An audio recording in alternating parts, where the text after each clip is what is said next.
Arriba. Hello. Let's just get that right. Hello.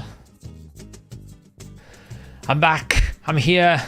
We returned from the land of the England. I have returned in one piece, I would say. Nub Raid's in the house. Commiserations, Nub. I did see the Clan Boss draft outcome. I managed to catch up on it. Pretty brutal. You got when I saw your original draft, I did feel a bit sorry for you because I felt like you the ban really did a number on you, right? You lost your Demitha. It's kind of brutal. Kinda brutal.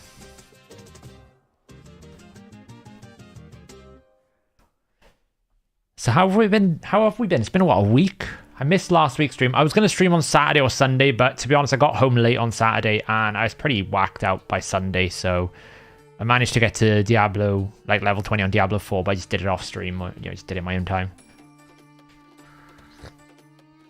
Yeah, they let me back in. The nice thing is I don't have to pay to rejoin my own country now. Used to have to pay. Don't have to do that anymore. So they let me back in. Hello, brother. Welcome. When will the Elhain Fragments be available to purchase? They should be a couple of days after the fragment has ended. So, like, you probably get it, like, Thursday. Yeah, to be honest, Nub, I was like, when I was thinking about it, it's like, it's going to be really awkward from a clan boss perspective because every clan boss team, you know it, I know it. There's always a linchpin champion you just can't substitute. And if they figure out which one that is in your team, then you're kind of in trouble. And when I saw you got Demitha banned, I was like, oh, that's awkward. She's not really replaceable. Especially as you couldn't pick legendaries, right? You couldn't just flex to a Helicath or anything else like that. So you were kind of done. Which I feel for. But you did a pretty good job considering what you were left with. Like, you didn't have an ally protector. You didn't have a block down. You didn't have anything. Like, to be able to get that performance out was pretty good going. I secretly knew that Hellhades would win anyway because I know how powerful Claude and Taragi are together. It's kind of broken, really. Am I going for the guarantee champ? I will be honest, guys. Right. I'll be honest. I want to. But it's not going to happen on 0 fragments, is it really? It's not going to happen. 0 frags is not going to get me there. I've got nothing. So, would I pay 110 voids if I had some to start with? Yeah, probably. I think Supreme Kael's pretty good. He does something that no one else does because he is the best decrease resist champion by far. So I think he is like really good. God, this song's a bit aggressive. Let's put it down to something a little bit calmer. There we go. So yeah, I want to, but I know 110 is like that's Kraken tier whaling. I don't know if I want to do that. Did I win Supreme Gate? No. I had no voids. I mean, it's probably going to be somewhere in the region of $200, right, Castle? Like if I look at the packs.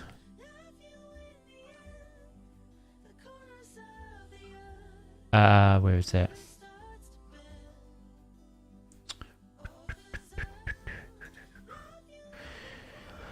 Where was it? So they did a Void String pack, a special one, where you basically got... What was it in the end? I think you basically got... The big version was $289, and you got 120 voids. So... I think that's what it is. What, 40, 32, 16. So that's what... I'm just calculating math here. 80...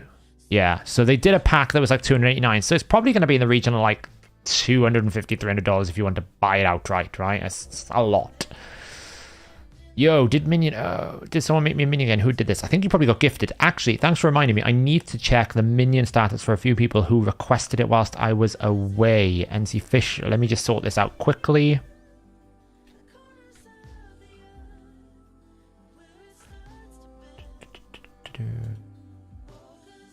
Yeah.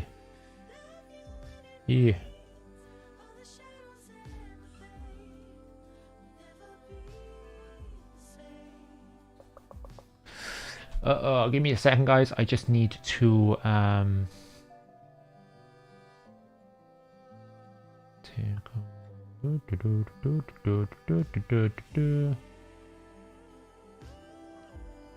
been blind. Probably I'm being blind here. Let's see.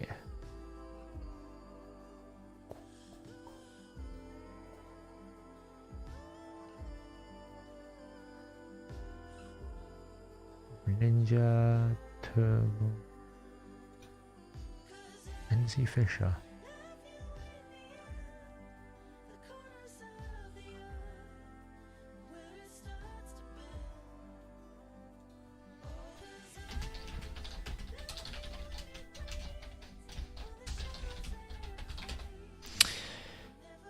There we go. Let's add you as well. Okay, sorry guys. I was away and obviously some people requested memberships. I just want to add them in. Which is better endgame? Supreme Kael or Supreme Gaelic? I think Supreme Kael has got more endgame usage. I think Gaelic's better for Hydra. A suggestion for you. Why don't you pull some data from the optimized mostly used in which shows sample theme? Well, Sammy, we are working on lots of things for that. Believe it or not.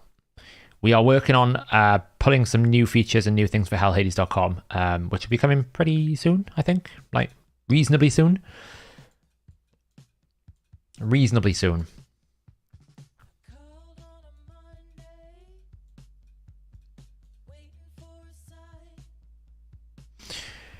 But that's only, well, yeah, I mean, that was the pack string for the anniversary event, basically. J-Wiz. So, yeah, it's not going to be cheap.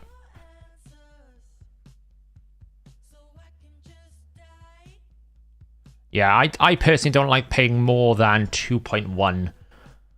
I like $2 per void shard, if I'm being honest. Anything more than that, I'm not good. Yeah, exactly, I think Supreme Gaelic is exceptionally good for Hydra, but not much elsewhere. Like, it's not like he's bad elsewhere, he's just not like exceptionally good elsewhere. Whereas I think Supreme Kael does things that nobody else can do. Hey Saf, I'm free to play and I need a nuker. Today I use Skull Crown in Arena and Sisia and Ninja in Dungeons and Doom Tower. Does Supreme Elhain can be my main nuker? No say, by the way. I would definitely consider using her in Dungeons because I think she has quite a high damage threshold if you can produce a lot of debuffs on a target. If you can get a lot of debuffs on a target, her A2 is a massive nuke. So yeah, probably better than Sisia and Ninja, I would have thought. If you can fit her in the team with all the right setup that you need. Increased attack, increased defense, weaken, you know, and all that. Hey Timothy, welcome. Hey Ukon Sotar. Who is better of a healer, Vogoth or Ultimate Death Knight? Vogoth. Any more hints about this big HH thing since the stream? I actually don't know as much. I'm in the dark as you guys. I don't know. He's got so many things up his sleeve. I'm not sure which one he's referring to. You'll have to wait and see. Yeah, if I had like a bunch of voids there and I just needed to top it up with a few, I probably would. But I'll be honest, I don't know if I can really justify stretching a full 110 purchase. You know, if they release like a really, really good void pack, well, maybe I might change my mind. But at the moment, that's an awful lot to ask for. So, yes. Yeah, it's difficult, Kessel. It's difficult. Because, like, I do think he's unique. Like, when I looked at his kit, I thought he's very, very strong. How long will it be out for? I think 2 days is the fusion, is the guaranteed. Hi, I have a question. Is it worth it to farm gear in Nightmare campaign, or should I stick to Brutal? Been playing for about 2 weeks, but confounded to stage 6 with food in Nightmare. I don't think it's terrible if you go and get some 6-star speed boots in Nightmare, or maybe some 6-star lifesteal gear. But if you can start farming Dragon 16, normally that's the point when you stop doing Nightmare, right? If you're at Dragon 16, you start doing that instead of Nightmare campaign farming. So, yeah, if you can auto-farm Dragon 16 with a reasonable amount of speed, then I would not do Nightmare campaign. No, I didn't. That's a good reminder. Thank you. I'm going to go buy them now. I've got to do the entire training tournament tonight. It's a lot of training, because obviously I wasn't here to play. So it's like, you know. Would Supreme actually change any of your teams, or how would you approach content? We'll have a look now, Kessel. Let me just finish this and we'll have a look. So, hi Sav, I heard guaranteed legendary pulls are not affected mercy. Is that true? Yes, it's true. So if you don't pull a legendary champion on your way to the 110, the guaranteed champion doesn't reset your mercy. So you're basically, in an ideal world, you basically don't blow your mercy on it, right? If you do, then it's kind of bad luck because you don't really want to blow your void mercy outside of a times 10. Pulled a 6-star Supreme Kael recently, was waiting for this guaranteed. I mean, it's a guarantee. Yeah.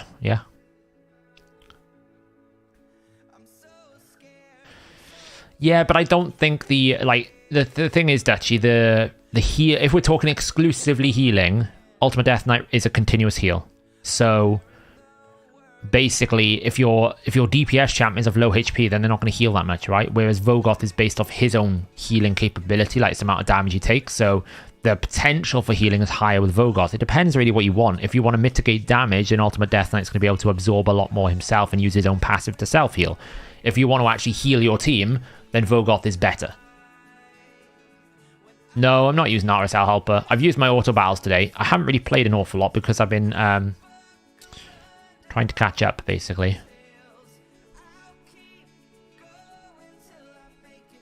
I mean, you get decreased attack, but the question wasn't which champion is more better for your team. The question was who's a better healer. Well, the better healer is clearly Vogoth. But as I said, in isolation of healing. Context is everything, right? You'd probably potentially, like, for example, in a blender scenario, would you prefer Vogoth or would you prefer Ultimate Death Knight? And I would say I prefer Vogoth because it's going to stop the comp. But in a scenario where someone gets single target hit a lot, then I'd prefer Ultimate Death Knight because he's going to take the hit. So it's all about context. Yeah, Ultimate Death Knight, I don't rate him. The only thing that Ultimate Death Knight is exceptionally good at is sitting in Platinum Arena, stopping you from being able to hit anyone for about 5 minutes. That is his ultimate use. Doesn't do anything else. So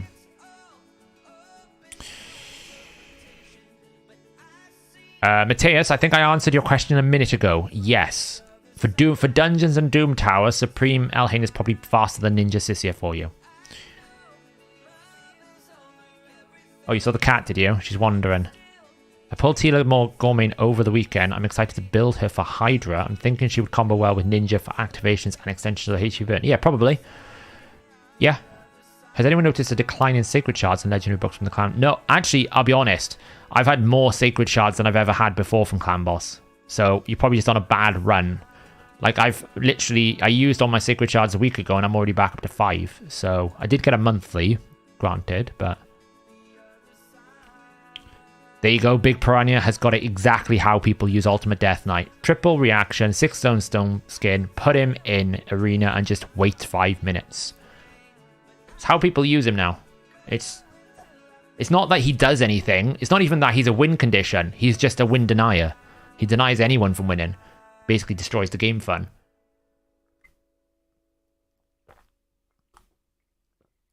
Yeah, I mean, sure, creative. He can solo stuff, but how long did it take you to do everything, right? I mean, if all you care about is doing it once, it's fine. We're not saying that Ultimate Death Knight is a bad champion. What we're saying is Ultimate Death Knight is not as good as everyone says he is because ultimately there are other champions that can do all everything that he does, but better. That doesn't mean to say that he's not good at doing something. This is what the Clan Boss draft kind of showed, right? Morag is a great epic. Yeah, Morag here. Great epic. Where is she? Great epic. Strengthen. Awesome. You also get ally attack. Great. Get some passive. Like, she's a great champion. But you wouldn't use her over Lydia. You wouldn't use her over like someone like Urost, who can boot poisons and strengthen and ally protection, right? So it's kind of like context is everything. Ultimate Death Knight is good at soloing stuff, but he's not the best at soloing stuff. If you gave me a list of any champion in the game that can solo content, then I'm not going to pick him. He's not even going to be in my top 5, probably. There are better options. But he was a free champion, so he helped a load of people, which is fine.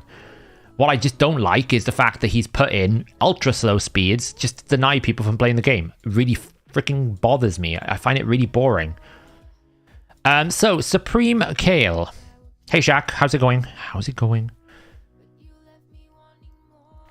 You fed Tila. Never feed a legendary champion. Rule 101.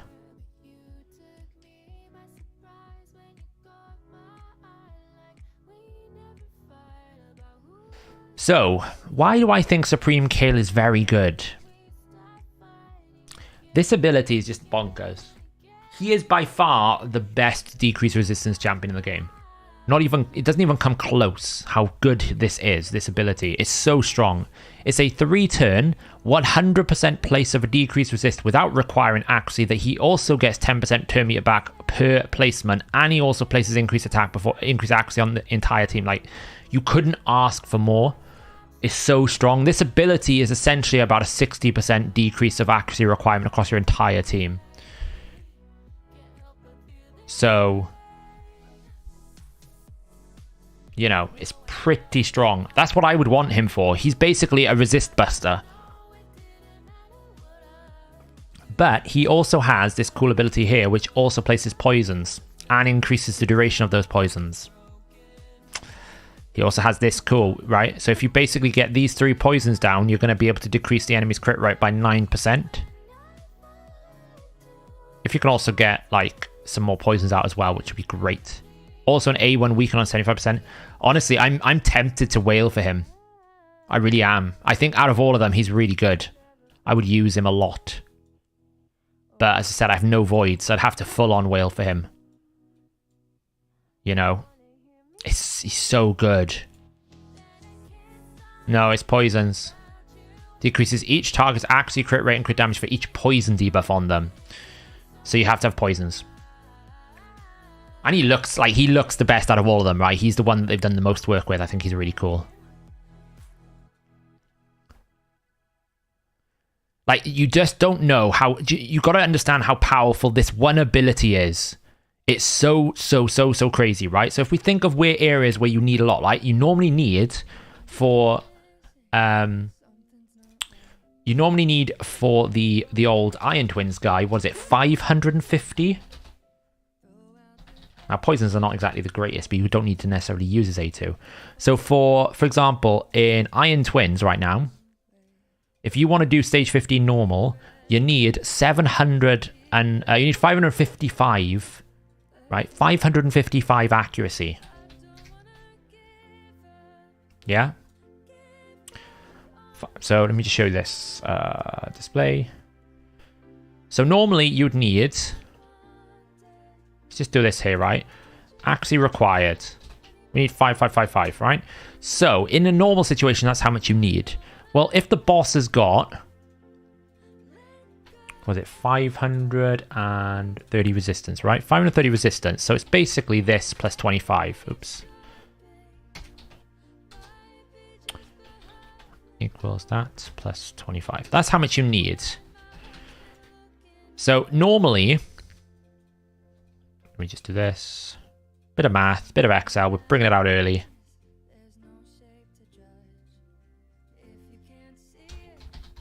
Now, if you had an increased accuracy buff, it's basically like you need 550, right? So it's basically what, like 400 times 1.5? I think that's about this. No, it's a little bit less than that. 375. I always never know. There you go, 370. So if you had increased accuracy, you'd need 370, right? 370 to do it. Now, because we also decrease the resistance, right, we basically take that down by 0.5. And then we also get increased accuracy on top. So you need, at the moment, you'd need 290. Well, I get increased accuracy, so 137 times 1.5. It's probably like 150. No, 180. 90. 92. This is not how you do math, by the way. Like, you need 193. So we have just taken 555 and we've got down to 193.5, right? So you basically save that one ability, saves you 361, which is 65% accuracy. you save. Like, this ability is such a boost. Like, it's insane. I can't, like, if there's any content they release in the future where you're going to need like 500-600 accuracy, this guy is probably going to make his way into the team, just because you press this button and everything becomes like normal mode. Exactly, right? So if you imagine you've got a max Great Hall, well, you automatically get 80, right? So if I look at like a random champion here for me that I haven't got gear on, right? Let's just say, who did I actually 60 the other day? I think I 60'd Roxanne, right? Oh, he's got some gear on. Someone's bound to be not muling right now. Kael, there you go. Kael the Shriek. She has 95 accuracy before I even start. That's before I put any masteries on her. It's before I put any gear on her. 95 accuracy, right? So he's just made it possible that I only need 193. I need 100 accuracy for Kael to land debuffs on the hardest boss in the game for accuracy. Yeah, his A2 extends all debuffs, yeah. Did I not say that? I think is that what someone was mentioning earlier about all debuffs? Yeah, this extends the duration of all debuffs. Now, granted, that's not always great because maybe you don't want poisons, right? But he's just insane. And you also get an A1 weaken on a 75% chance that's AoE. He's triple AoE. You put him in a stun set, you're always going to crit. It's just, you know, honestly, I'm tempted. I'm tempted.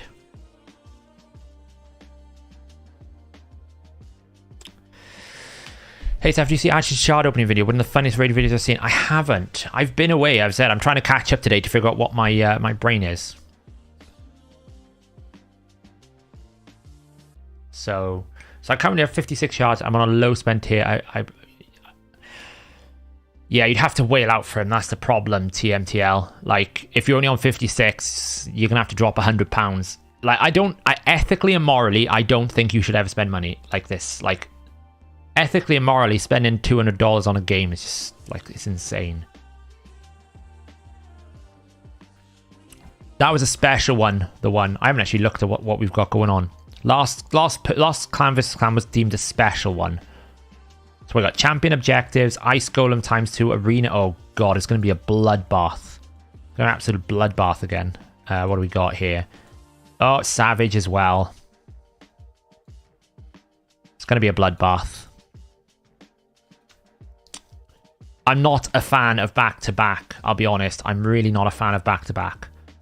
Find it really frustrating, back-to-back personals. So yeah, so I think I'm tempted. Honestly, I'm so tempted to whale. It's so bad. Also want to know how you feel about the new use for the Great Hall when they max. I actually don't mind the change, Jack. So for everyone in chat that doesn't know what's coming, they're going to make it possible that you can effectively buy weekly. I think it's going to be like weekly chests, like what you get from the arena every week. You're going to be able to buy one of them with your gold medals. So for someone like me, who basically, like, I have no use for my medals, it's maxed, I'm going to be able to trade these in for chests. Now, the problem is, we don't know what the reward drop ranges are, those chests are, and how much gold medals they're going to cost. So,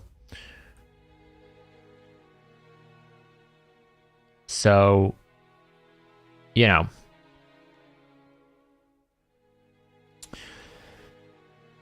So basically, if those chests only cost 1,000 gold medals, that might be pretty good. If those chests cost 10,000 gold medals, then is it that good?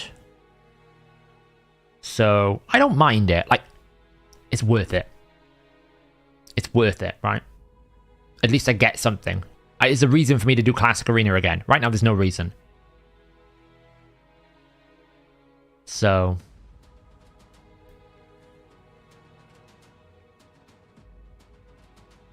Geo AX Supreme Kael will blow up twins, probably. The nice thing about it, Rene, is you can just run a lower accuracy Geo, right? You almost have to overcap, and it forces you into needing to bring an aura for your Geomancer.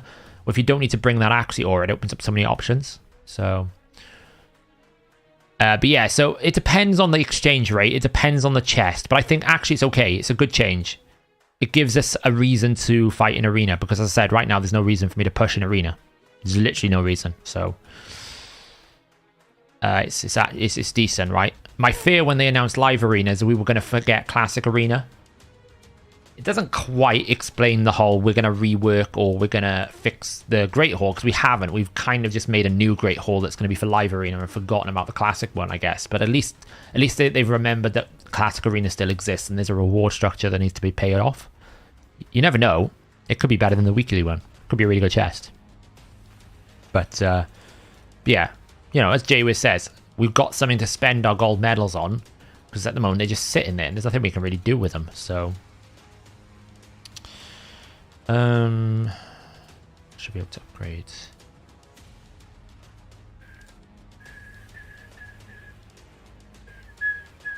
No, Satmail. What I meant is, it sounds like the chest that we're going to get is about the same rewards as the one that we get from the weekly, is what I meant. I'm not saying it's going to be one a week. What I'm saying is, the contents of the chest sounds similar to what we get on a weekly basis. Naturally, I think you'll be able to exchange them without a limit, I would have thought. That would be my understanding, that there would be no limit on it. Because ultimately, all the people have been saving or have had a lot of gold medals, they'll burn all their gold medals instantly for some rewards, but then that's it, right? So there's no point putting a cap on it. Any previews of the 2 times Akam teams? I have not had a chance to even look at them, I'll be honest. When I pulled him, I think I was working really hard to get some things done for the HH website before I went away, and I basically took the weekend off. I needed a break. So now I've got to do this training event before it runs out, so we get the fusion, otherwise I can't get the fragment fusion. And then it's clan versus clan tomorrow. So it's like I've got to find time in my schedule to actually play and build teams. We're going to have a look at some dungeon teams tonight, because there's the first time there's like triple dungeon tournaments on. I don't know what's going on really. So we're going to have a look at some different options there. We're going to have a look, see if we can build an ice golem team for hard with like dark elves. That'll be interesting. See if we can do that tournament during clan versus clan. And we're also going to look at seeing if we can make the dragon team that we were theory crafting safer with Theodore. So we're going to look at that as well. How many 60s has my account obtained? Ooh, let's have a look, shall we?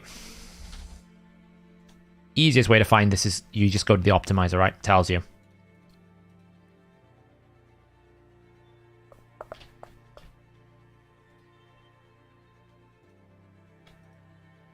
I will be getting back on the free-to-play this week. I didn't have time to play last week, so we will be getting back onto the free-to-play and looking into getting some progress on that. Let me put these over here.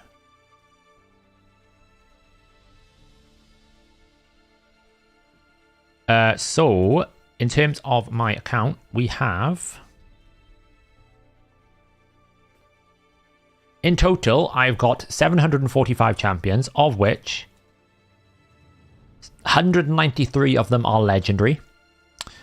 And in terms of rank 6s, of those, we have 230 rank 6 champions. Of that, 4 fully awakened champions. Good old Boltsmith chilling out here.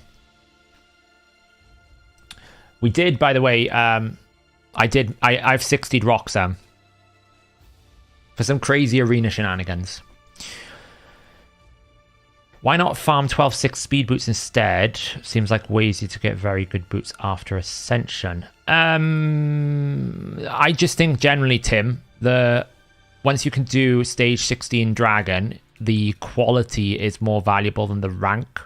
You can still get rank 6, but you can probably get away with getting better gear and better rarity and substats and stuff, right? So I don't think it's necessarily a bad thing to go and farm a few speed set, a few 6-star like normal speed boots from campaign. I think it's absolutely fine. But there comes a point in time where just you want the better gear. So yeah.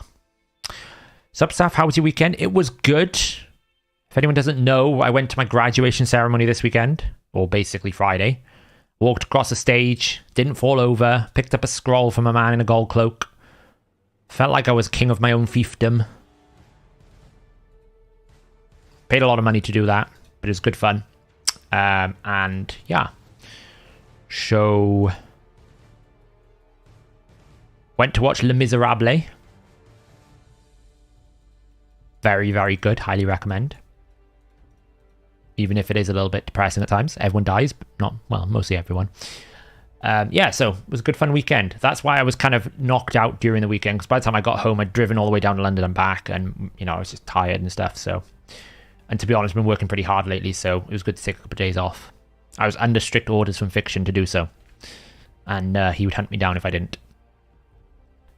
Do you think they should nerf hard finite? Maybe they'll... Do you know what? I don't think the mechanics need nerfing. I just think the numbers need pulling down a little bit, right? I think 21 at 250 speed is too many attacks that you need to do. If it was like 18 at 200 speed, I think it's okay. 18 at 200 speed is okay. But I've seen people do sub 2 minute runs in finite. The problem is you need very few champions, so the diversity is a problem. We'll have to see. I'm not necessarily saying they need to like completely rethink the idea. I just think they maybe need to tone the numbers down a little bit, like they did with Hydra. So you're crunching all of the champions. Oof. Good luck. I would never do that, even if I'm bored of the game. I've invested too much. What blessing do I have on Seeker? I have Cruelty.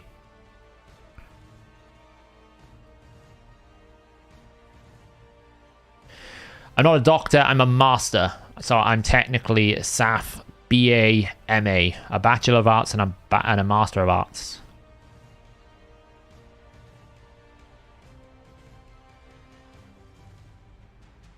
Yeah, exactly. The clue is in the name. What are your thoughts on the upcoming raid series? I think it's great. I think creating content like that and improving the lore and the depth of the game is a valuable thing to do. They should probably do more of it. But they have been stepping up their champion releases to be more thematically based. So I think it's really good. I'm looking forward to it. Mullet Reaver's in the house. Hello, hello. Welcome. Welcome. I have this tough cough, Dr. Saf. Any tips, mate? My body's falling apart. I'm balding. I'm not the person you want to ask medical advice for. Did player in respond? I doubt it, Michael. I did see some people were like, don't tell them it's bugged. They're going to bug fix it. And I'm like, yeah, but like, I just want some clarity on what the mechanic is. Is it a case of like deflection sets don't require accuracy? But then I think that's a problem. Because someone's pointing out in the comments, right? If Stultus doesn't require accuracy because it uses the target accuracy, that only is good so long as the target can debuff itself. Whereas in, for example, 90 hard Agreth, she can't because she has 200 accuracy but 300 odd resistance. So you can't, the fundamental problem with it is you actually cannot do anything in the game, in your build, in the mechanics, to make that passive do what it's intended to do. Because the intention of the passive is to not take the debuff and put it on the enemy. Well, if you can't actually manipulate the enemy's resistance, the only way you can do it is with decreased resistance. And I'm like, that seems to be very stupid. So either it needs to use the target's accuracy, the owner's accuracy, so like Stultus, or that effect needs to not have any resistance checks. Like it needs to be unresistible. I don't mind which way you do it. You just got to do it one of those two ways. What you can't have is, well, it'll do it if the target's accuracy works with the target's resistance. It's just like silly. Will you go for a PhD now? I don't know. Honestly, like the Masters almost killed me. Like, honestly, my mind, body, and soul after doing the Masters is hard. But the cloaks that they were wearing, the gowns they were wearing on stage for the Masters look pretty cool, right? So maybe one day. Maybe one day when I finish being a content creator and I finished gaming and I finished all these things and I've got time on my hands, I'll go and do a PhD in some pointless subject just so that I can wear the robes and cross the stage for a very expensive amount again. Who knows?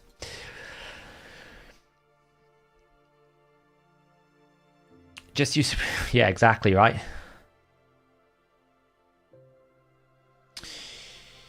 Exactly. Hey, Saf, I have 2 Ultimate Death Knights, 2 Black Knights, 2 Drexars, and 2 Yannickas. Is there anything niche I can do with these? I think Black Knight is pretty good. I don't think you can do anything with 2 Ultimate Death Knights other than make two Ultimate Death Knights in 2 different arena teams. Yannickas can be useful, but not so much these days. And Drex, just having 1 is enough. I don't really see the need. I don't really see the need to build more than 1, but I think all of them individually have uses.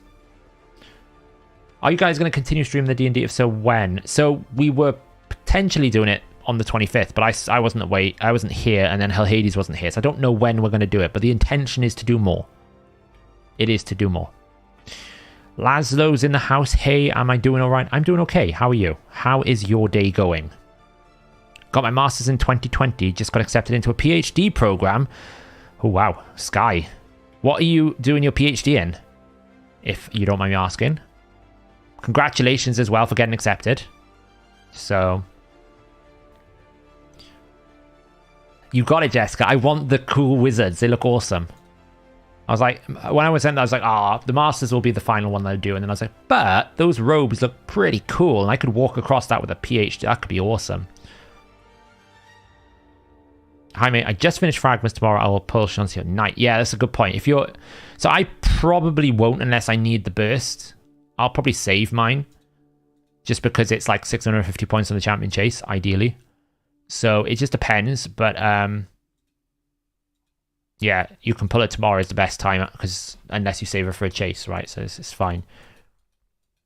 PhD for gaming. I could do a PhD in how to bug fix raid. I could write a whole, like, 25,000 word thesis on how to solve the problems that raid has. I doubt any of it will get enacted.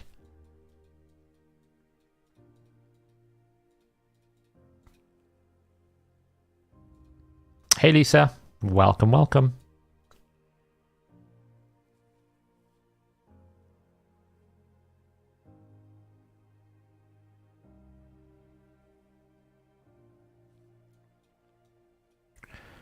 I'm a geologist. My PhD is going to be developing a model that coastal communities use to predict how rising sea levels will impact them. That is cool. That is awesome. Good luck. How long is it going to be, Skybreaker? Normally these programs, like, they vary. They're not very universal, are they?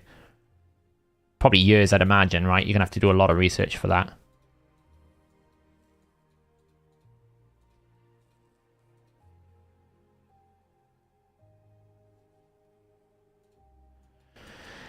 Yeah, they were clever with this guaranteed. I'm still waiting on this guaranteed ancient. Like, it's been months. Like, we should be due a guaranteed. Oh, yeah, thank you. I'm going to buy them after this now. I will buy those refills. I forgot yesterday. It was last time. It was pretty bad. Are you done with the divers, or we need to do that later? This is the training I'm doing, because the divers is over. It's the training I'm having to do here. I basically need to do all of the fragments from the training because I skipped the divers and I skipped something else. It's a 4 to 5 year program. Nice. I'll keep you busy. Well, good luck. I've been there. I know how stressful it is to meet deadlines. I don't know. I wonder if they just haven't found the right champion, maybe, Hen, for the guaranteed, because they haven't really released that many non-void legendaries that would fit into the category for guaranteed, because they need a champion that's good, but not OP, that's non-void, that's a legendary, that's reasonably new, that not many people would have. Otherwise, there's no point putting it on. And they haven't released that many. I think what will happen is the next batch of champions we might get a guaranteed out of, depending on how good they are. Recovering from ACL surgery and did 10 reps a bit earlier with 220 pounds. I'm so happy, but still can't jump. That's awesome. It's really good to hear. I can't imagine how painful it is to, like, have ACL surgery and recover from it, and how much effort that takes. Must be brutal. We've got some refills here.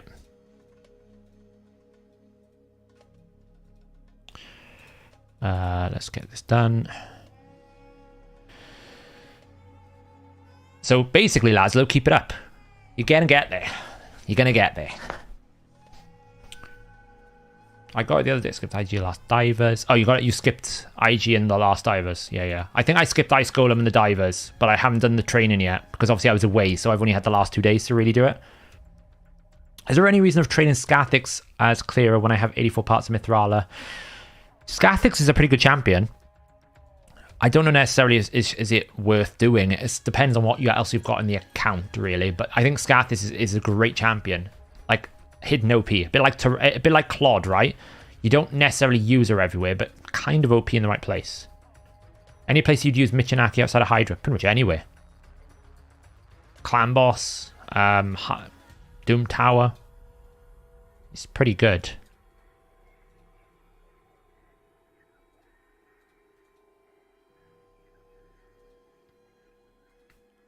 So yeah, I have to finish all of this. I'd like to get this Platinum Chest, if I'm being honest. So basically, it's a bit dull to start with tonight. We'll probably get to the first fragments, then we'll break and go and do some dungeon checks, and then we're going to try and push for this Platinum Chest. It's a lot to do. I knew this would be tough this week because I was away, so I lost a lot of time.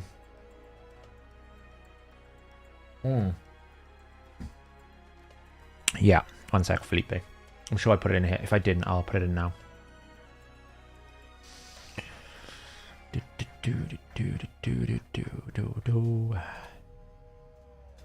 Copy link.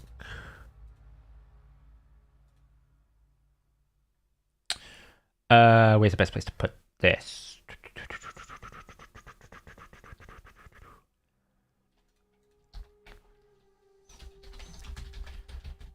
Let me do the hip. I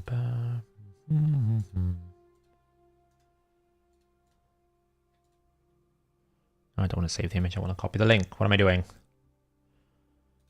You may be wondering why I'm doing Nightmare. It's faster. Time is of the essence.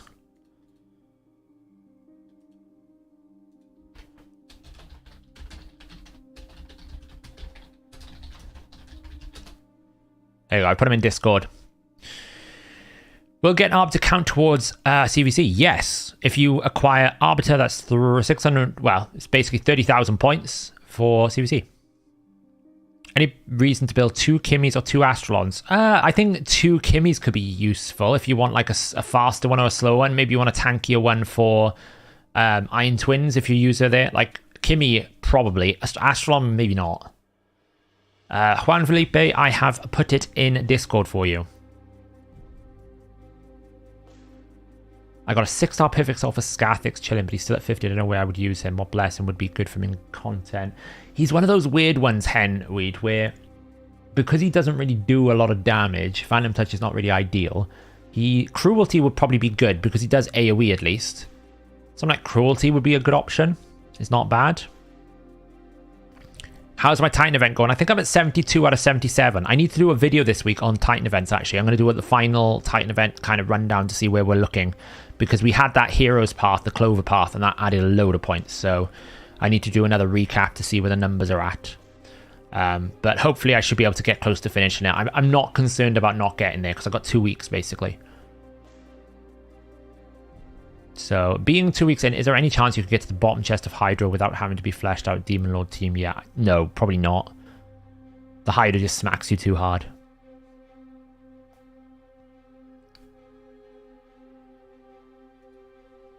Yeah, so that's it, lads. So, like, I think a lot of people started raiding in similar fashion, as in they were forced inside or they were forced in a bed and they had nothing better to do, so they played raid to distract them, and then you get hooked, right? That's kind of like where we were at. So... Is Nightmare faster than 6-second Brutal with Fellhound? You run about 35 seconds. Doesn't seem faster in XP per second. Generally, Henwood D, you want to go... If you can get under 27 seconds a run, like this run here, 24, it's faster than Brutal. You get more XP per minute if you can get under 27 seconds. Now, the problem with Fortis is sometimes his A2 and his A3 kind of like freak around. Generally, though, this runs around about anywhere from like 20 to 30 seconds, right? So like this is going to be a bit slower because he's just decided to use his fear at the wrong time. So now we're kind of like waiting for it to rotate. But I use him because he's safer, right? Because of that. If anything bad happens, he's got his passive to keep him alive. And then we get it done. So yeah. And the key to the number is under 27 seconds. If you're under 27 seconds, it's faster in terms of XP per minute than Brutal. What's the best set to farm this Doom Tower rotation? Untouchable, the Scarab. I go Scarab, Griffin, Dark Fae. It's the ones I do. Scarab, Griffin, Dark Fae. There is not another login champ after Seas Jorgos. You get Soulstones instead, which I think is actually an improvement, right? I think Soulstones are better because I think it just gives you, like, I don't really see the point of adding more pointless champions you don't get, you use. So I just think, I'd rather some RNG Soulstones than nothing at all. So, hey Socrates, welcome. I've somehow gotten 2 6-star Epic Souls only from Hydra, a Skull Crown, and Doom Priest. I don't know what it is with Doom Priest, Samuel. I got my first 6-star soul was Doom Priest on my main, and my first 6-star soul on my free-to-play was Doom Priest. It's like obsessed with me. I don't even have Doom Priest on the free-to-play, but when I do, I've got a 6-star soul.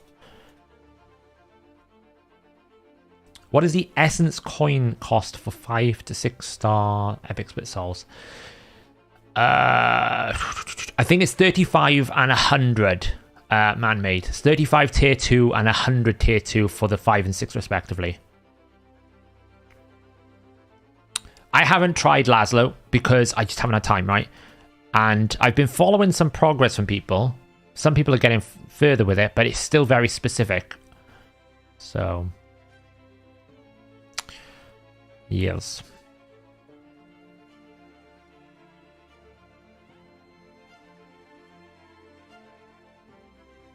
Yeah, I'm using him for, like, I used to run Herndig Denta, but as you can see, like, because of his passive, this makes Nightmare farming like 100%, whereas for Herndig used to die a fair bit. So I kind of lost, not so much a fair bit, but like he had like a fail rate, and I didn't want the fail rate. So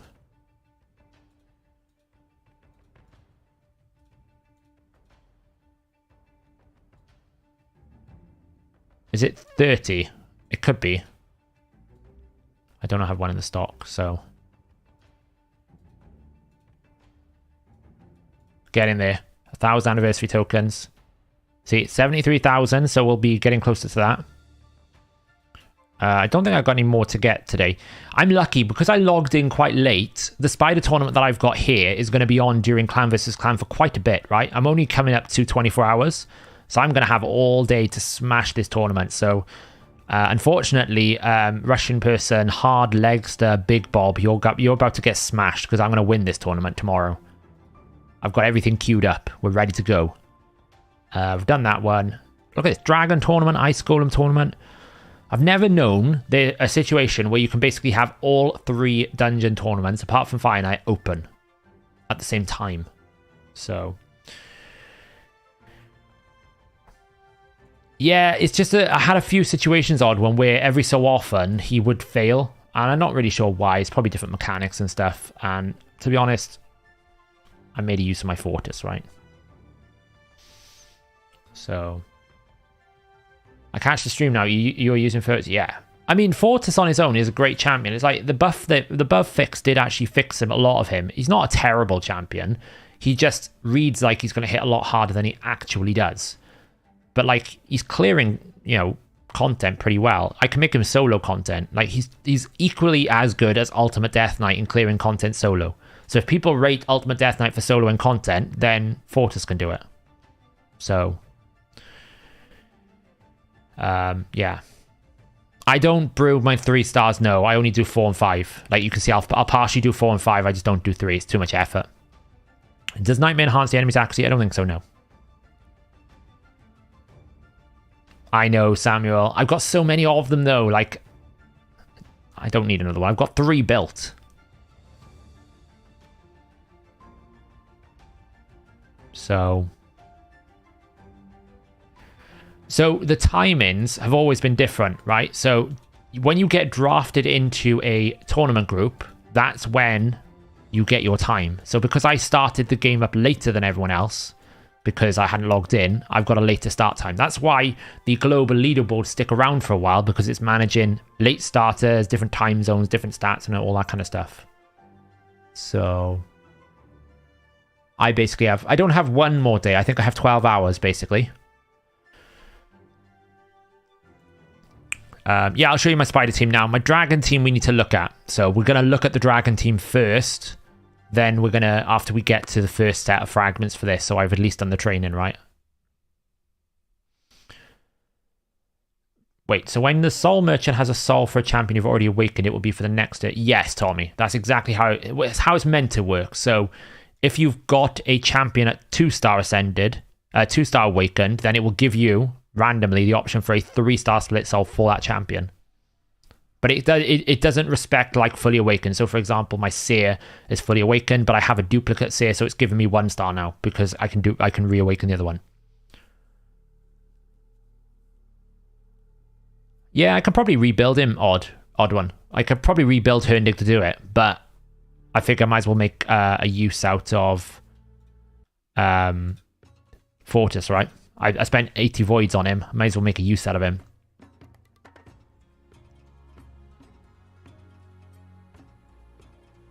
I agree, Big Piranha, especially when Gnishat came out, right? And he just basically did Dragon in like seconds. I was like, well, this is kind of a bit lame. The Fortis build. He's in Savage with some Revenge. I've got some Masteries on him. Helm Smasher. He is booked. And we got him at 4.9k defense, 287% crit damage, 196 speed. 173 accuracy. Doesn't need that much accuracy, to be honest. Oh, I'm so done with training. I feel like all I've done the last couple of weeks is training. Is it a bit blurry? Have you changed the settings? The connection should be good. Just make sure if you press the cog on YouTube, you can change it to a higher quality. It's probably just defaulted you to 480p rather than 720. So the cog on YouTube, you should be able to change it. I mean, Kessel, yes. I didn't intentionally do it. I happened to notice it. But it's no different from like people having strategies around guaranteed champion trainings where you kind of join late or start late or something to get a better placement. So, but yeah, you could manipulate it. Oh, thanks, Samuel. I appreciate it. I'm glad you enjoyed chilling. That's what we do here on the stream. We have a nice little chill session from all the craziness in the world and all the craziness in Raid and the community. And we just have a little chill, talk about Raid, talk about things that are going on in everyone's lives, have a nice chill out. I'm glad you are happy to join. Have a nice evening or a nice sleep.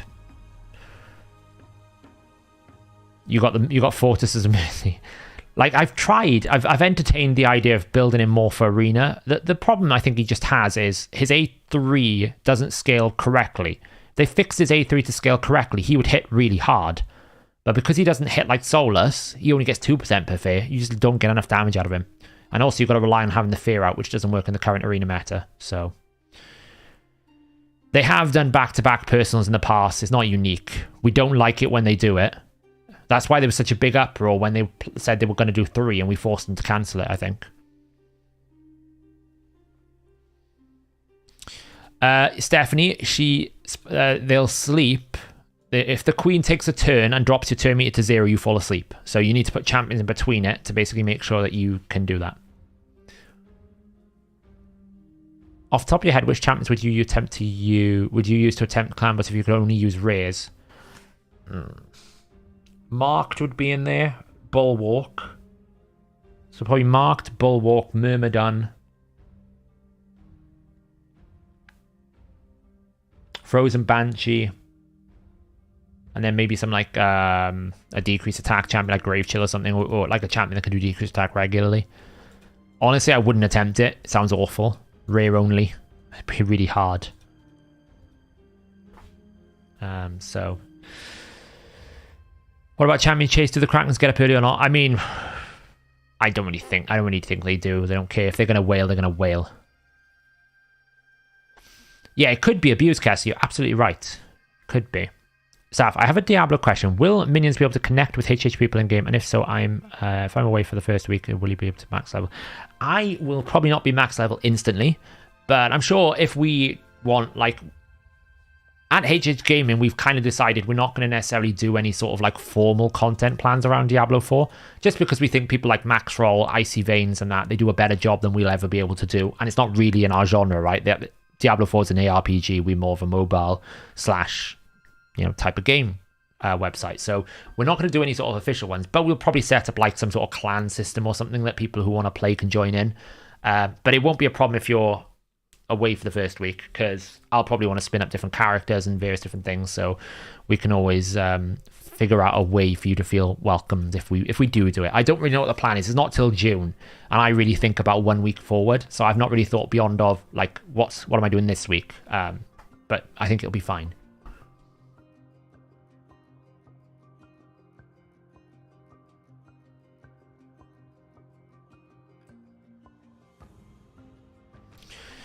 Is it possible to farm Nightmare Campaign without Savage Lethal Set? Probably. I don't think you need Savage. It helps, but I don't think you need it. Yeah, Coffin Smash is the one I was thinking. That's a good one, main ref. Coffin Smash, 100%. Should I empower my Harima or build out a second for 3v3? I think... So, the way that I do empowerment, if I can't +4 my damage dealer, or I can't +4 my tanks, and if I can't +2 my champions, I don't empower. +1 is basically pointless. It's 10% more stats. It's not valuable. You don't want to burn your champion that you could potentially use. And worst comes to the worst, if you pull 3 more of them, then you just burn one you've built, right? So I personally would never burn a champion just for +1. I would do it for +4, and I would do it for +2 if they're debuffers, but not for a... I wouldn't do it for a +1. I just don't think it's worth. No, I wasn't really Kessel. So I had to get to level 20 for the pet thing you get. So I basically just jumped back on my Barb and got to level 20. And then I didn't really want to play too much of it because I don't want to ruin the experience. Like, I haven't watched the cutscenes. I haven't watched any of the story. I know Hellhades was watching it when we were playing on stream last week. But I was able to get my level 20. I really enjoyed the game. I played a little bit of Wizard. I played a little bit of Barb.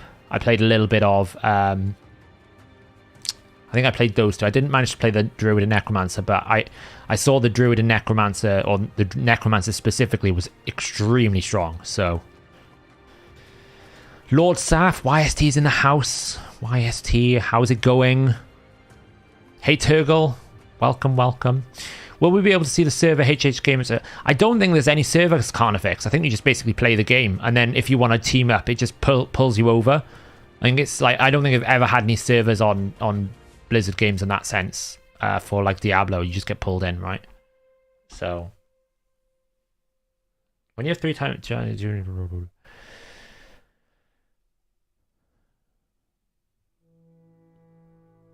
Yes, I do need to correct something on Spider 10. I made a bit of a mistake in the video. I put 19% aura instead of 18% aura, so I was 1 speed out on everyone. So, whoops. My bad. What's generally the time between new champions introduced in Raid? I'm relatively new to Raid. They tend to do new champions every month. There's a new fusion every month normally, so we probably will hear news about a new fusion probably either at the end of this week or the start of next week, with it starting the week after. And I would imagine there'll be a bunch of new champions get added with the patch. They always like to do that, so, you know. Yes, I will show the Spider 10 hard in a bit.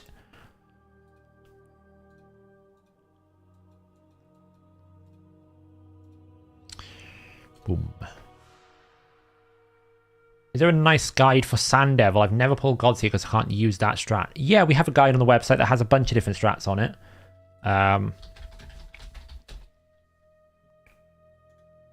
Copy link address. Check out this this page. And who is asking? Yeah, Renier Dutois. I think I said that right.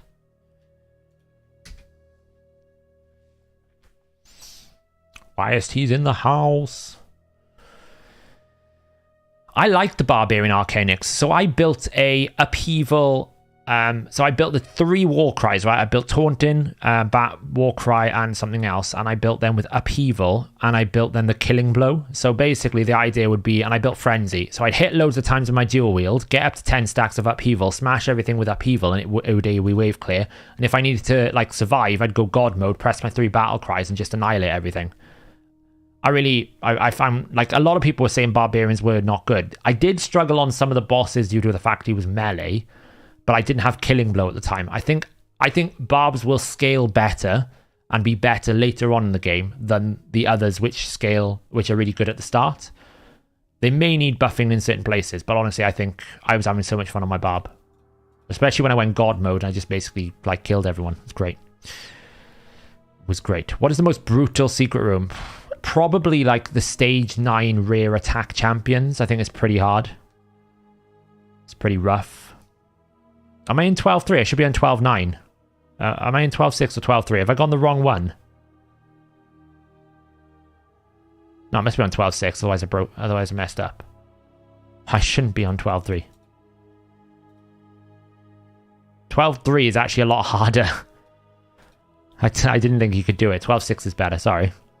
Whoops. 12-3 is actually normally really, really hard. That's why people do 12-6, because the defense is like 4,000. So normally people do 12-6 because the defense is only like 1,000. So actually him being able to do 12-3. Herndig wouldn't be able to do 12-3, I don't think. Well, he might be able to because he's got decreased defense. Which is totally on the wrong one. Is Vildrax an okay budget extra hexer to bring in with Akimtum? I can't remember how Vildrax places his hex. I think he does it pretty well. I'll have to check.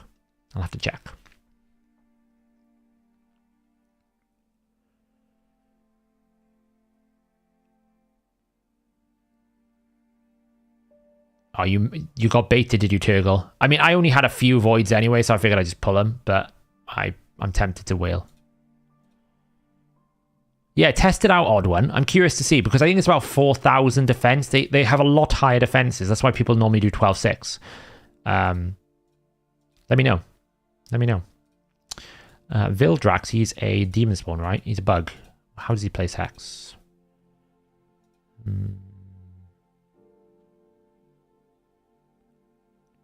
Yeah, Vildrax could be an alternative hex champion, for sure. You can't really steal the heal, I don't think, because it doesn't work against bosses. So... But... Yeah. I think that's fine. You've got a Seer. Wow. Is that good? Are you after a Seer?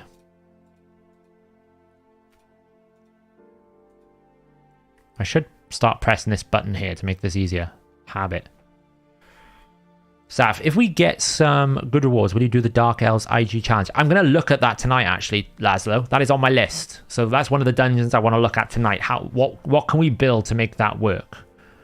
You know you don't have to scroll right. Yeah, I was just saying that, Rain. It's habit is. I'm so used to pressing the middle bit. It's habit.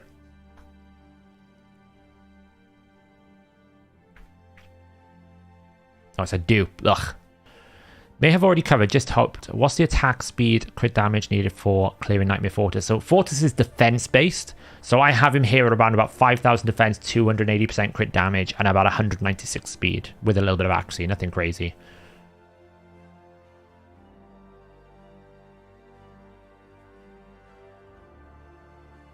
You won it on your main, did you, Odd One? It's crazy.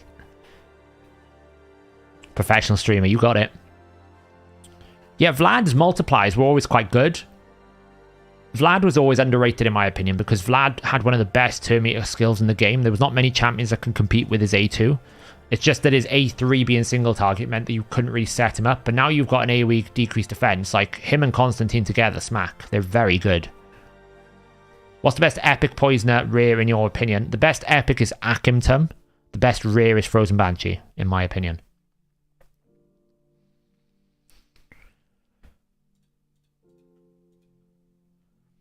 Normally they do a 5-star chicken for the one faction dungeon tour and stuff. Yeah, sometimes they'll do a void shard on the top of it. You know, the good thing normally is not many people, especially Ice Golem, are going to want to do it. So it's an easy tournament to win some Relentless gear. That's what you got to think as well, Relentless gear. What heals Fortress? His passive. So basically he has this passive here. If he takes lethal damage, then he will... remove all buffs and debuffs from this champion. After preventing it, he fully heals himself, then removes all his turn meter. Then he has a 80% chance of placing fear, and then he will place a sleep on himself. So the problem with this for me is he doesn't 100% fear, and it's not true fear. That should happen. I feel like the penalty of dying is too high. I feel like healing him fully and depleting his turn meter is okay, but then putting him to sleep again is pretty bad. So yeah, but otherwise it's good here because if you get bad RNG, you take some bombs or whatever, it keeps him alive, keeps him safe. I probably don't need to do that.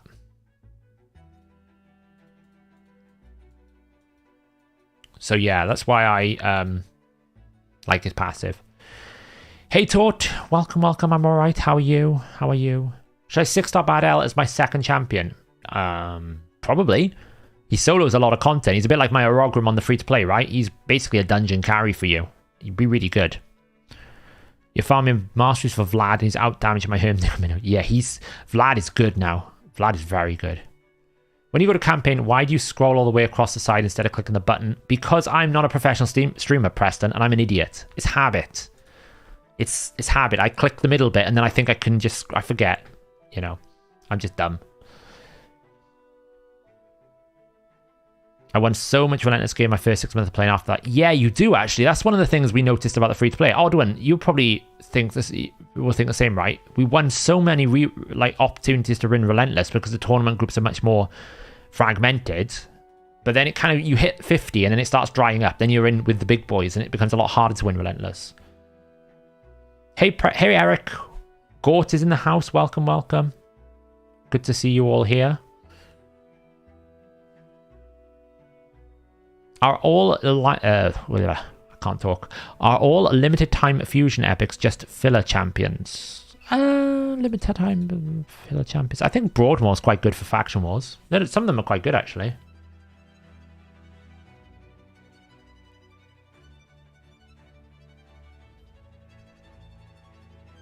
Did my Imager link just get deleted? It might have done. I didn't delete it, but it might have auto done it. At an awkward stage in the game now where there's almost no champions, the account changes to finding people to... Yeah. I mean, it's a problem I have on my account, right? I'll sit here now and I'll go, who do I 6-star? What do I do with my food? What's it worth? Like, I've actually 60'd Roxanne. Because I got a 6-star soul, I've 60'd Roxanne. Because I have an idea to use it in Arena. And it could be terrible. But hey. When you start the coaching on the channel, soon. I need to get my house in order, my head in order, and then we can start doing it. I got to get the right structure, and I got to make sure I can log into accounts without leaking information and all this kind of nonsense. Does Smite not work on some clan boss turns because its normal hit isn't considered an active hit? Correct. So Smite can only activate on non-basic abilities, so it has to be A2, A3, A4. The A1 stun ability is a normal ability, so he will not activate Smite on that. So, yeah. So it means at most you can get like 66% Smite value. I mean, champions like Maruka from Owella Fusion. Some of them are quite good. Denta. Like, I don't think Maruka's terrible. I just don't think she's like crazy. Like, if you needed a revive on Death Champion, they were good. You got to remember some fusions like... the Sigmund one had Demitha. You know, Trumbo in the last traditional fusion was very good. Some of those epics are very good. Unfortunately, our opportunities to keep the epics get smaller and smaller every fusion. Yeah, odd one. It's not a problem with Discord. It's the problem with accidentally leaving Discord on the screen that I'm actually sharing through through OBS. It's a professional streamer issue, not a systems issue. Morag was a fusion epic, yeah. How's the Tila guide coming along? As good as my Necrec leveling and getting masteries, Renoir, or Renier. That's how good it's coming along, as in I haven't had a chance to do it yet. I don't get test server access, no. Don't be silly. Me having test server access? What nonsense is this you talk about?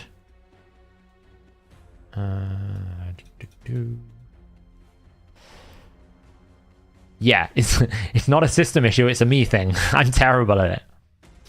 Can Ethos do Nightmare Campaign? Ethos is probably the best. Timothy. Ethos is actually probably the fastest out of all the champions to do Nightmare Campaign farming. He does it in like 9 seconds. He's kind of nuts. I just pulled Fortis last week. Where should I pull him? So, RZ Davis, Fortis is one of those champions that nobody really uses much because they have seers, right? But if you don't have a seer, then he's actually, for a lot of high-end content, not a bad option because he's defense-based, he applies phase, and he can scale infinitely. So actually, when you start getting towards the end of Doom Tower where you're struggling to kill enemies because they're very tanky, eventually he kills them. He's a very good option for trying to slow brute force. But it just gets to a point where people can find things that do it faster. But I think he's actually solid. I think he's absolutely... I think he's really good. So... Can Ethos do it unbooked, have him not built? I don't know if you can do it unbooked. I know Winston Wolf, who works on the optimizer, has him and does a pretty good job. We're getting there. There's the first fragments. Honestly, this is brutal. I hate doing training like this. It's so slow.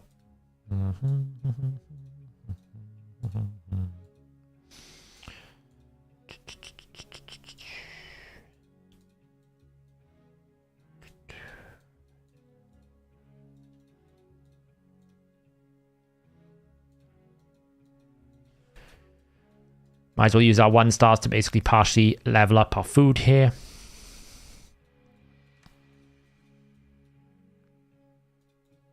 No, like what you guys got to remember is, yes, YST is part of the team, but it's not like YST isn't an independent content creator, right? We haven't YST is not locked into any sort of nobody can do anything unless you put your name forward. He's just he's joining with us to help us out on the website, right? So YST is still an independent creator. He's still got his own voice. He's still got his own channel. That's not going to change. So I don't think they're going to do anything with that regards. Whether or not they feel he's now too much Hellhades, I don't know. Generally, I find with Plarium, they're much less likely to remove you from a program than add you from a program. You'd have to break the rules to be able to be removed from the program, and he's not broken any rules. So that's the difference. Whereas I have to actually apply to get in, which is where the problem comes in, because they're looking at it going, well, do we want this creator in our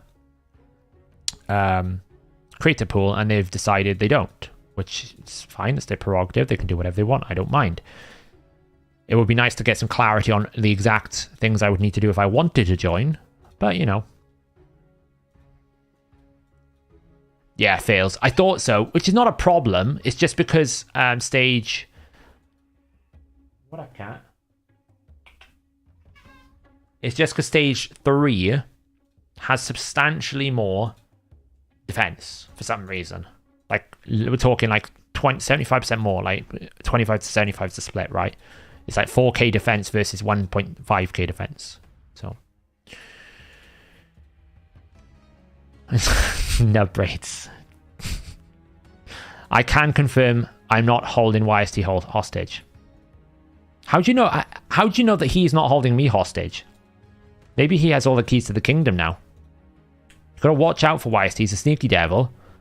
You know, you should see this with how he did the whole clan boss draft. Came out of nowhere with his fancy team.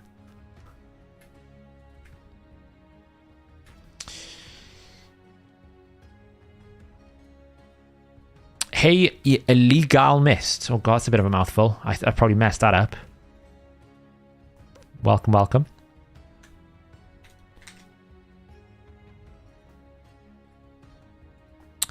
Yeah, I mean, look. Is it my position to demand access to their program? No, it's their prerogative. Absolutely fine. I don't mind. It is what it is. It's a bit, annoying.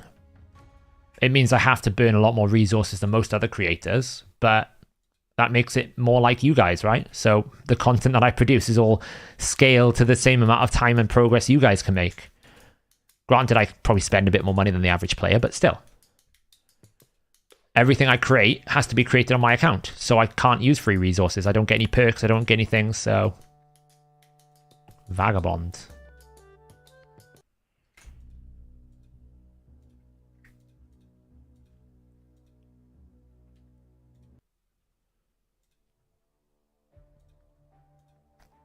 Honestly, I don't think they really care about the optics.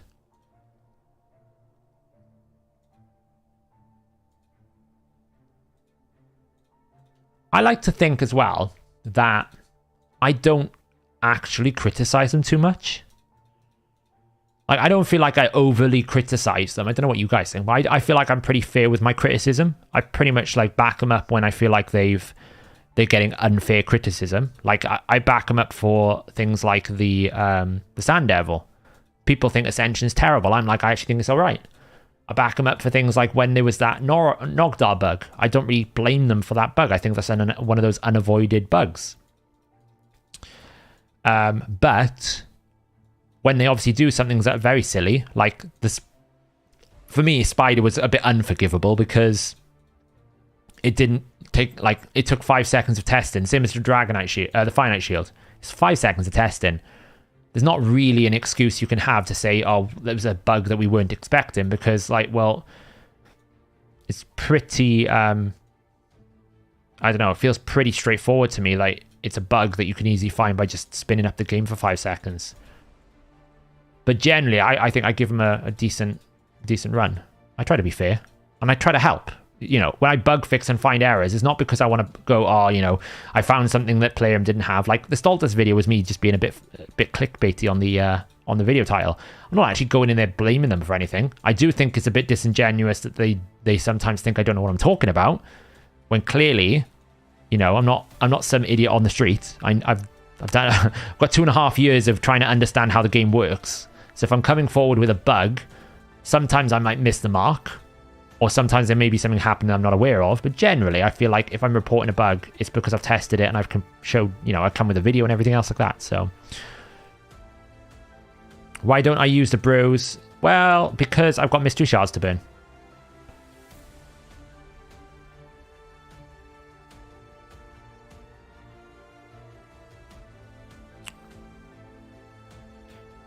Yeah, I think Dragon is okay. I haven't tested Ice Golem yet. We'll probably have a look at that tonight. I feel like Fire Knight was just massively overtuned, and I feel like Spider 10 is massively undertuned. It's really easy. So, all these summons we can do.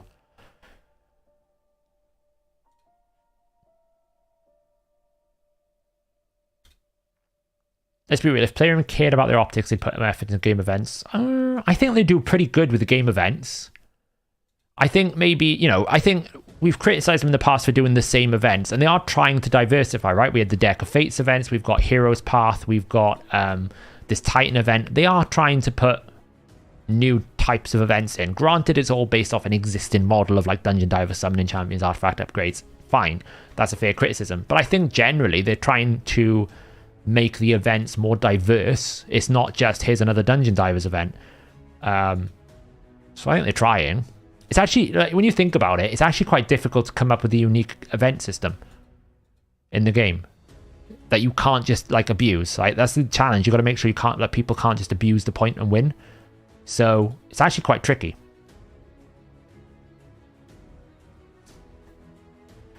I'm one of the data miners, they don't like that. But you say that, they're pretty happy with RSL Helper. They're pretty happy with Dead with Jedi's Calculator. They're pretty happy with all the fan sites driving traffic to them. I don't think they hate data miners. That's not the right way to look at it. I just think that they don't need me in the content creator program, so therefore they don't need to put me in there, right? I think that's probably what it comes down to. They're probably a bit like, your data mine's a bit, it's kind of a bit rubbish. And then they're like, well, your HH is already in there, so I don't really need another one. I don't want to add to it, so...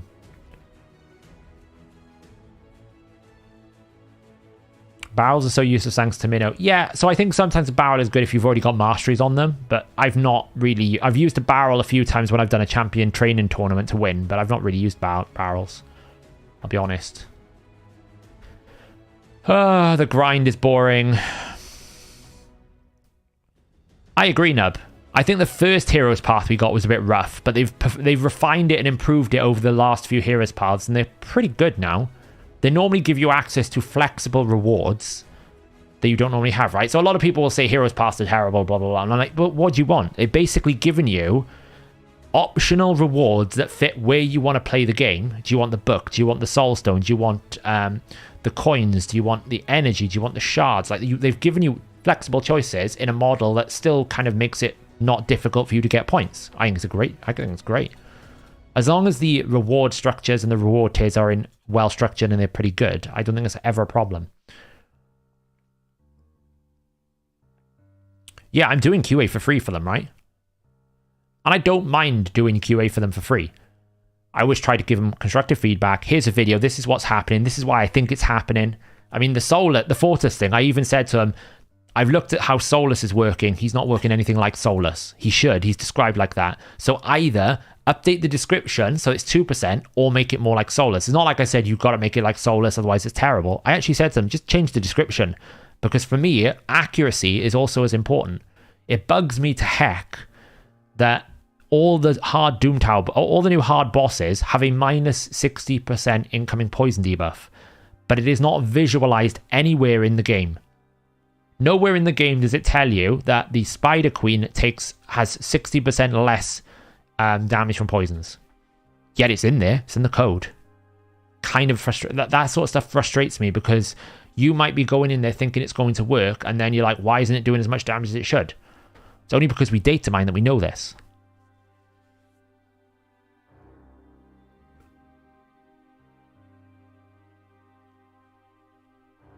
Yeah, I thought that lightning offer grab was not too bad. I just don't like lightning offers because I don't want to have to make the decision there and then. Would Candy be able to Nightmare Campaign farm? Not very well. He could, but it would be pretty slow. I think both the Barrel and the Feast is very good for early mid, right? Because normally you buy your first sets of masteries, that's when you probably use a Barrel.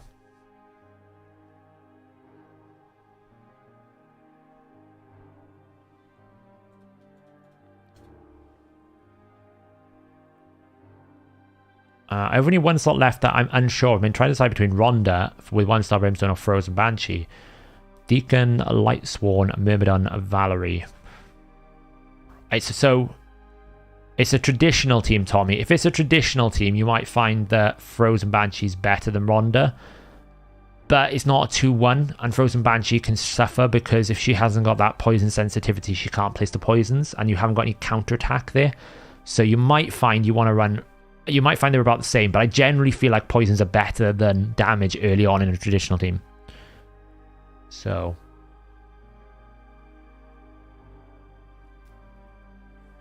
What sets would you use on Husk to build? I mean, if it's Hydra, probably Reflex or Relentless, so I get more max HP nukes. Who can farm a Nightmare Campaign fast? I think Herndid can do it, Ignatius can do it, Ethos can do it, I think obviously Fortis can do it. There's one more I'm thinking of that can do it. I'm trying to think. I think Hegemon's not terrible either. There is another one I'm thinking that I can't think of.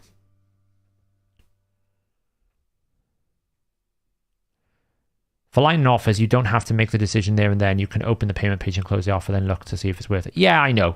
What I meant is, eventually it's going to pop up again and you can't do anything, right? It's the design of the concept. It's like the ultimate bait. It's designed to make you feel like you have to take the offer, and I just don't like the optics. You offer a pack, you give them a time, they want the pack, great. If they don't want the pack, you shouldn't do it. And I think that's what bugs me.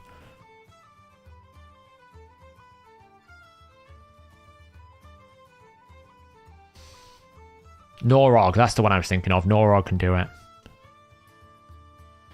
I have Haikatoon and War Maiden at 50 with 350 red scrolls. Should I use Barrel? That's the situation where barrels are valuable if they are rank 50, right? If you basically ranked 6, then 1 to 60 is worth the barrel because you're going to get those. You've already got the masteries on them, right? It's not too many. That's when the barrel is kind of worth it. It's the only situation I think you can use a barrel. Skullcrown can I don't think Skullcrown can do it. My Skullcrown can't do it. She doesn't have enough damage. We talked about Nightmare Campaign. I don't think Queen Eva can do it either. I don't think she got enough damage. Ray maybe, but again, I don't know. Hegemon is good in faction wars. He's also good in like 3v3 just to force people into trying to make a decision.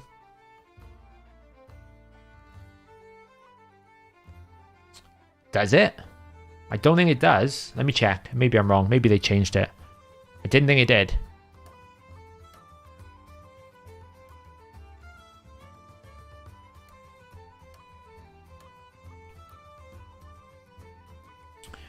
Yeah, probably, Tommy. You could. But I think ally protection is really important, right?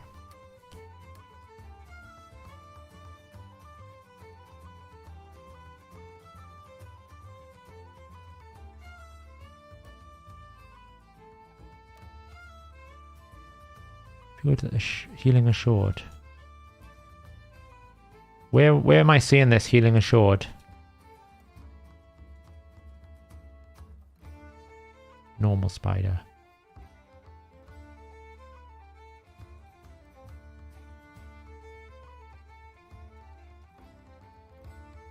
Yeah. So that's the thing. This healing assured is here. That's a different passive. So it's a different. So all the new hard mode dungeon bosses have a new passive. Healing assured. Yeah, it says it receives less damage from poison debuffs there. But actually, if you go to something like Dragon, yeah, doesn't say it anywhere here. And when you go to hard mode, doesn't say it anywhere here. But he takes 60% less damage from poisons. Doesn't say it anywhere, but he does. So annoying.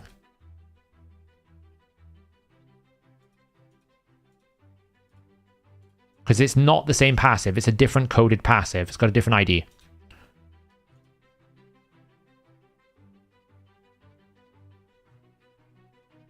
I like the vortex animations. I never get old. It'll never get old for me.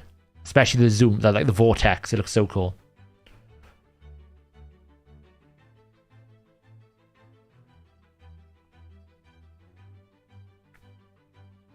Norog's good because he can stun, so he can keep himself alive. That's the difference. You can CC with it.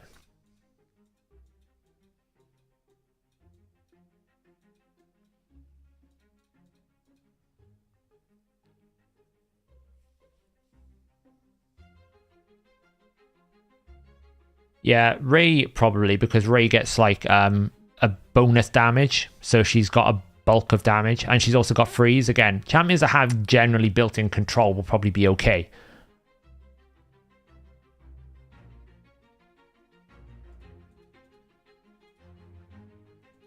Yeah, Ray. I didn't think Ray would struggle. I think Queen Eva would struggle. I don't think she's as good. Heffrak. I mean, yes, Heffrak could. You'd need to go maybe faster with the right masteries and stuff so you can get the right recycling, but... Oh, not Norog. I'm thinking of Bigun. Yeah, I'm sorry. I was thinking Norog as Bigun. Bigun can do it with the stun. Yeah, my mistake. I'm mixing the two champions up. Wicked Bunani, welcome for being a minion for the 2nd month. It's good to have you. Welcome, welcome. How much better is Hard Stage 10 from Hard Stage 7 Spider? In terms of CVC, it's another 50 points. It's a lot. In terms of just general farming, the gear is better. But it's not like hugely, it's not like significant. It's basically 0.5% more mythical rate every single level. So it's a 1.5 better mythical rate chance and a 1.5 better legendary chance in trade of 3% rare. So it's just better gear. MM0. He's back again. 2 months in a row. Welcome. Double minion drop. Good to see you here.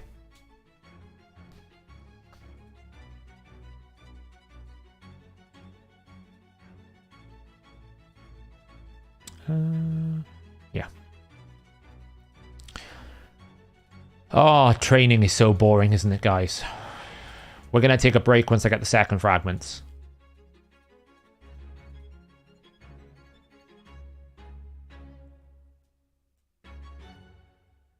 Yeah, big and I was thinking of. You got 70 gems from the 70 gems. That's not terrible. It could be worse.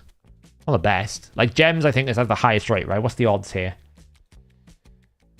Bum, bum, bum, bum, bum, bum. You get like a 29% chance you're gonna get gems out of that chest. It's like 1 in 3 chance. I'd take it probably. The only thing I'd probably want. Do you know what? I actually don't know what I want out of the platinum chest. Void Shard would be nice, I guess. It'll save me all of $1.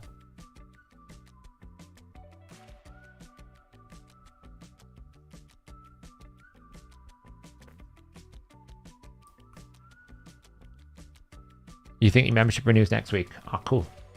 You've gifted loads of memberships, Smurfblue. I wish I could add a special role for that. I probably need to look at that. Can you add more champion settings presets to HITs such as Cold Heart? Can I add more champion setting presets? Yeah, we need to actually review those presets. It's on my list of things to look at. Yeah, I mean, if I go to the platinum chest, I'm going to go all the way. But I'm just wondering if it's worth it. I'm already tired. It's like, ugh. I haven't done any Hydra yet this week either.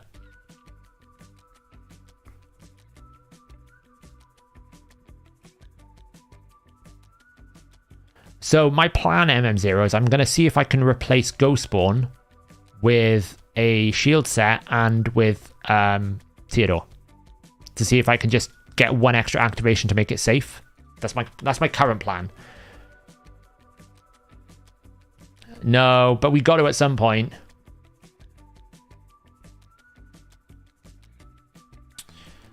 So we're doing a Nightmare green virus. So we're using Fortis because he can clear it safer than my other champions. Oh, I'll call these 1 stars. I've got to process at some point.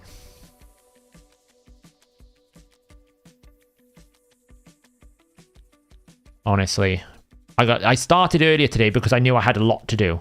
We had a lot to do tonight, so that's why I started half an hour earlier tonight. Because we had a bit of news and stuff to cover, and I also had so much to get through that I wanted to do on stream.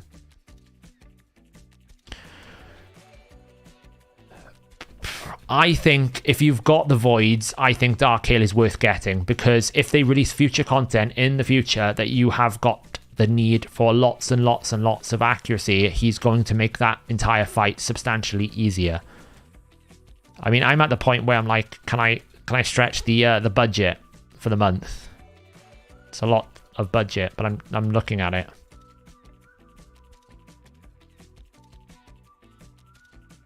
We haven't done a big shard pull video in a while, so Fiction might be getting a message. Can I do this for content, please? It's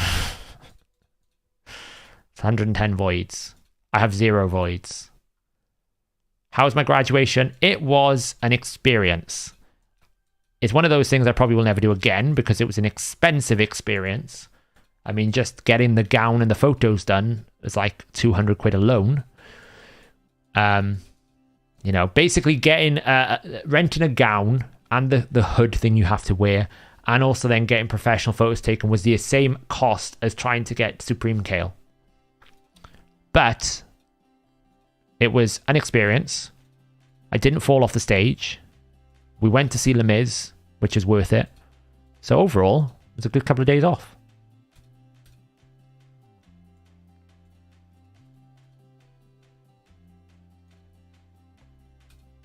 I know, exactly. I could have had a Supreme Kael, but there you go. I chose to walk across the stage. What happened to the PhD wizard robes? I mean, I might do it for that. It's going to be a while.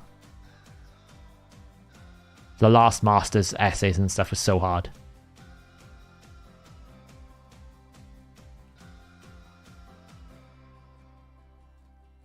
Yeah, I know. I was standing waiting for my name to be called, and I was like, oh, this is like... I actually physically cannot remember the walking across bit.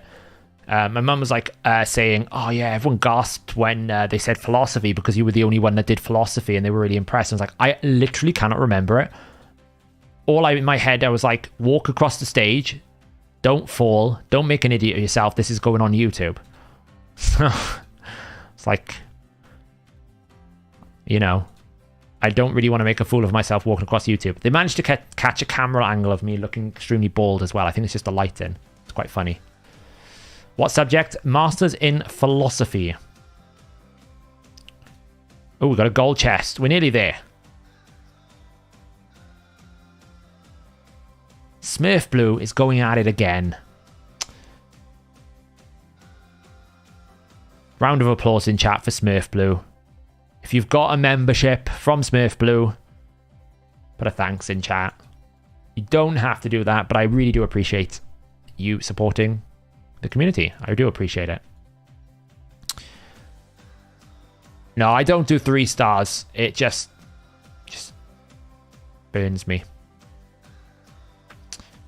I might do. At the moment, I'm just going for the fragments first. That's the minimum. Right, so... Do a little bit of poll. We can get gems, silver, and that's like 50-60%. Epic book, ancient shard, and loads of chaos ore from that gold chest.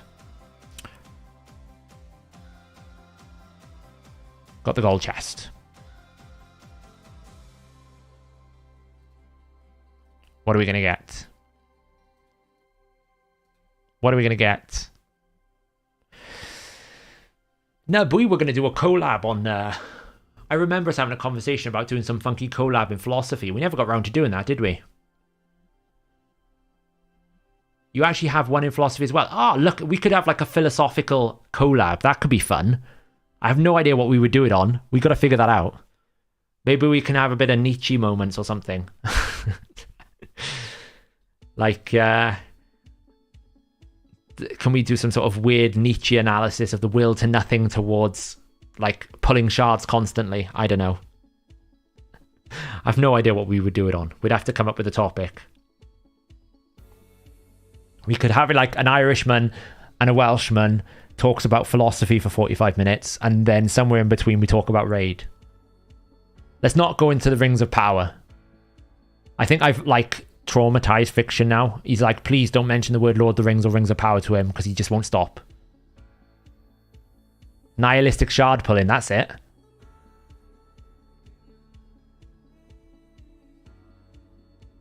I literally have no idea what we would associate it with. I'm sure we could come up with something though. It'd be kind of funny.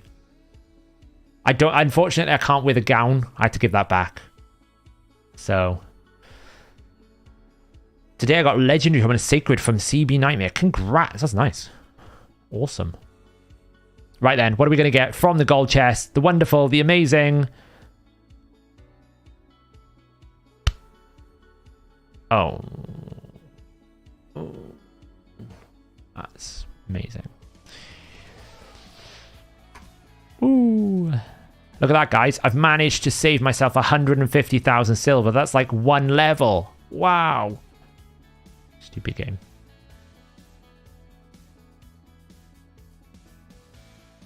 Rip.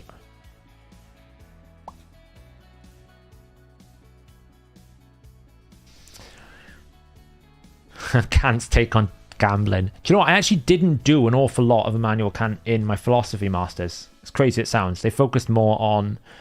There's more focus on Nietzsche. We did a whole module on the concept of power. We did a module on emotion, like the philosophical meaning of emotion. We touched a little bit on art philosophy. Philosophy is one of those subjects where literally there's subcategories for everything. A lot of psychologists were at some point touched philosophy. You've got moral philosophy, ethical philosophy. You've got religious philosophy, art philosophy. Crazy. They're all not very good people. I did touch a little bit on, was it Socrates? Or was it the other dude? I think I always mix these two up. We did one on that. But honestly, I can't remember half the stuff. Like, some of the essays I wrote, I still don't understand half of it myself. What about you and other content creators pick a side of a topic and one of you argues for against it? We could be there for a while. The wonderful thing about philosophy is you can write substantial amounts of words and actually reach zero conclusions or zero, like, you don't get anywhere. Like, literally. I don't mean anything. Plato. Could have been Plato, yeah. I can't remember which one it was. It was one of them. We did an analysis on. I did my dissertation on Nietzsche. And Nietzsche, specifically Nietzsche's concept of the will to nothingness and his belief that Christianity was self-nihilistic. Which is absolutely no insult to anyone who's a Christian. It's just what he believed. He was a bit of a weirdo.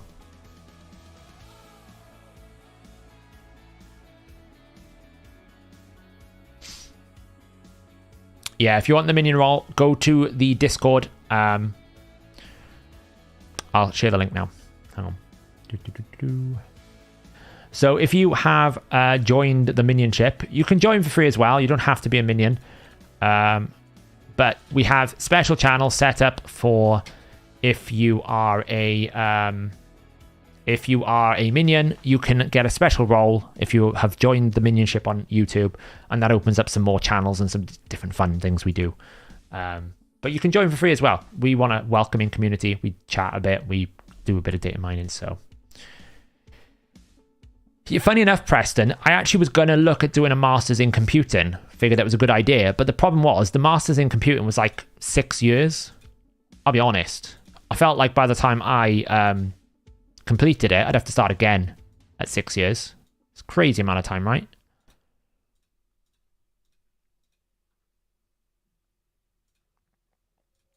So I chose philosophy because it was 2 years. Otherwise, I was just going to be there forever. I didn't want to... It was one of those things I wanted to do, but I didn't want to spend my eternity doing.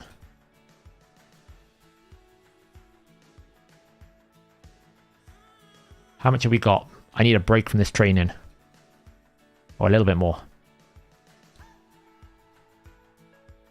I don't think I touched on Albert Camus, to be honest, on in my writings.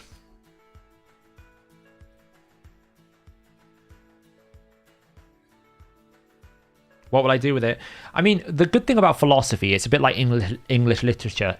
As an academic qualification, it demonstrates that you have the ability to do critical thinking and summarizations, and you can basically create discussions that are specific to the point, and you're able to analyze complex texts and concepts. So it's not like I'm going to go in to become a philosopher in any sort of depth, but having the ability to look beyond the basics is a valuable asset that I think you can transfer, and you learn a lot of things. So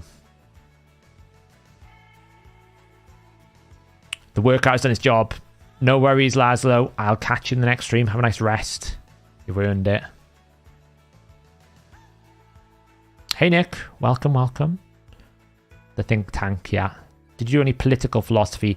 Yeah, so we did a module on global citizenship, right? So basically the concept of as a species, or not so much a species, but do we have a responsibility as a global citizen to take more actions than we currently are? And there's two different spectrums, right? So one aspect of the global citizenship argument would be, if I have the power to influence or even improve the life of someone I don't know across the other side of the world, then I have a responsibility to do it. Another angle would argue, well, yes, you can, but if you put yourself in a position where you it would diminish your quality of life, or your like wherever you put your philosophical meaning, in terms of like, you know, if I could donate all of my wealth and help that person over the other side of the world. However, that would put me at a wealth disadvantage. Therefore, that would lower my quality of life, but not to the extent that it would lower their quality of life. Where do you draw the line, philosophically speaking? It's a bit like, if you made it really basic, it's a bit like the whole, you've got like one child on a train track versus another 2 or 3 adults. Do you save the child, or do you save the other one? Right? It's a little bit like that, but not quite the same. And it's also like it delves into utilitarianism a little bit versus, I suppose, more other concept and tropes. So we did a little bit of that. That was towards the end of the thing. I kind of subscribe a little bit to the utilitarianism mentality in my head. I prefer utilitarianism as a concept, just generally. I think it's the most philosophically ethical stance you can take, even if other people disagree with it. Like Nietzsche, for example, is very much on the mindset that he wasn't really utilitarian. He believed that basically you had, if you denied yourself earthly pleasures, then that wasn't very, that was incorrect, right? You shouldn't do that. That's why he believed towards the end of his writings that Christianity, or at least European Christianity at the time of when he was writing, which is in the 1800s, or the 1800s, I think he believed that Christianity had become self-nihilistic, in the sense that it was forcing people to believe in the reality of something that didn't exist in order to create meaning in their life so that they wouldn't be nihilistic. But in essence, by denying all your self-earthly pleasures like purity and not allowing to like hook up with people and all that kind of stuff, you're actually not living your life. So in essence, you were nihilistic anyway, even though Christianity was created as a tool to try and reduce the concept of nihilism. And for anyone who doesn't know what nihilism means, it's basically that essentially a technical term for saying self-destruction of your own belief system.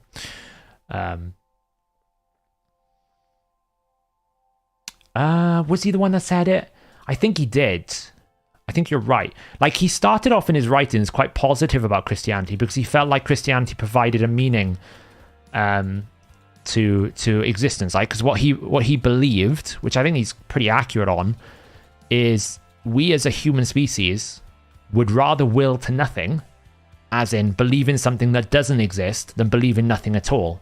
That's why you find a lot of religions are created, because people are seeking for a meaning in life, to find an answer to something or meaning behind everything, and they look to religion to provide that meaning. Either they believe in a deity or they believe in some sort of concept that will allow them to justify their actions or justify their existence or their purpose or something of that nature. Without that justification, we quickly fall into a spiral of, well, what does everything mean? What is the point of everything? Then that leads to negative problems.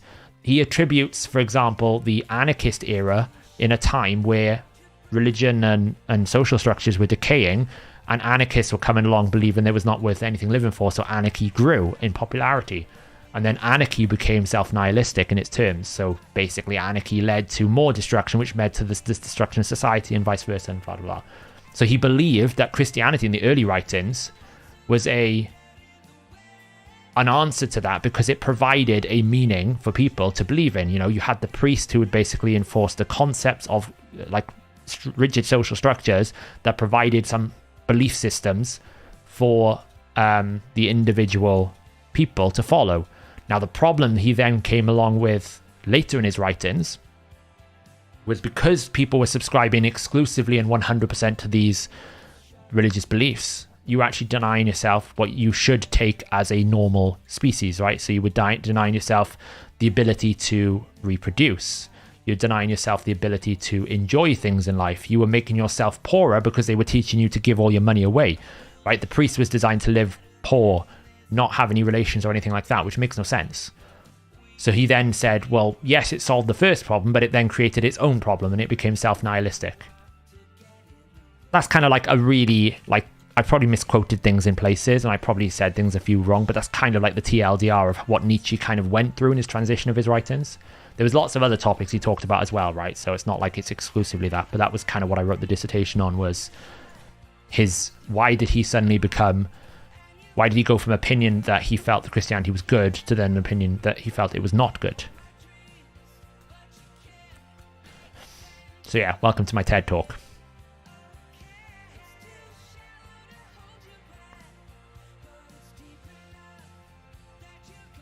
So a good analogy that someone had is a bit like, I call it the Titanic analogy, right? So you're in a boat in the ocean, okay? And you have 40 people drowning around you, and your boat can take 20. So philosophically speaking, or ethically speaking, you'd have some moral ethics which would basically say you should save everyone. You have a responsibility to save everyone and care for everyone, regardless of your own well-being, right? Regardless of what you would do. So you then save all 40 people. But then what happens to that boat? It capsizes. Well, that's not very good. The utilitarian would go, okay, of the 40 people, find the 20, because my boat can take 20, that can survive, and discard the other 20, because it's for the greater good. But then you have the ethical qualms of, how do you pick the 20? What criteria are you specifying for the best 20? How do you find the greater good? Is it better to save none of them, because then that's more fair? Because then you have the conversation of, well, how do I make the decision morally that one life is better than the other life? It's why you see a lot of governments structure their entire policies around utilitarian thinking. It's always like for the greater good, for the higher averages. You know, they look at statistics to basically find the better numbers, because actually it's the easiest applicable ethical standards, but it's not necessarily always the right one.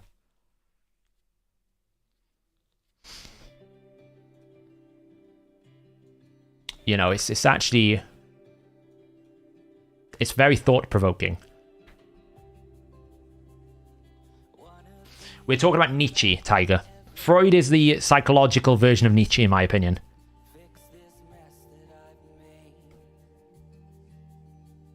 But main ref, here's the thing, right? For me, imagine you were in a situation, main ref, where the only people surviving on the earth was those 40 people, and you only prioritize women and children. Well, for the survival of the species now, that's not for the greater good, because those women cannot reproduce. So you'd have to pick men first, with women. This is what I'm saying. The context is actually quite difficult because having a model, and a lot of the time philosophy likes to conclude in some sort of model that you can apply, or a set of standards or principles, or they'll often try to summarize their thinking into those kind of like structured way. And what you tend to find is there's always flaws in the model that you can apply context to, which then means, well, how does it work that way? What does it work like? There's always problems with this thing, you know? So like, for example, a good example of where a model doesn't really work is the concept of power, you know?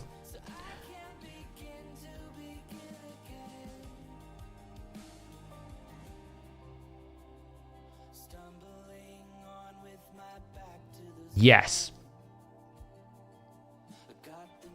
Yeah, so what made The Dark Knight such a wonderful film is it didn't go full superhero. It touched on psychological, philosophical debates and dilemmas. You had a character that just wanted to watch the world burn, so had no morals, versus Batman, who had questionable morals because he lived his life by a certain set of morals, but was willing to cross certain lines. And then you had the pure model, which was the Harvey Dent character, who was meant to be like the White Knight. And he basically threw all those different ethical problems into the same film and then blew it all up and made a huge thing. It was very well done because of that. But yeah, like the concept of power, for example, the earliest versions or the earliest models of the concept of power is for someone to have power over another. We'll call them agents. Agent A wants to do something. For Agent B to have power over Agent A, B has to force A to do something they don't want to do against their will, and it forces them to change their behaviors. So, for example, a policeman could be that Agent B. He has the power to make you change direction on a road. He has power over your decisions. Therefore, that's a concept of power.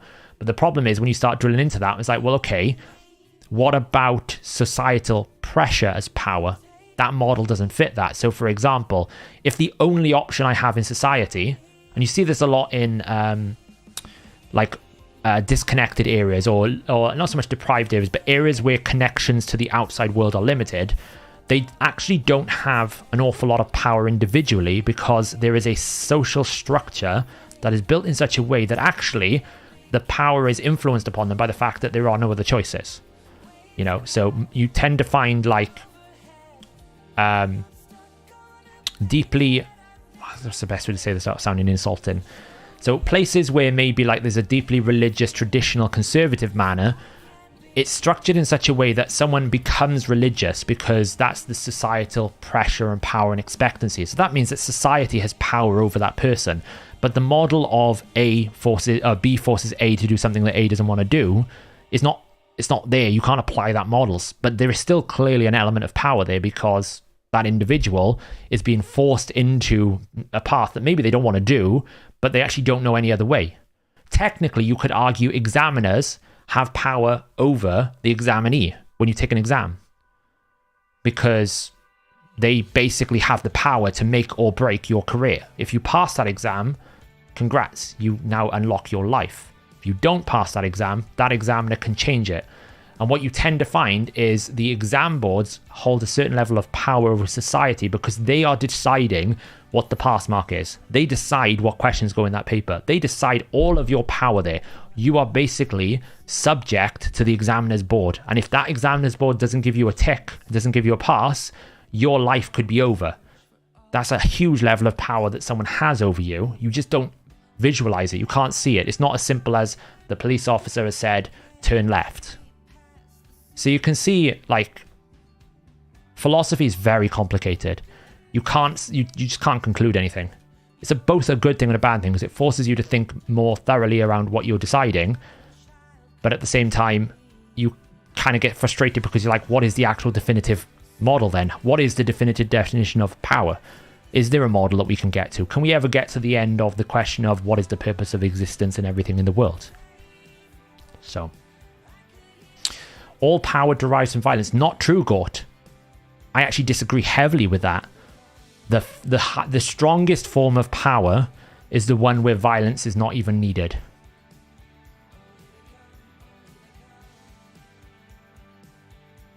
It's not even needed.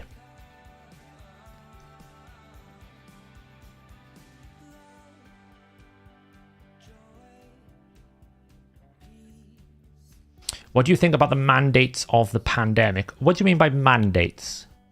Man-made.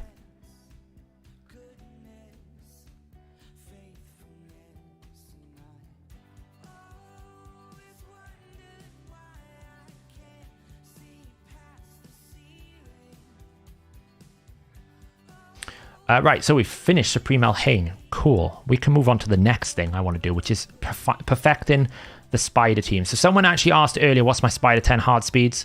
I made a mistake in my video.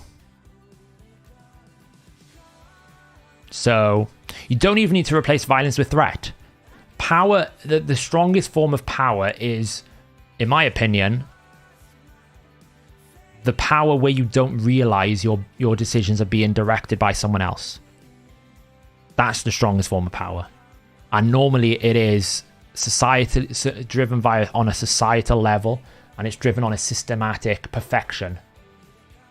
We as human species naturally draw ourselves towards refining and perfecting the way we do something, which is why every time something gets better and better and better, it gets scarier and scarier and scarier. We just have this thing where we want to try and find the 10%, and we're not happy until we push it even further.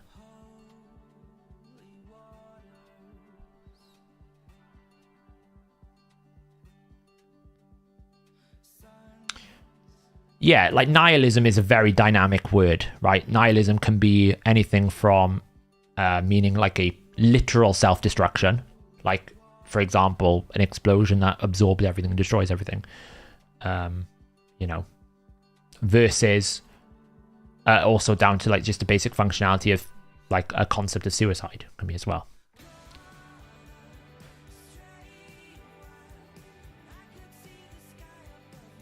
Can I show my Longbeard masteries? Yeah, I don't know if he's got any though, I'll be honest. I think he's just built... Yeah, I haven't finished building masteries on him. He's just got Laura Steel, Evil Eye, bit of basic stuff.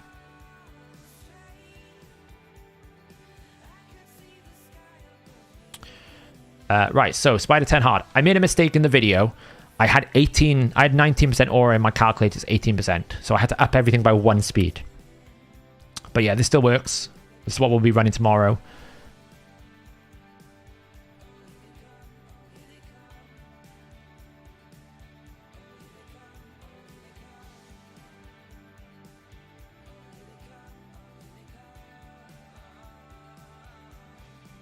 It's pretty good. We had to tweak it a little bit because Glazea wasn't doing it, and Liburger wasn't enough, so we had to basically boost it with Dark Hill. I've run this a lot, it doesn't fail. It's really good, it doesn't fail. Yeah, nihilism is a very broad term. When I talk about nihilism in Nietzsche's reference, he's pretty much talking to like the destructive aspects of nihilism, where basically things lead to the destruction of stuff. That's his interpretation. You know, but if you think, right, an interesting way to look at it is something that came from the Unabomber, right? The Unabomber wrote a manifesto where he talked about the machinations of the world and how robots were taking over everything, and kind of like, he was a bit nuts, but in there, fundamentally, he had some basic concepts where he's basically saying, you know, when you're driving down a road now and there's a red light, but there's no cars on the road, you sit and stop at that red light. Why? Because the machine tells you to. So who has the power over you? Are you now an individual, or the machine controls you? Like, this is the thing. Decision making around what you do in your life is now subject around legal systems. So the legal system has power over you, but should it have power over you? Is it ethically correct and philosophically correct that it should have power over you? It's a very deep, thought-provoking concept where we're putting our faith in a system that we don't control to do what we think is correct for us as individuals. But also there's an ethical requirement, or a philosophical requirement, that we should also do good by others and kind of things like that. So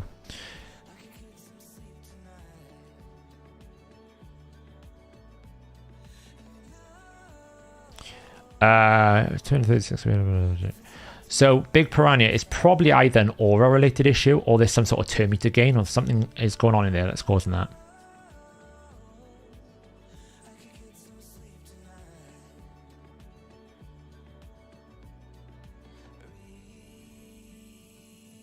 on the share my team link, is it possible to see the harder dungeon teams? It shows at the moment, Zach, the last team that you ran in that dungeon. We will be adding a system where you can see all of your stages information. We just haven't got there yet.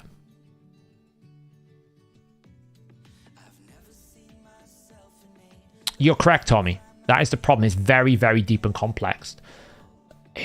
You can't just summarize it. Like, there's no individual universal model that's going to make it all work. I have seen them making that they're going to make new films, Moon Baboon. I don't know any details about it, so I'll hold my reservations, but at least it's Warner Brothers doing it, and they generally do an okay job with the films, I guess. Weird. I'd have to see the team in action, Big Piranha, to know, basically. I could probably figure it out.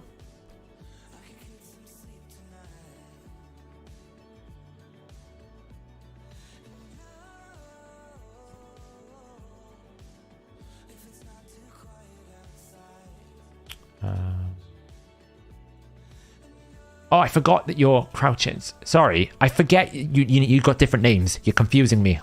I haven't streamed in a week.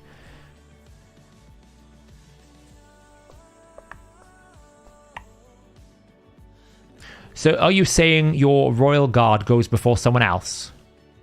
Is that what you're saying?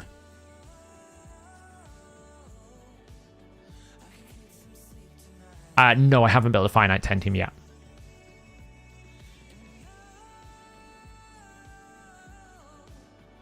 No, they all go before Spider, and the Spider's 245. Yes, they will. So the reason why that's happening is tick rates, right? So because you are ticking with a higher speed, so basically, right, for example, 236 with speed buff is 306 speed. So you're basically, it's called Divisional Dragon, right? You're basically winning the tiebreaker every single time, which is forcing the Spider to tick more ticks. It's the second episode I'm going to do when I re-record the speed series. I'm going to talk about speed divisions and Divisional Dragon, where you can basically force an enemy to take a lot more ticks as if they're running a lot slower. Therefore, they're actually technically running a lot slower speed. That's what you're effectively doing. The Spider Queen is technically at 200 odd speed because it's taken her that same amount of ticks as if she was at 200 speeds to get to a turn because you keep winning the tiebreaker. It's effectively what's happening. So what we want to do here is right now, this team, let me just run this team. I'll show you how good it is. It's pretty reliable, I think. I think it's pretty good. It's not reliable. That's the problem. That's the first time she hasn't killed something first off there. So obviously we're not running any shield set right now. So we need more buffs. So the plan is, this is the problem here. So if we don't get an extension, this can be awkward. We did get an extension this time. Because now we're at like, this is kind of like we just need to survive. And it does. So what we need to do, I think, is get one more activation in somehow. So the question is, can we drop the Renegade here for a Renegade with shield and then drop the Ghost Spawn to bring in Theodore to basically activate? That's the plan. She doesn't tend to strip the stone skin, no.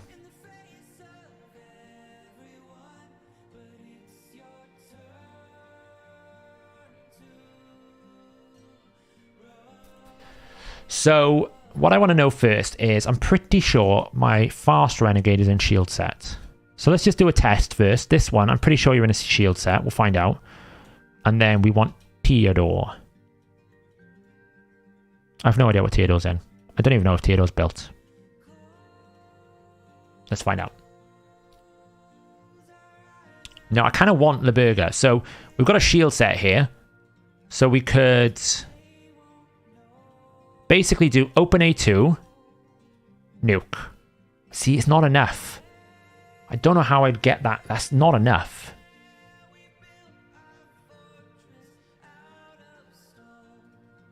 May not be a problem, because maybe we could just get background and activate. But even then, like, it's not enough.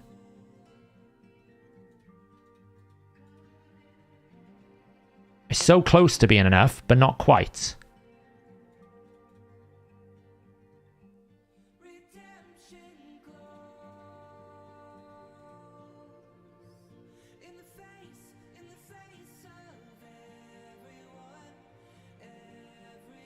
We could have done weaken there. Yeah, that's a good point. Instead, so obviously that gives me 1, 2, 3, 4, 5 more buffs.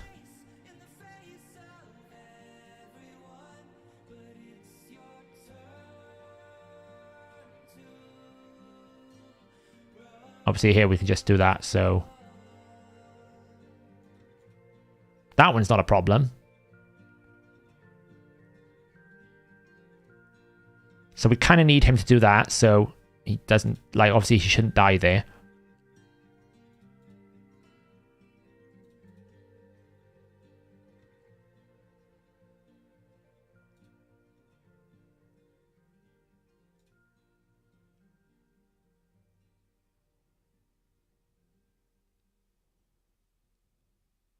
See, not quite enough there.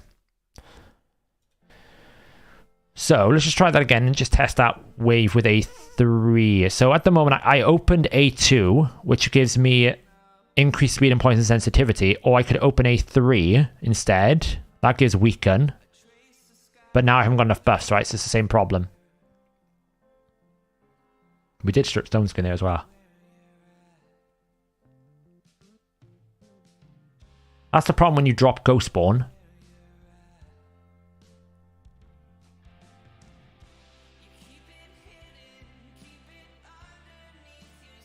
I'm not entirely sure how I can get that to work.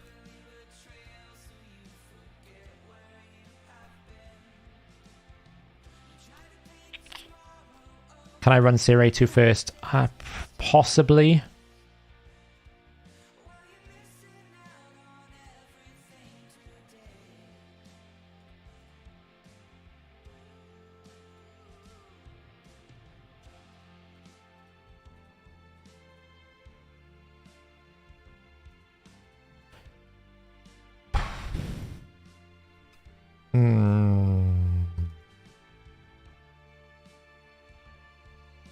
So you're saying, let's just see. We lose a lot of speed by doing this. So Tier 2 A3, Serie 2.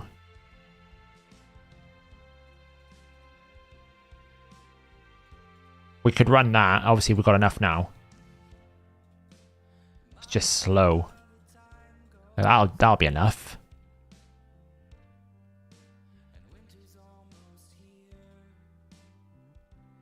And then here we just go boom.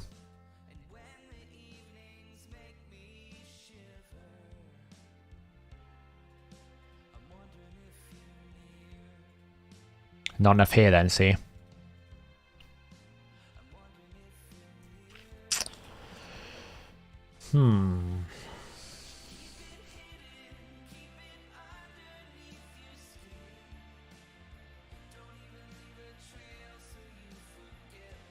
I mean, obviously... So, like, this would give us enough buffs here. Do A2.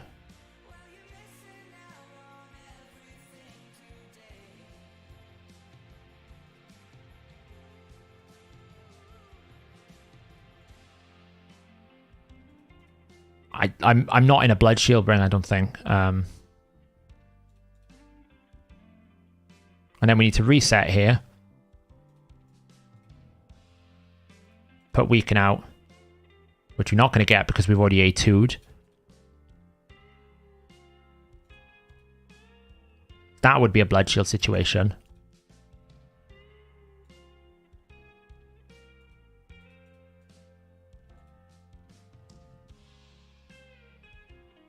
Yeah, that's why I've got LeBurger in here. I think LeBurger's good.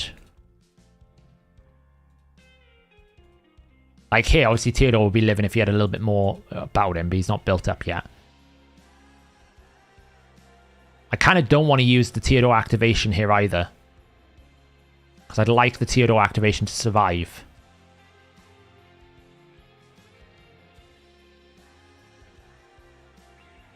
This is a win. I don't think I got Blood Shield for Theodore because I'm pretty sure I got him in triple refresh. Let's have a look.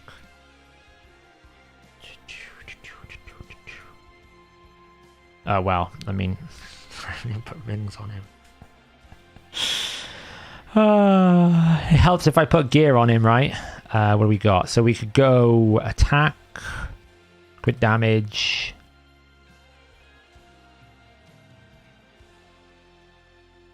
Don't actually... Oh, there's a blood shield here. I mean, that one we should probably put on.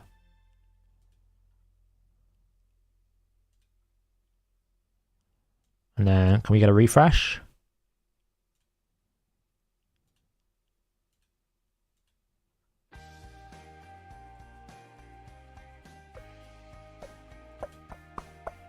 No. So it's going to have to be either an attack with accuracy, a crit damage 5-star, or a defense 5-star. We don't really want crit damage, so I mean, it doesn't really matter if we go this. Or even that, to be honest, that's probably fine. Like, I've got masteries on him, I haven't put masteries yet. We've got a blessing, we might as well throw brimstone, right, I guess. Doesn't really matter, gives me more accuracy there when we get there. So we've got blood shield now. Let's just open up the optimizer a second, because we'll be able to have a look to see how many buffs we need.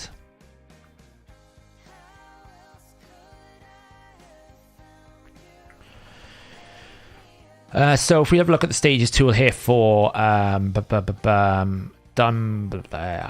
dragon stage 10. Oops. Let's refresh this when that loads. So I've got, I think I may already have them equipped. Yeah, Leburgus from Doom Tower.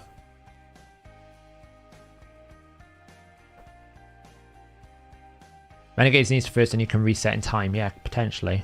Why is my page not loading here? Oh, having problems again. It's annoying. We'll wait for that. So I think this is the config for that at the moment. So if I wanted to basically do damage without... I need 12 buffs with weaken.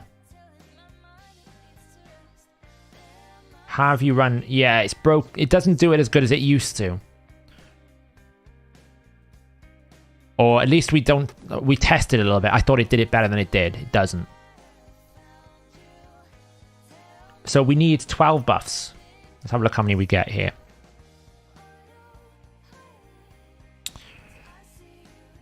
I'm going to have a look at that now after this Kessel. So right now we've got 1, 2, 3, 4, 5 with shield. So I can put 10 with speed buff. So we've got 1, 2, 3, 4, 5, 6, 7, 8, 9, 10. We've got 10. We need 12. So if it strips the stone skin, we probably one-shot. If it doesn't, which it didn't, we don't. So we need more buffs.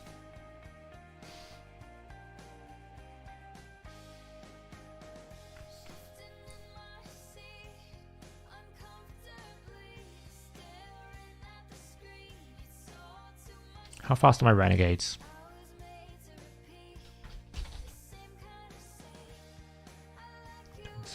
So this one's 217.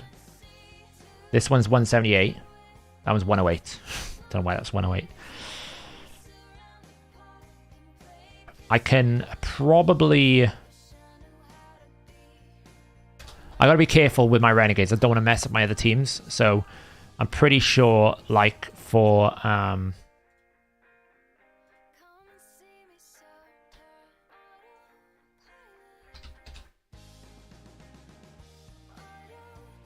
pretty sure for things like let me just check these a sec. That's the 60. Don't want to destroy that. I need to redo an Ice Gum team because this is totally busted anyway. Spider, I think I don't use a reset anymore, so that's okay. So we could probably use this one, build it faster in a shield set.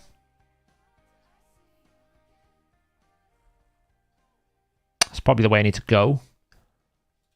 Is where is my renegades? Renegade. I don't think I have. I'm just trying to remember if I have any team set up for specific purposes, for specific things.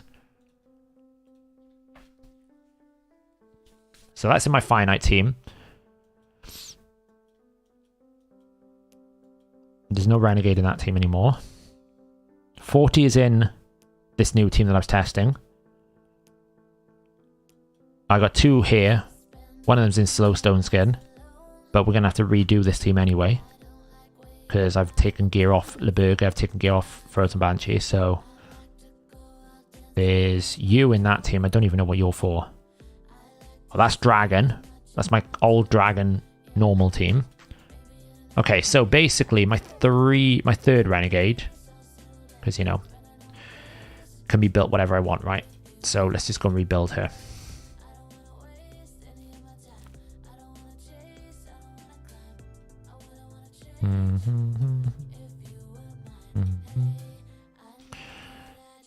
Where is she chilling? She's chilling there somewhere. There's 2. Where's 3? Renegade 3. There. So, if we run a shield set with a blood shield, is the question. Do I have a blood shield here? Doesn't look like it. It does need a champion search bar. You're absolutely right. I can't find anything. Is there a blood shield here anywhere?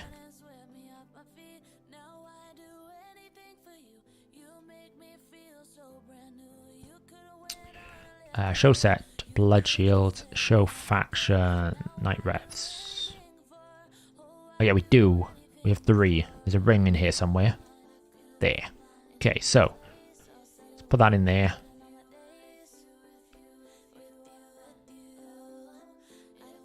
Whatever, we don't really care about that. We just want to level it up. Now I just want to try and find a...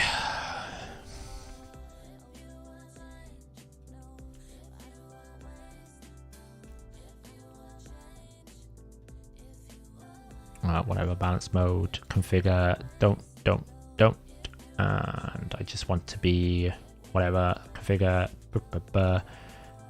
We need to be at 222. Without that, I don't know, just put a little bit into accuracy, I guess.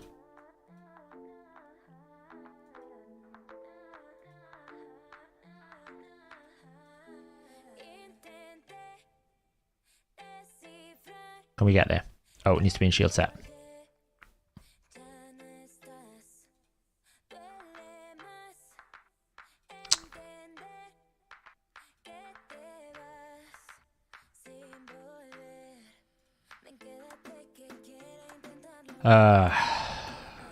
Okay. There we go. I'm not giving you that boots. That's not equipped on anyone, believe it or not. Do that as well.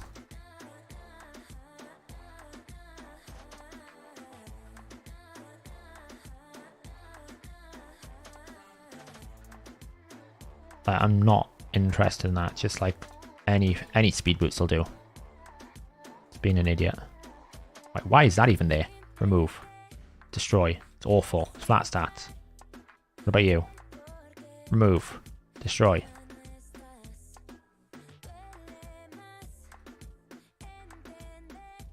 It's not worth the silver to take it off them. Right, I need speed boots. Something in...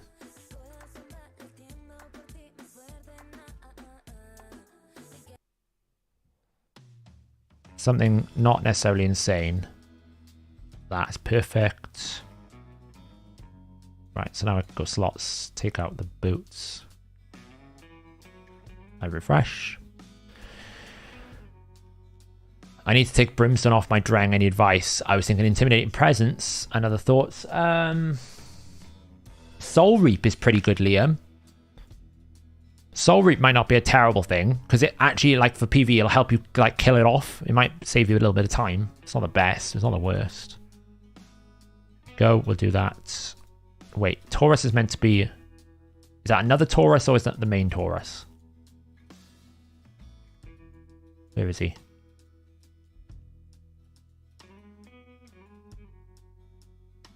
That's the main Taurus. He needs to be locked at 1 now. Go again.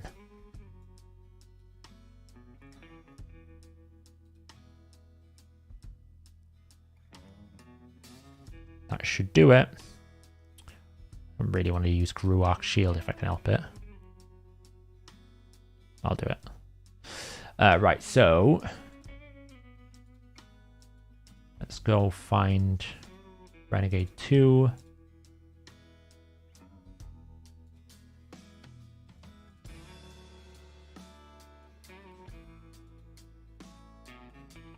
Shield set. We need Zargala. Need Archmage Shield. We need the Nassel's Gloves.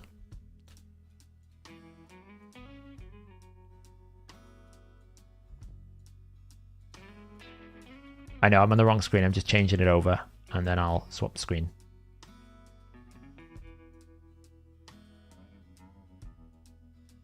Oh, did I glyph everything to +4 when I didn't want to? Ah!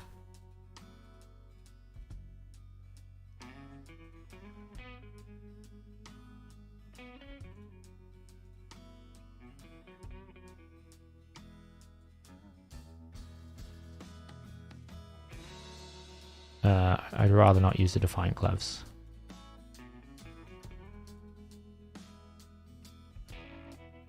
Okay, all I need to do is change. I don't want to use that either. I can rebuild heal, it's fine. Shield, shield, shield, shield, shield. Man, I have such good gear on like champions not using it. It's actually a bit depressing.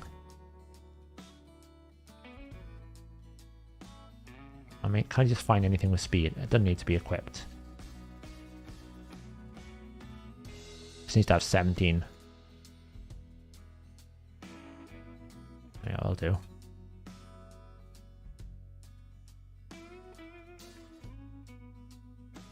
Perfect. So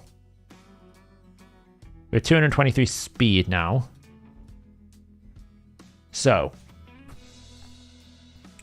if I come out of this, go into Dragon, 10 hard, and we're going to basically break this out. So we're going to take you away.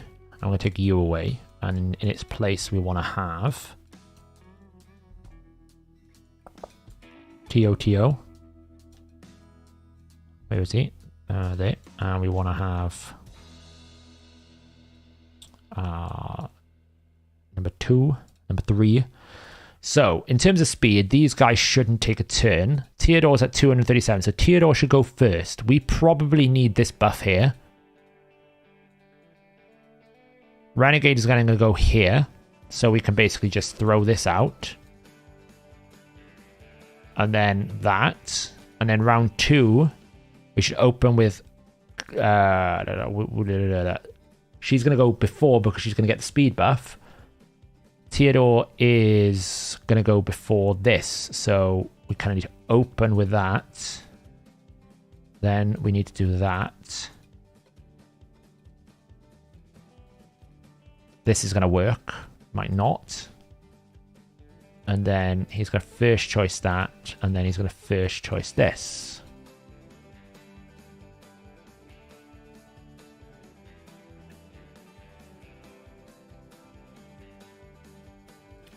I think that's what I'm going to have to do.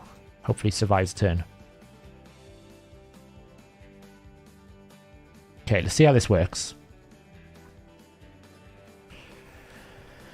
Okay, so the plan here is we want to basically put that out because that gives a speed buff. Oh, see, that's the problem with Blood Shield on Theodore. He doesn't attack. So I'd have to open with A1. Not enough.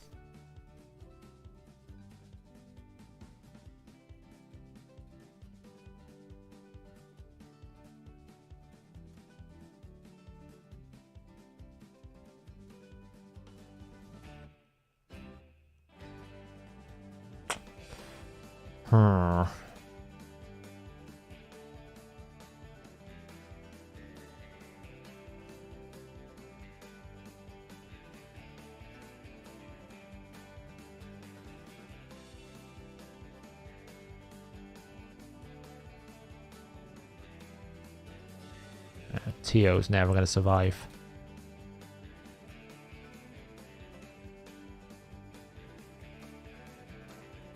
I don't know if Tio's the answer. So if I take Ghostborn out, the wave just dies, and he's going to die here now.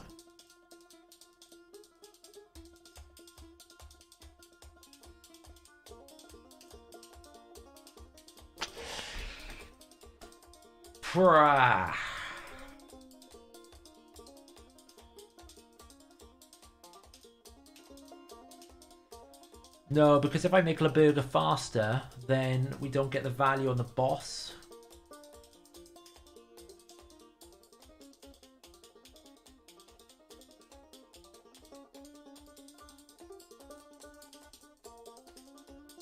The goal of this team was the goal of this change was to basically get the Theodore in so we get an activation on the boss. But actually, it's not working out how I thought it would.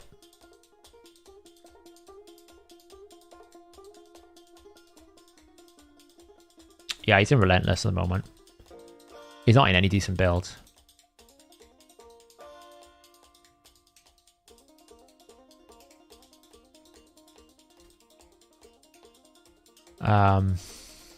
I know I've seen something in our clan. See if I can find it.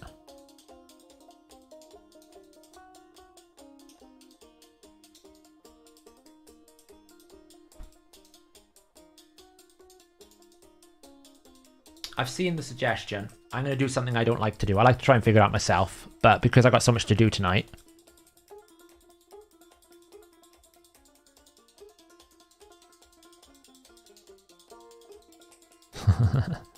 That's my team.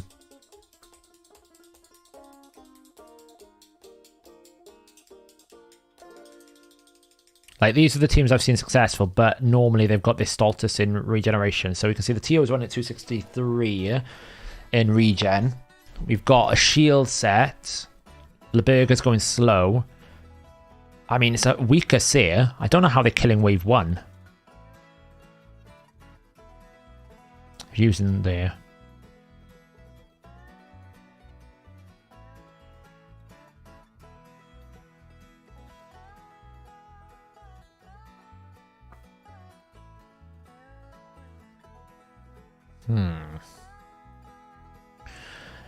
He's opening round 1 with A1 for the Blood Shield. Round 2. So let's just see this here.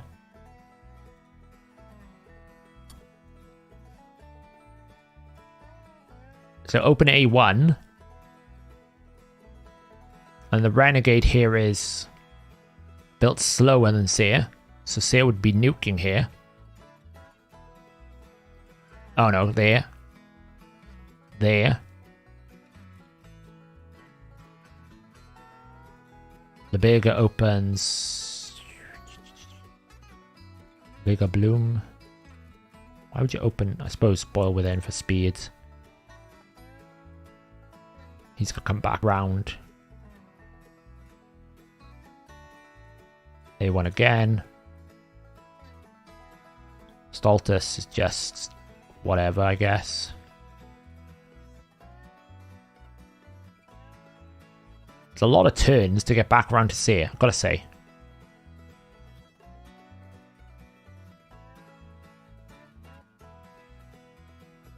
That does it then. So I think it's a case of just setting the team up better. We'll have a look now. Because when we get to wave 2 then, he's basically doing Theodore doesn't use Savant Series, doesn't use that, he just uses A1. Boost. A3. Boil Within. Nuke.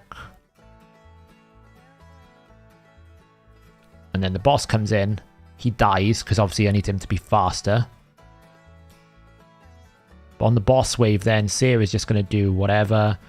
Theodore opens up with A2 into A3. So I think I need to make my Theodore faster.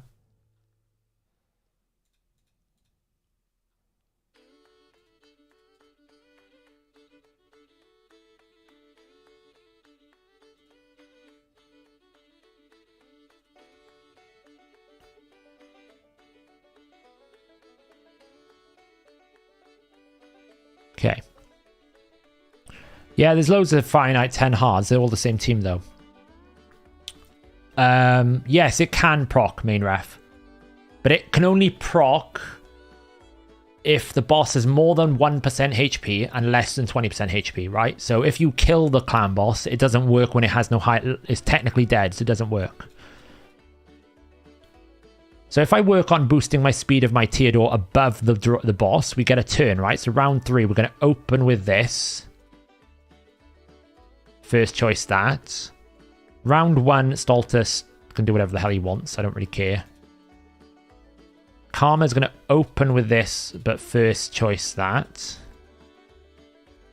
And then round 2, she's going to basically...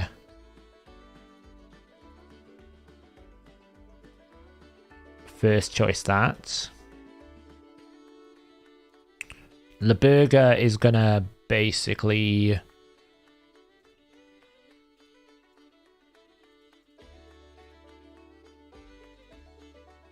Start, don't use. Wave 3.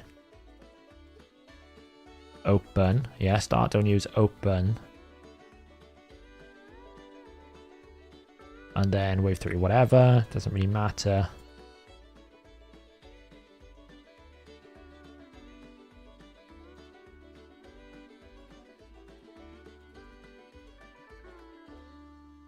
Okay. And then the Renegade is going to, on A1, first choice that, but don't use. Round 2. Okay. So, we just need to make Theodore faster. Oh, safe.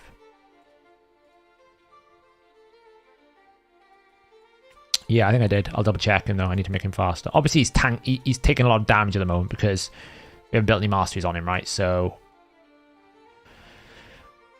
there's no point building War Master, really, is there? I might as well just go. Well, I suppose he attacks on 1. How has he got his War? I always wonder. Like, he's got War Master. I guess I should go War Master, right? I should just go that.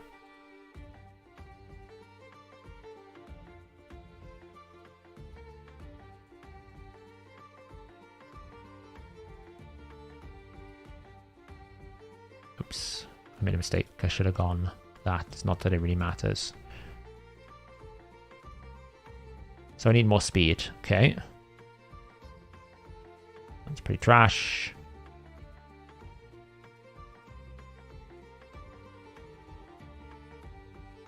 The only problem is I need Blood Shield.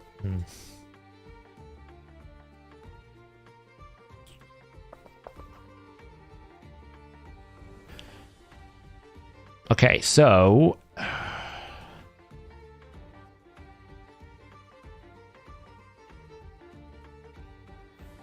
got a ban. Oh, I got Whisper. I don't really want to take it off Whisper. Do I have nothing in my mailbox?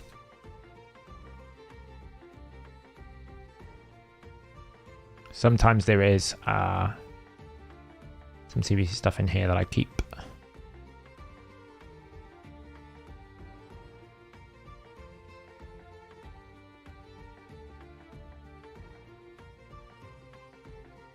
Otherwise, I'm going to have to break him out of Relentless.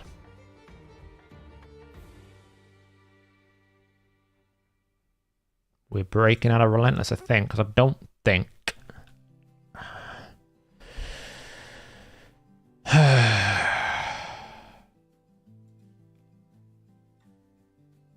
I probably got more accuracy than I need, to be fair. So I could probably look to sub out some accuracy for speed in places.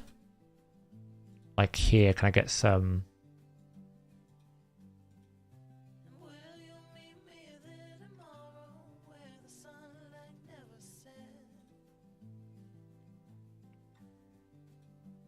That's a lot of accuracy lost though, like 39.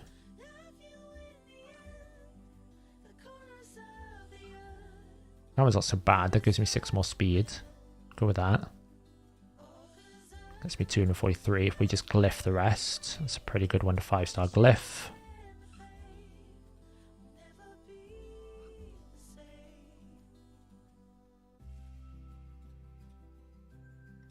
I could have done with that not being +1.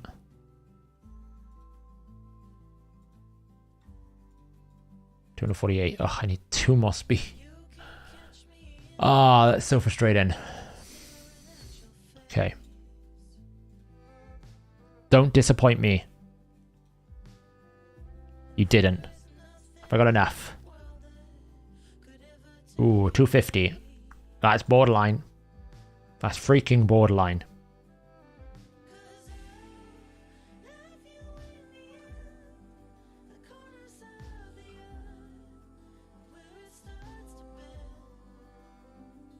We'll see if he wins the tiebreaker.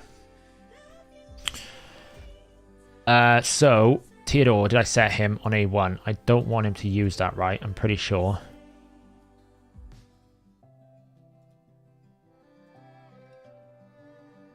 I'm pretty sure I don't want him to use... Round 1, default, no, no.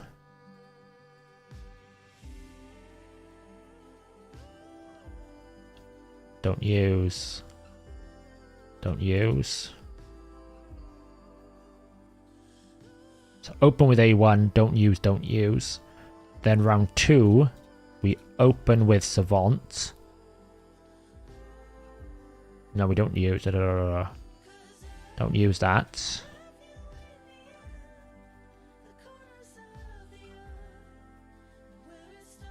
Oh, we start round 1. Sorry, get this right. Start that. Did we?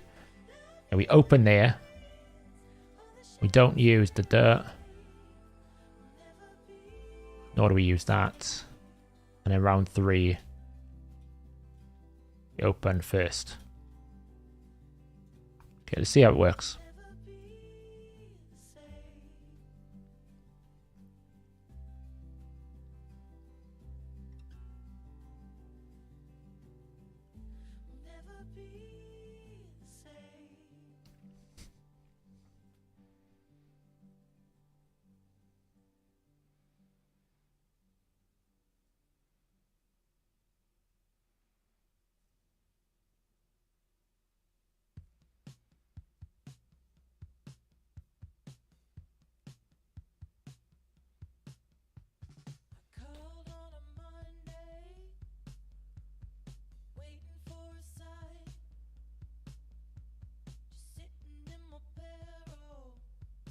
Oh, probably because Renegade is in the wrong speed, right? Because Renegade here is slower. So probably I now need to make Renegade slower than my Seer.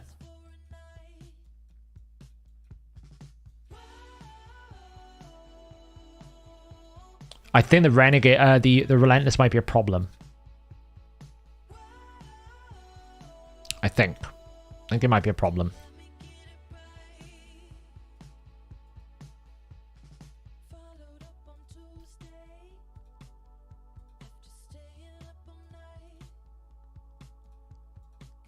$206. Let's try that again.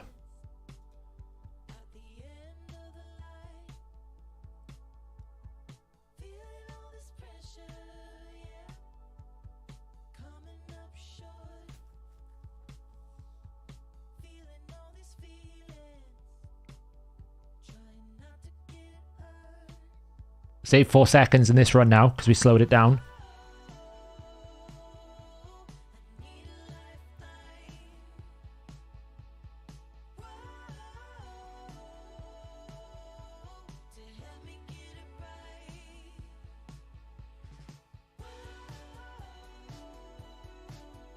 Oh, it's so close. It's so close to working, yet so far. I don't even think this Altus thing in regen is needed. I don't understand why he needs to be in regen. It's not like he's taking, like he's at 146 speed. He's not taking any turns. So I don't understand that. Like obviously Theodore dying doesn't help. You know, Theodore's pretty squishy on because this guy's Theodore's got. Oh, mind you, this guy's got resistance on it. Maybe that's what. Maybe he's resisting the. Regeneration Stoltus is not going to happen. I'm making a stand. I think it's probably just the TO. He has his TO and resistance, so Where is he?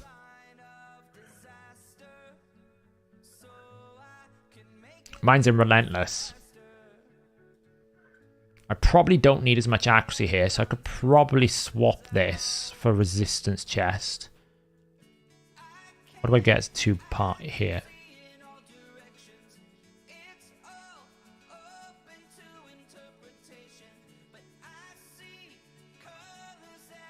Speed 12. Like that, for example. I could put that on him. That'll get me to 252, 335. How much resistance do I need?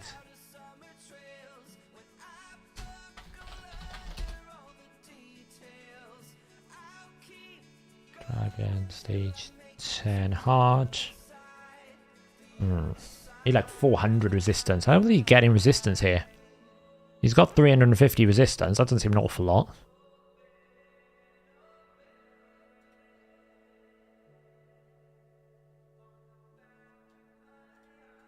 Like I'm at 278. I feel like I need more resistance in here somewhere.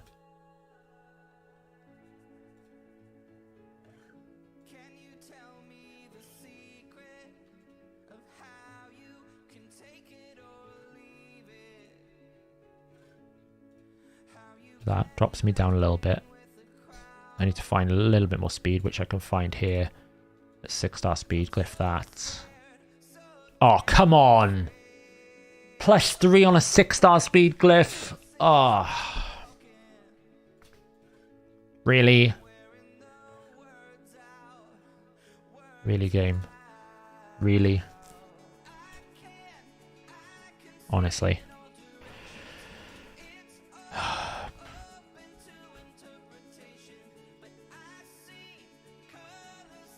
Ah!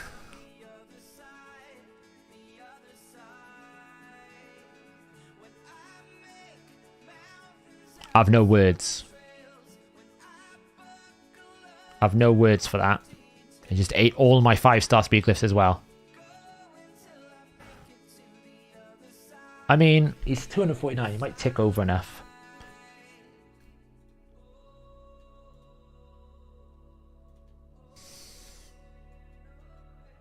That was so frustrating.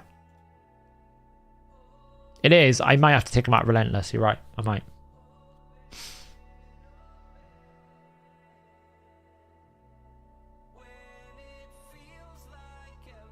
The good news is we're killing the waves pretty quickly with this rotation, right?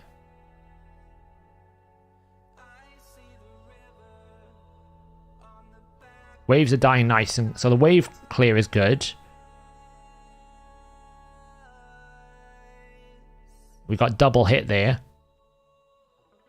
So if we can reduce the incoming damage a little bit, he probably gets an extra turn here, which makes it safe. Oh, we got it there. That was good. Let's have a look. Obviously, like Theodore's not 60, so this, if this works, it just needs to be tankier.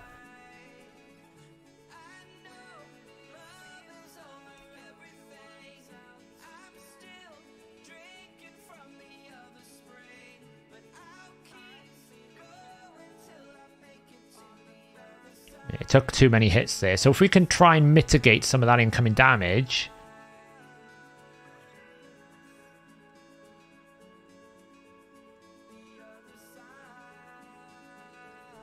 It should work. Because Theodore didn't survive a hit there.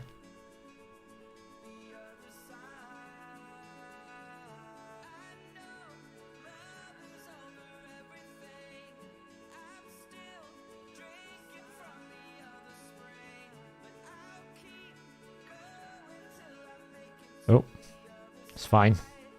Didn't matter there. See, he just... If we can reduce some of these poisons, then we got a chance, I think. But if we don't, that is the issue. But that's alright, because... You know. I could even maybe put him in immunity. That would work.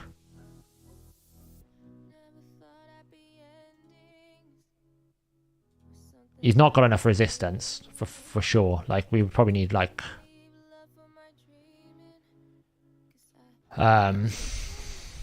we'd need a better amulet.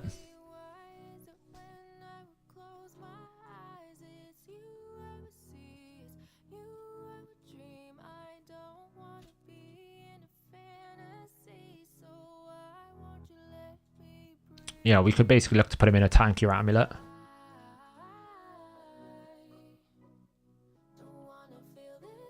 Something like this.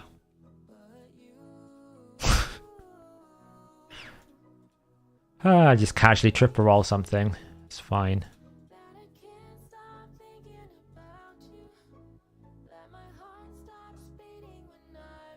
Take the refresh out of it.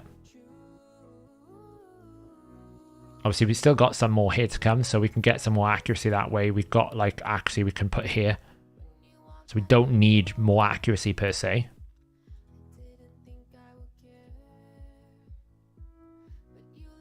Yeah, I could drop the defense aura. That's a good idea. I might try that next. It's a good idea. It's all about the blessing, D-Sama. The blessing is where we're getting a lot of this value because she's ignoring so much defense. If she didn't have the blessing, this wouldn't be possible. Still a little bit too much damage.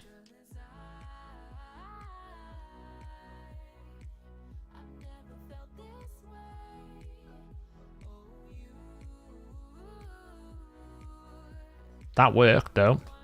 So now it's just... the only thing I wish we could do with Team AI is just swap people. I have to basically redo the entire team because I have to take people out.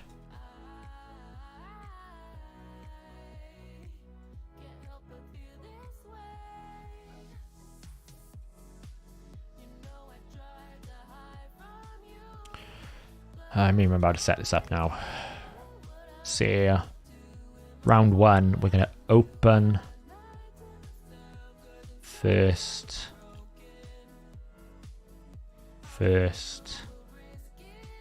Whatever, Stultus, we're going to have round one, don't use. Open. Okay. Attempt number 3. Can we make this stable? Have you tried an area also on Stone Skin seems to be with Stultus so they die together? Leburga needs to be here because she's getting... Leburga is a passive where she has a 50% chance when attacked to extend the poisons. Oh wow, we just tripled there. Luckily that's fine. What is the enemy max HP cap on Finite 25? 10%. Wow, Stultus just got absolutely annihilated without that aura.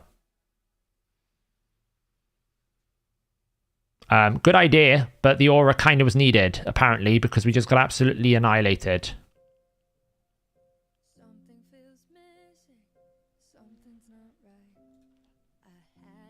Apparently, that was too much damage.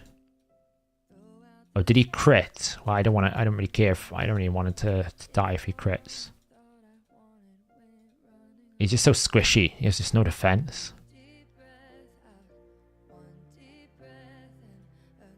So obviously we've got resistance chest. We give him a little bit booster levels.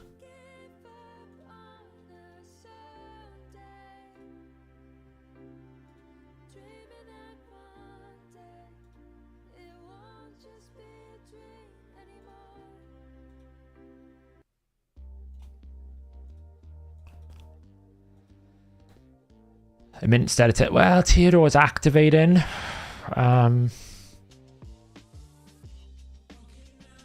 We could have a Neri. The problem is Neri's just going to target whoever dies first. That's the issue.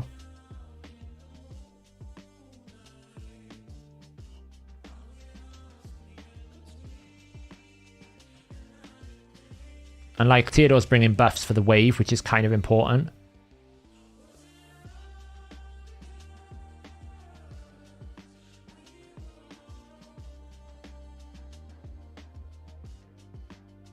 Or we resisted at least.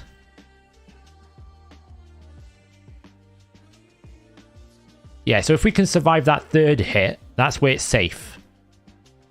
But it's fine this time because we've got enough poisons, right? So if we can survive that third hit, it's okay. Which might just be a case of getting some masteries and better gear and build, maybe re-optimizing him a bit so that we get a little bit more resistance and tankiness. Like I said, take him out of Relentless.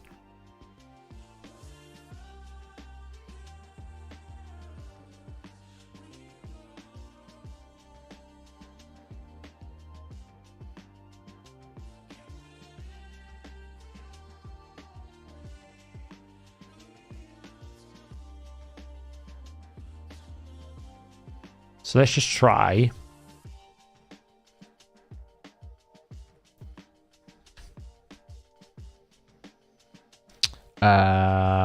Stats, we want him to be 250. Let's make sure glyphs are gone because I have 0 glyphs now. We could put some like axiom resistance glyphs on here. Sets, resets, slots, put all back in. We kind of need to keep the banner, but we can put the amulet and ring back in.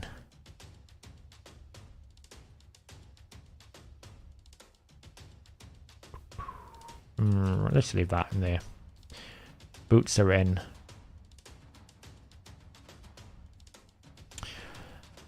Right.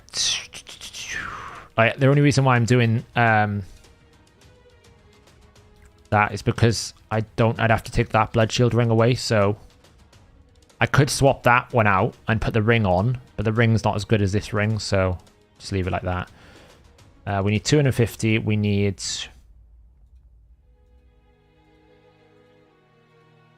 probably at 400, 350, ideally. Are we going to find anything?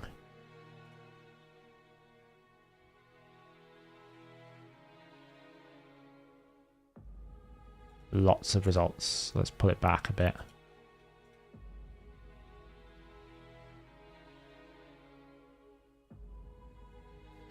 Plenty of builds, so that's good. So now we kind of want, like, what set should we have it in?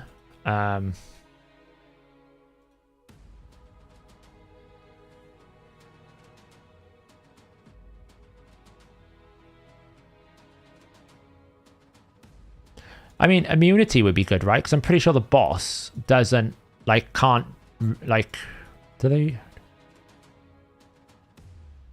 You can block the poisons, right?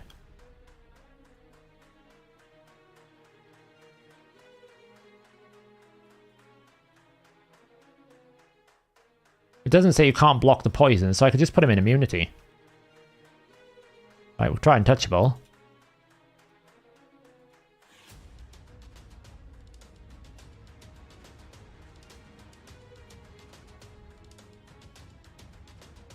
That works. Let's try this build. Just block the thing that's killing me is the poisons. We don't really need regen immortal because actually I don't care if he dies. As long as he's got his main couple of abilities away, he needs to take 3 turns. If he takes 3 turns, we do great. If he doesn't take 3 turns, we fail. So as long as I've got like...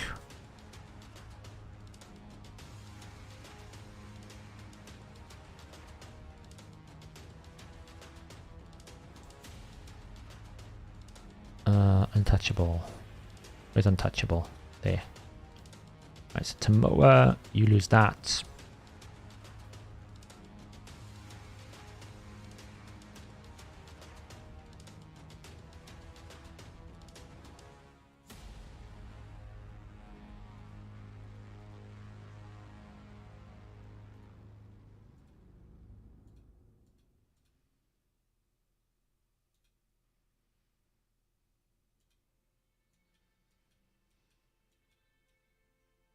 Untouchable is that piece. And we got double stone skin, which will be from Uko and from... Ha! We're going to use the crazy piece that we got the other day. 252, 349, 348. Just basically boost this up to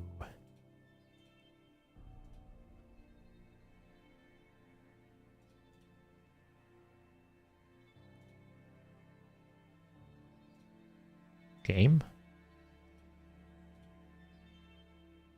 Why are we short on resistance? We're not. Okay, good. Oops. So obviously there's still stuff to gain here because we would push that up to like 400 accuracy. Probably overtuned the accuracy a little bit there, not gonna lie. Let's try this.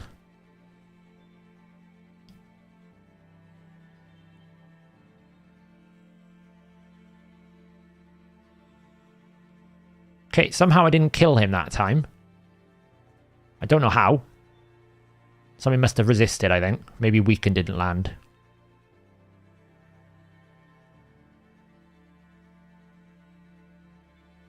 There we go. See, he's a lot healthier now. Which means he gets an extra turn here, which he didn't get before. So we get a little bit more activation, I guess. Not crazy amounts.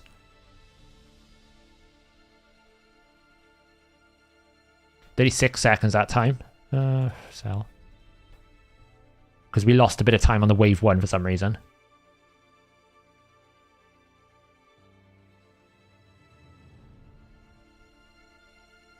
Is anyone more impactful for progressing in than Arkham? I think he's really up there.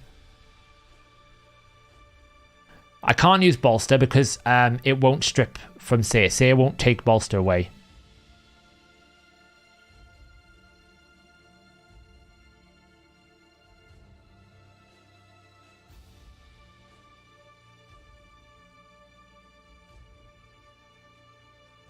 Okay, it's looking okay so far.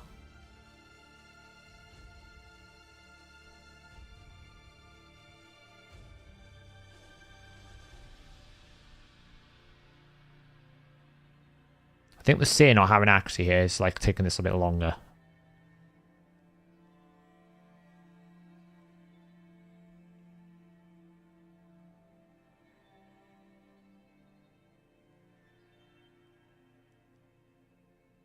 But immunity is certainly helping here.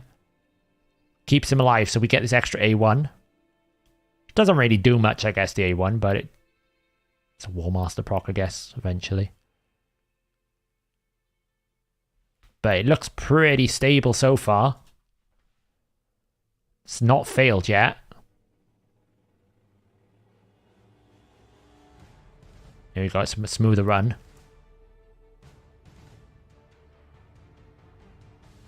Keep in mind he hasn't got masteries yet, so that'll help in terms of War Master procs here.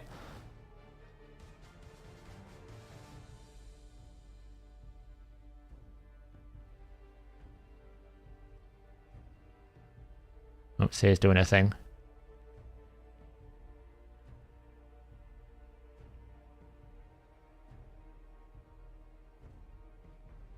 I think this is good.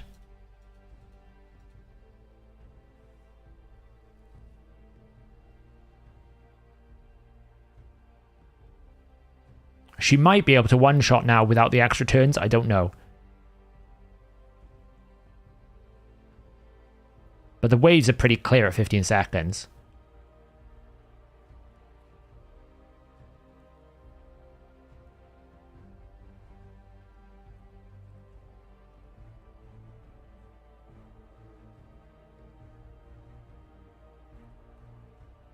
Oh, yeah, I think it's good. Like, I don't think it's going to fail now. I think we made it secure. Am I in the wrong scene still? No, I'm fine.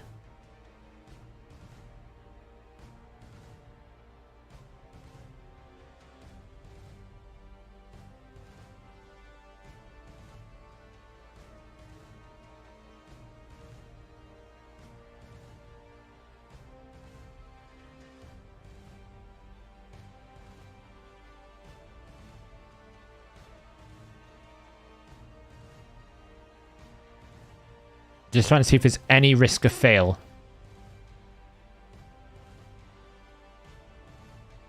No, looks good. Should you always go relentless with Seer? No. Savage, cruel, or lethal cruel with Seer. Always.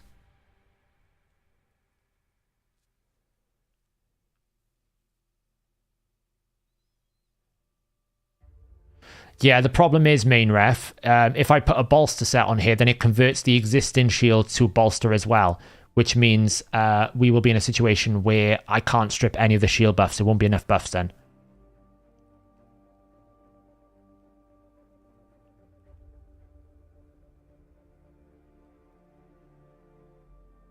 But like, this is clear now, so that's my farm done. Good. We've made it safe. Okay, cool. Right, so next up, which is better, Crushing Rend 4-star or the 6-star Ignore Less Defense? Ignore less defense. I'm not sure which one you mean, Static Echo. Ice Golem tournament. Exactly, main ref. If you have one bolster, all other shields that are artifact sets, except for blood shields, so shield set, divine sets, all become protected. So, Dark Elves. What have we got in the Dark Elves? So we can do like a Xavier-based comp, but where are we going to get the poisons from?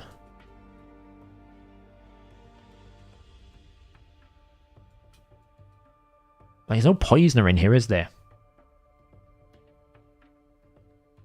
We haven't got a reset champion either, so we can't really do like a Xavier comp. Like, how do we wave clear? That's what I'm thinking of here. Like, we could do a Ruel kind of wave clear scenario. I don't have knocked. Dark Kael. Yeah, but they're not AoE, right? I don't think we have any debuff spread.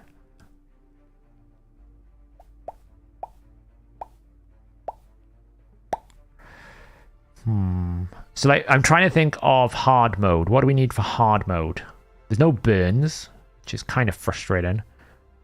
This is where I'd use Supreme Kael, by the way. This is why I was saying, if I had Supreme Kael for this, look how easy this would be. Poison up the wave, Xavier explode. Boom. Can he one-shot? So what, we could Lydia Ruel, you're thinking?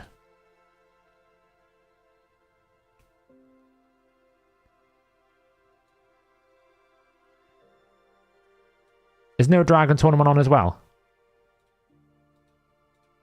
They've still done a Dragon tournament as well, so it's not like you're not getting a tournament out of it. So we could do Ruel Lydia, but then how do we kill the boss? Ghostborn, we could set it up with Mithrala. Dark Kael solo. Well, the problem is I'm thinking hard mode as well. Dark Kael can't solo hard mode. Like, how do we kill hard mode?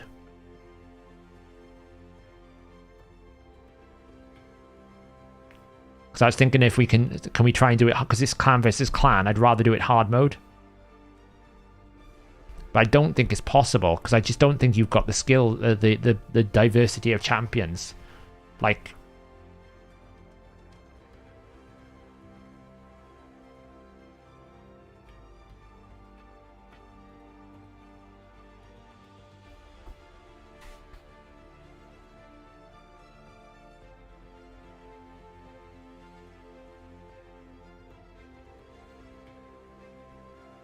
There's no burners, which is what I'm thinking you need, kind of.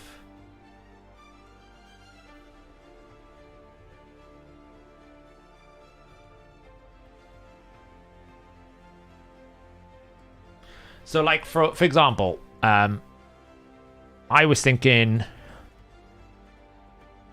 for Ice Golem, I haven't even touched Ice Golem hard, right? I haven't even not even looked at it. So for Ice Golem hard, we need a brand new team, right? So this is dead.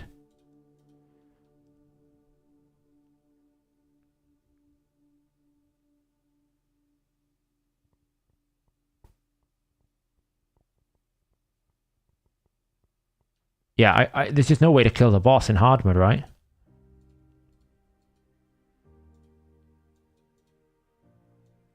Like, I can't figure out a boss killing mechanism that we're going to survive here.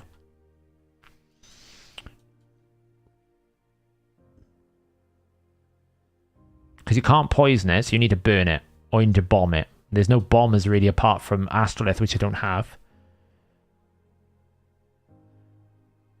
Yeah, the boss is immune to poison, so you can't use Dark Kael and Mithrala. The boss in hard mode is immune to poisons.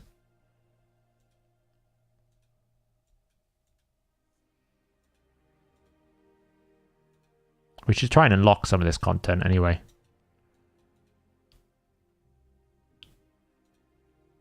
What I was thinking of doing was something like this. Always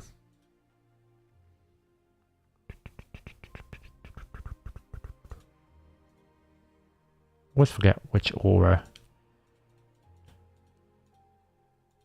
It's arena only, all battles.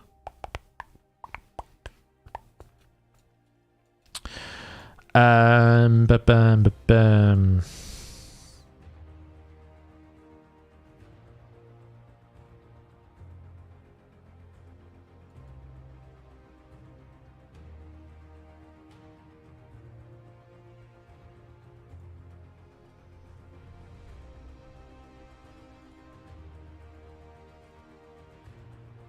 Something like this, this.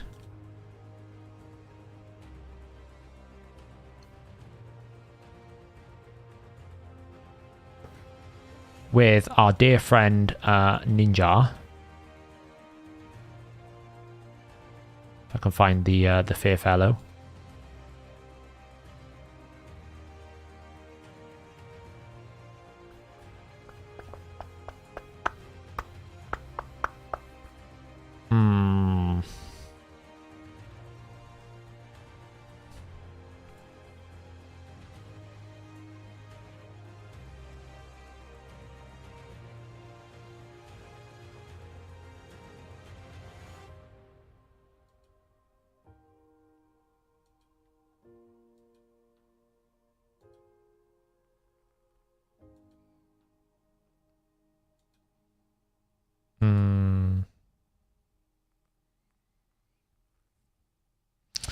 I just want to try and get up to stage 10 first. So I'm just trying to think of what to pick to get me there. I don't know if Pythian on his own is enough revive. I feel like I need something like this.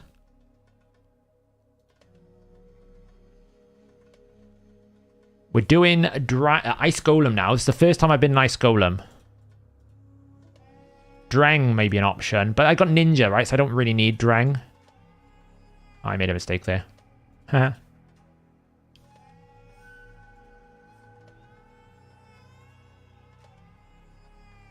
Kind of need increased attack here, actually. Maybe I have to drop Pythian for Duchess. Because he's not going to have enough damage without increased attack.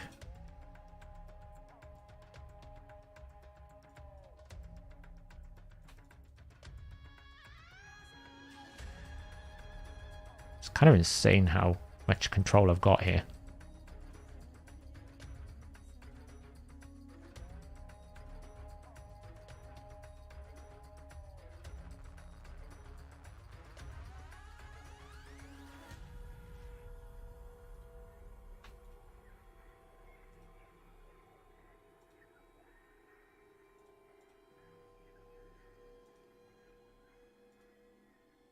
I actually need decreased attack in this team, so that's what I'm going to have to figure out. So I probably will have to drop Pythian for Dutch. I just thought Pythian might be good for the cleanse and the healing with it over Duchess, but unless I bring someone who's got increased attack, that can also do a bit of sub-healing rather than Necmo.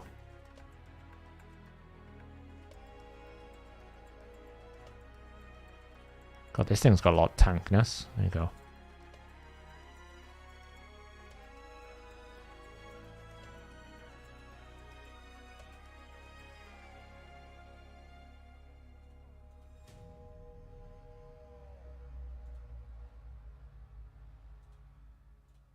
Drops AoE nuke.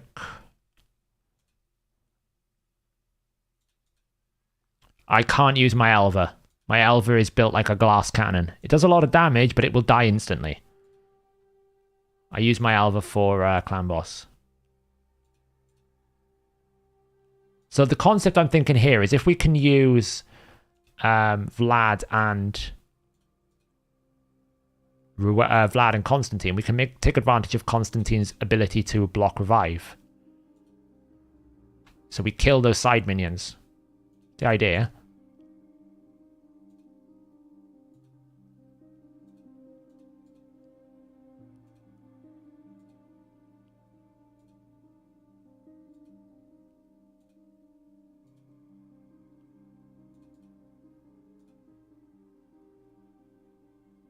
She actually does a fair bit of damage, believe it or not.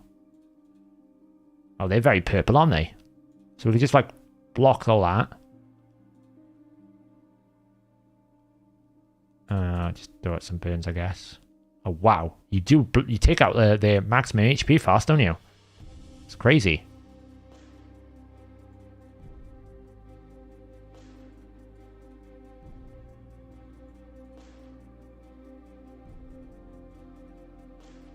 Not quite. They are quite tanky though, aren't they?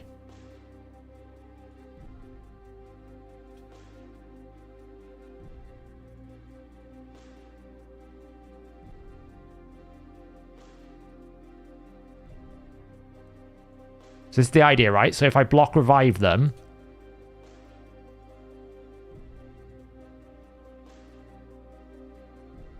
then he can't revive them back, right? That's the idea. I mean, there is a world where you could permanently keep the turn meter down here.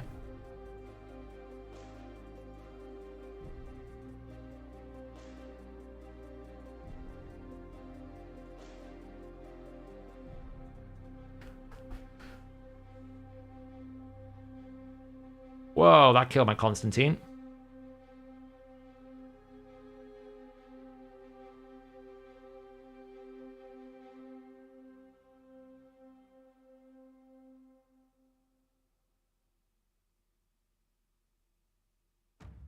Hey, welcome Infinity Squad. Obviously, I think he lost his decreased attack. That's why my Vlad died. But once they're down, you can see how quickly we can get to the boss with Ninja.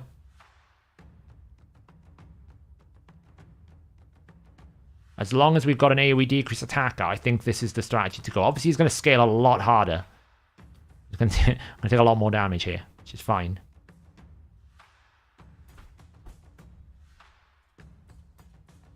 But I think ideally I need, instead of...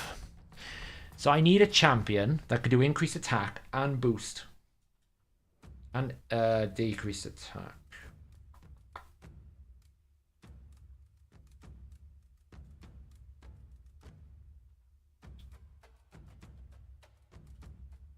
And it's ideally tanky.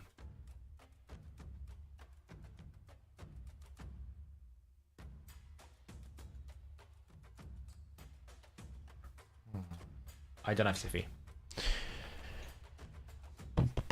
I need I need an AoE decrease attack as well, basically.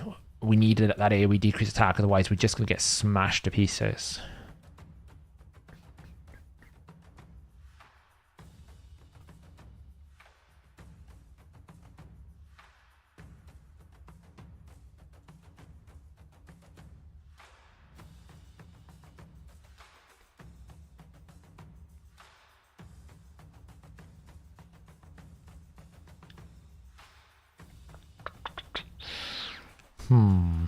Obviously, Brog needs an option.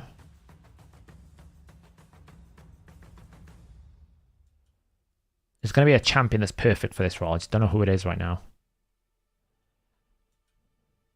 Yeah, but we don't get the boost. And we need to increase attack with it.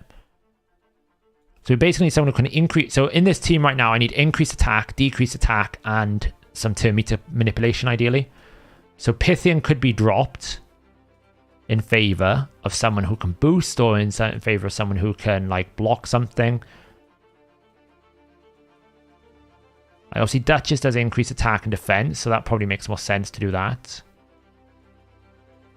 That frees up more for like a decreased attack, so we could do that with Necmo.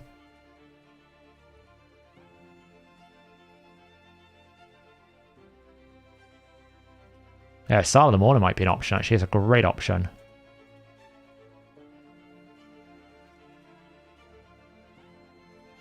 So what happens here now is when we get to the damage, it's going to be a lot harder. See how... That's why I wanted it. Because if I can basically get this wave nuking a lot more.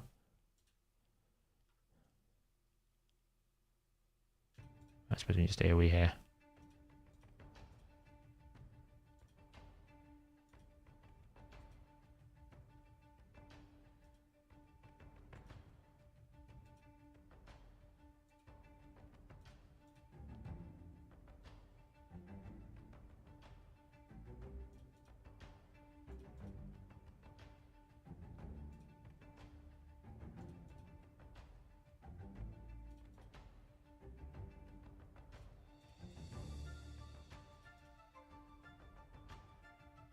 Very strong nuke.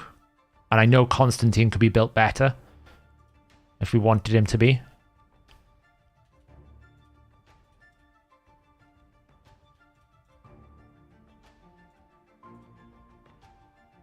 As could Vlad. I don't think Vlad's got any damage built in him yet. We could easily build Vlad more damage in.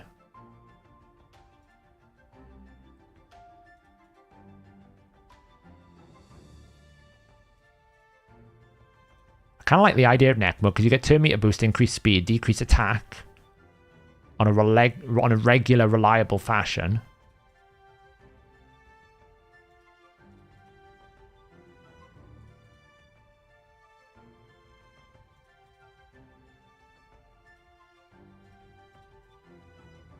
There you go, we're chunking.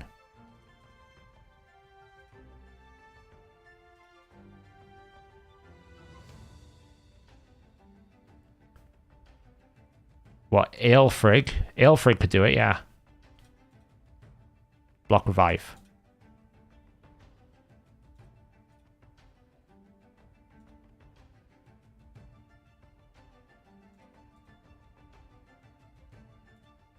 Don't think I've got enough damage here. Close.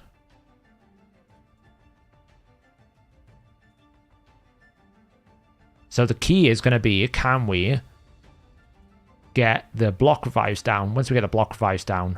But that's the only downside, is that nuke with one ally up is really big.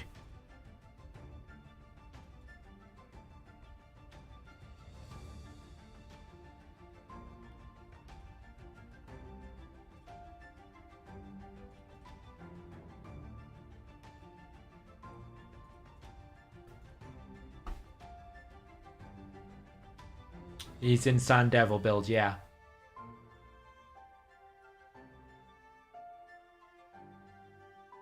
So once the allies are down, we can pretty much take a decent chunk of damage. So we can, it don't really care. Like, we're going to get the leech out. So we can just go absolute ham, right?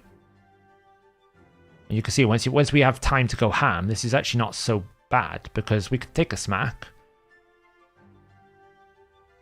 Doesn't matter if we take double, because Duchess is not going to die. Leech goes back out. Decrease defense. Slow the boss down. Decrease attack. Ninja's going to go ham.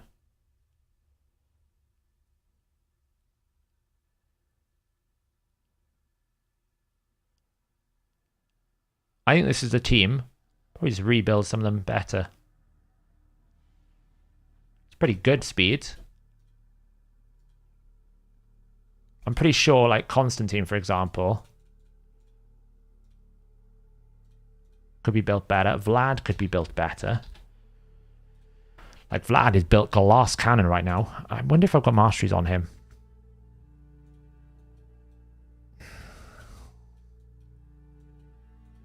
I haven't even put a soul yet on Vlad. We're gonna have soul repair at 2-star. We would have Necmo. I haven't put a soul on. Duchess has got sheep because she's in arena build. And who else did I have? I had Duchess, Constantine, Vlad, Ninja. I think he's got Brimstone, right? So honestly, I have no idea what I'd put here. I'm wondering if that might be interesting.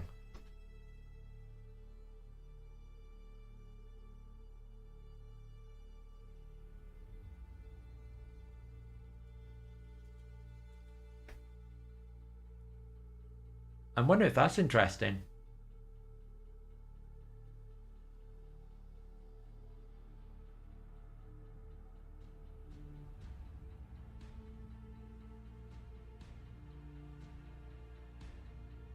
Soul Reap doesn't block revive.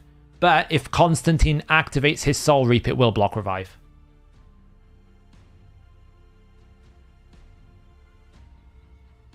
Yeah, well, it depends if the allies die at the right time, right? Do I think Supreme Elhain could fill the role of save for people who don't have his hit? Possibly, if you can get the right setup and the right debuffs.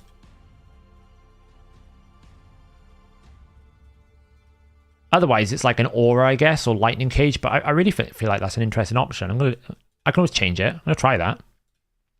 Masteries, we have been building some, but they're kind of, don't really know what they are, but they are something. They're not damage, which they probably should be. At the moment, he's just built like fast with accuracy. We're probably gonna need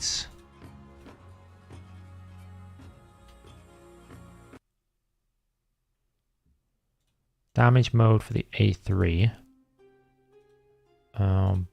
Let's fix this. I'm just going to have a look at what the waves are like for stage 10 hard.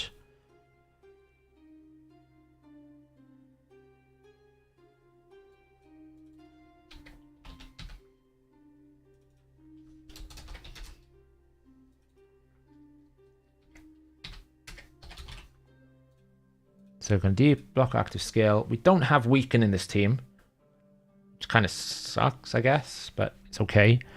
And he'll have increased attack, and we'll have the speed aura. That's fine. Battle. Ideally, I'd like him to be fast. I'd like him to be fast, ideally.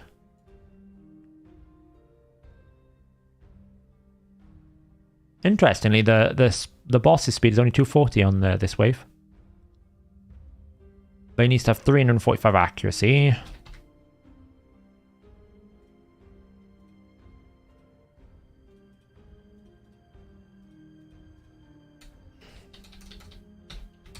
We'll see what we get at this build.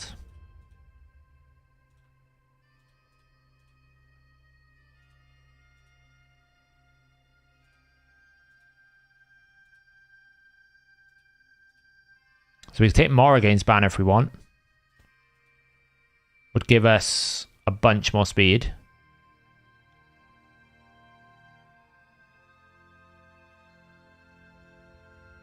We could take this one. It's got no speed though.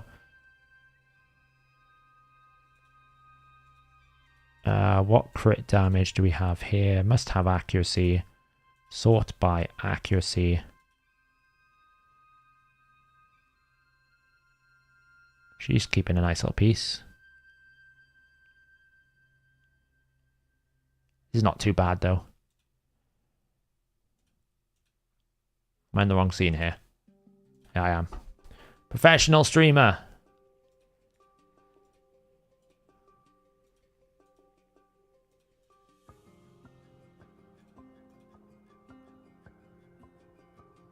He pretty much has the same ones. Yeah, so I was looking at banner here. In terms of speed.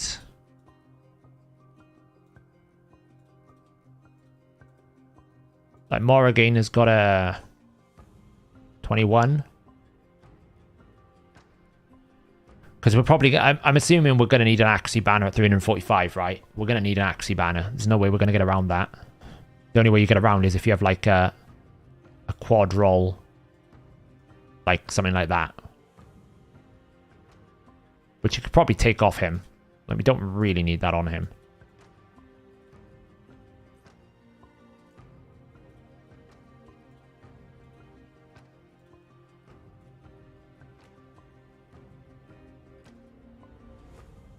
Unless that rolls really well. It didn't. So we could probably take either this one, which gives us an extra 6, or that one gives us 34. I feel like I just take that one. It's just too good.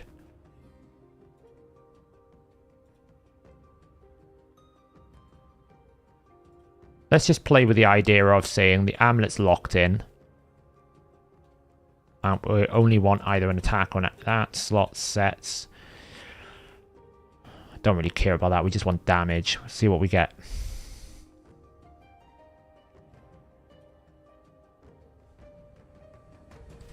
So we just want to supplement Constantine's damage on the wave, basically. But I still want it to go reasonably fast. Because at the moment, he's hitting for like this damage against this boss. This target wave. We've picked the Whirling, which is the tankiest enemy.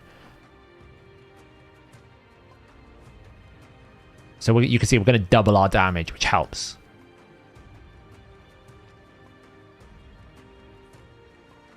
I don't really want to take the Relentless Gloves, if I'm being honest. That one's recommending Savage.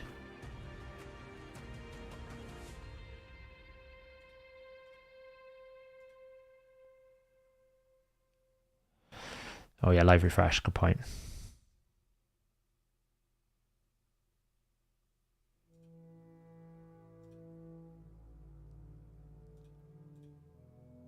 Pick ourselves up some resistance HP.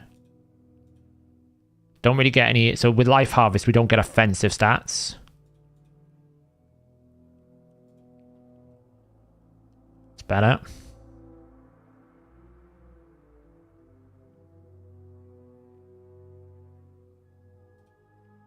I don't really want to take these gloves, if I can help it.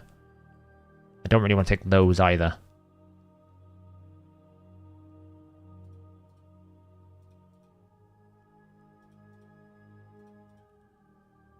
That's better.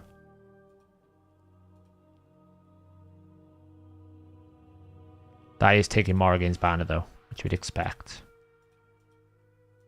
I think that's fine to do that. I think that's a better build. It's obviously, I'm not going to change the ring, even though it's recommending it, because it's only 3% difference. I'm not going to bother with that.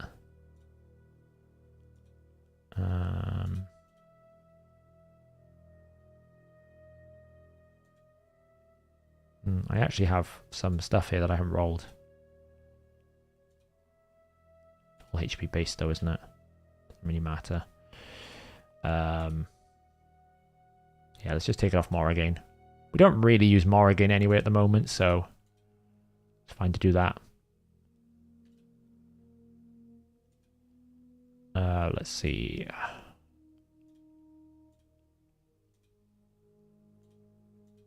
Crit rate 13%.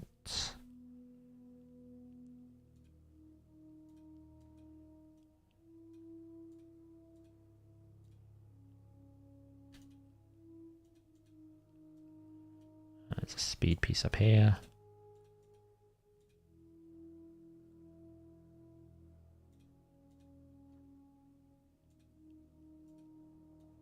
Then we've got a cruel piece.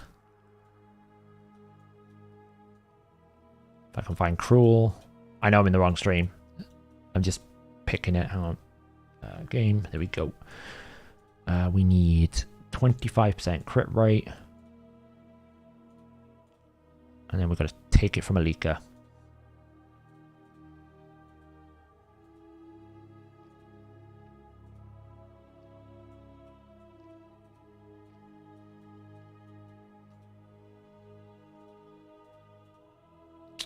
Need some space.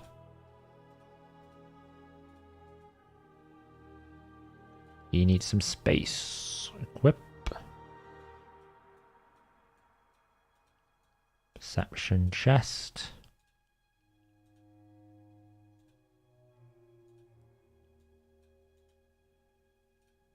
You're gonna probably tell me I need some space again, so I need to sell something.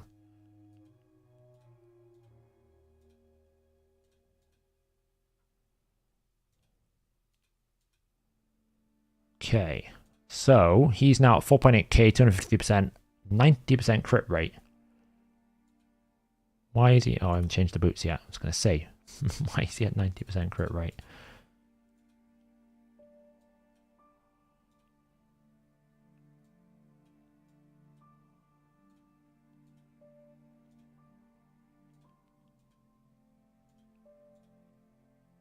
I need to sell some boots, probably.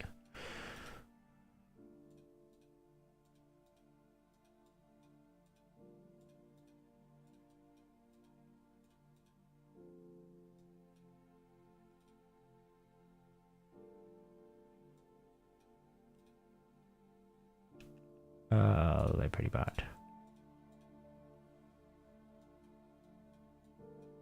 So I can take Xavier's boots. Okay. Good night, Stevie boy. Sorry, I'm a bit distracted at the moment. 259, 103. Perfect. So let's have a look how much that improves. Obviously, it's not built for any stats here. So I can reset for free. I think I need to go this way. Probably should have done this before, so we're a bit over crit rate at the moment. It's fine. Down here.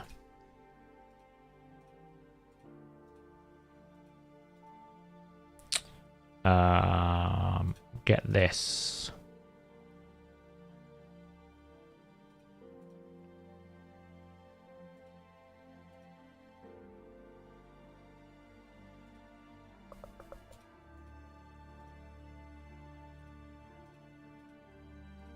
Probably overcap crit rate a little bit. I can probably drop that now by tweaking.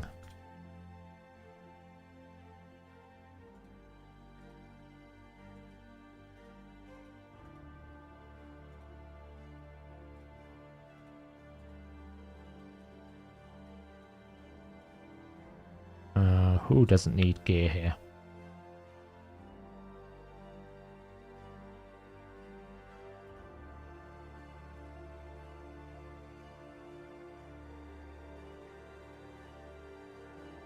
We go this. We lose a lot of attack though.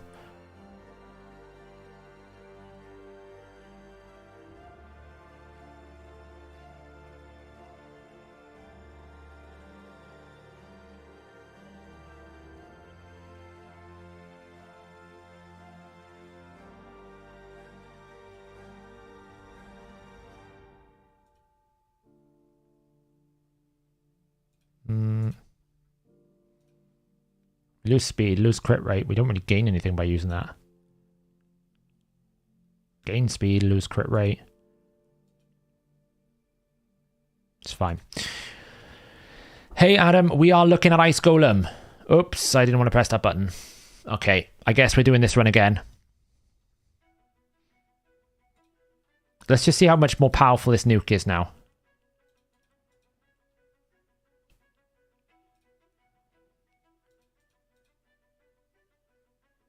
Alright, we killed someone in wave 1.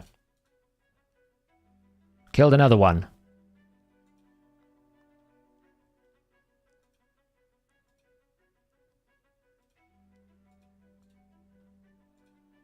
I forgot to set the AI. I clicked the button too much.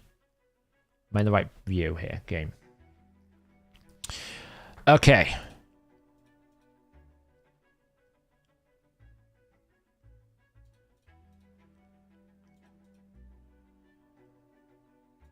So again, he's not... So he's a bit slower than Duchess here. Which is a problem to some extent.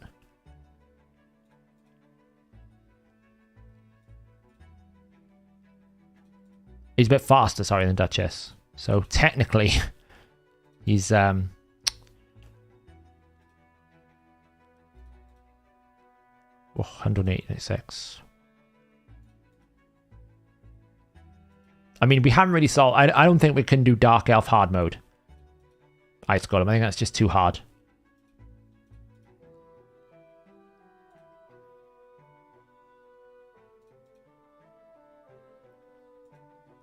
But he smacks a bit more now.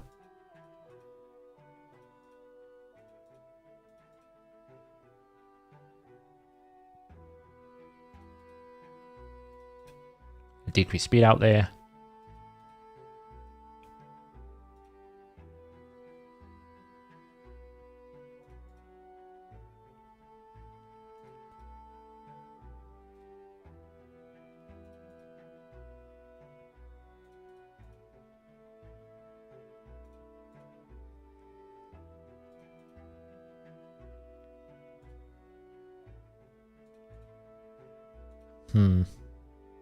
So I've checked link. What link?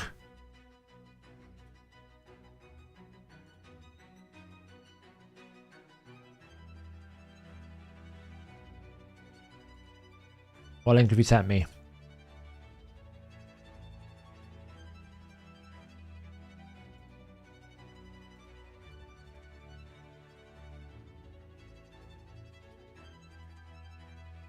The Imager one. I don't see it. I think it blocks the Imager one. I think it's blocking Imager. You'll have to send it on Discord. One down.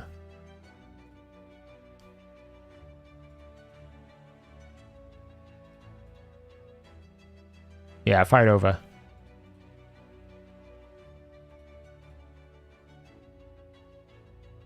Constantine.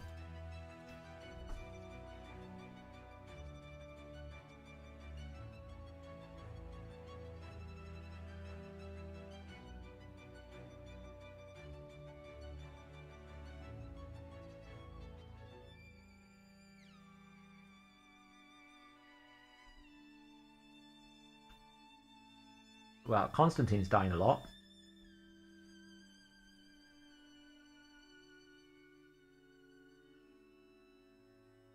What?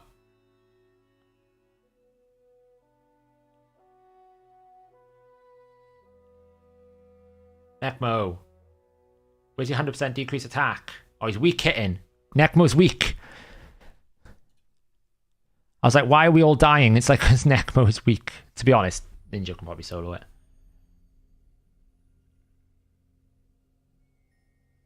Ninja too strong.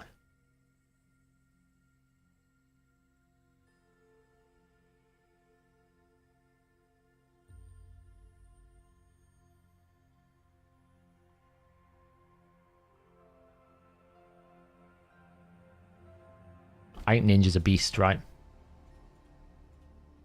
Right, let's try setting this up properly. So I think we go Duchess, Necmo.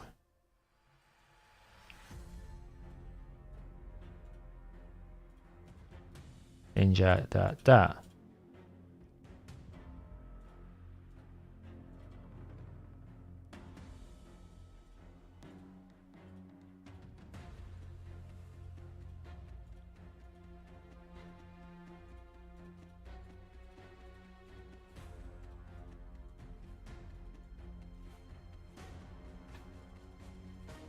Yeah.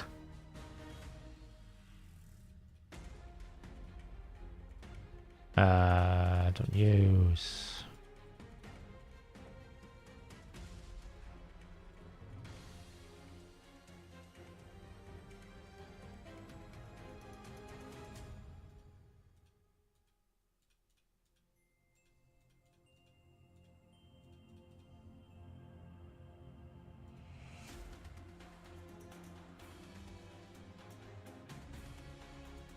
I think that's good. Just leave him do whatever he wants.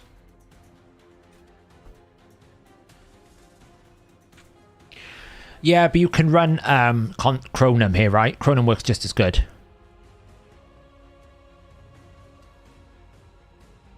If anything, I think he's too fast. He's killing these. I think this is too quick. Maybe I don't need Vlad as fast as I've built him, to be honest. Now I'm thinking about it. Because he is, like, pumping through this.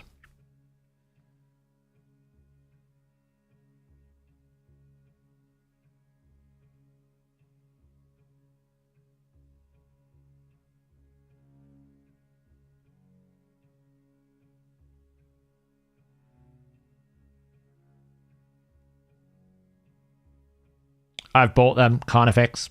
I'm way ahead of you.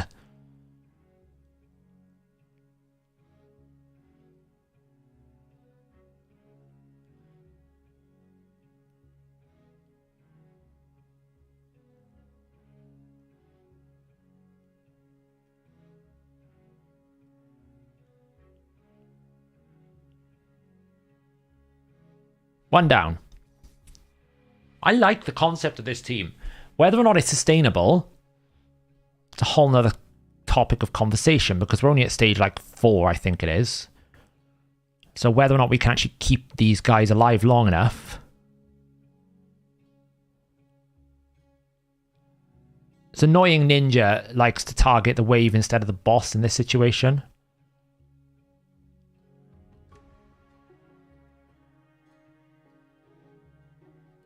I mean, there's a world where we can keep the turn meter down permanently here. There's that revive blessing working wonders.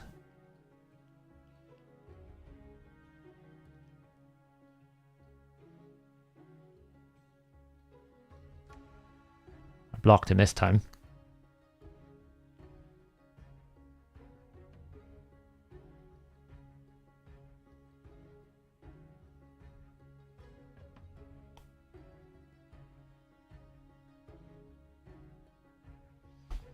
It's not bad, is it? Not bad. It's whether or not they stay alive when the boss starts scaling a lot more damage. The healing capability is there for sure.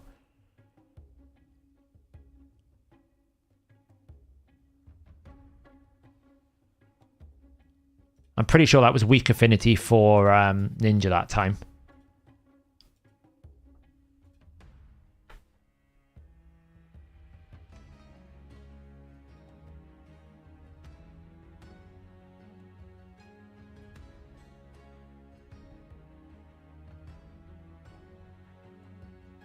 I'm actually doing too much damage to these waves. I'm killing them too quickly. I'm decimating the wave.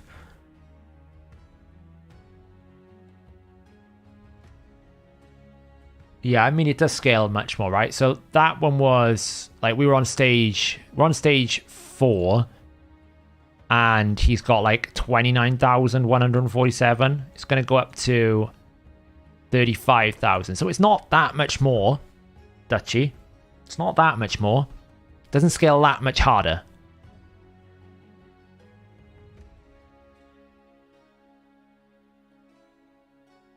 The key thing is being able to get one of these down. Now, the problem is, how can we reliably kill one? We can definitely kill one before the boss takes a turn. There's one. As long as one of them is down, it doesn't hit so hard because the Duchess passive is going to cover us. That's when it hurts. Because we got a bad timing. Necmo to the rescue. Oh,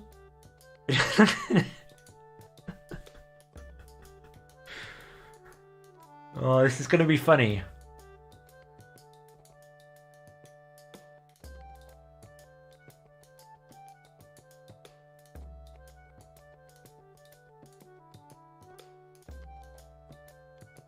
Death by 1,000, like, Necmo attacks. Uh-oh. It's alright, we've survived.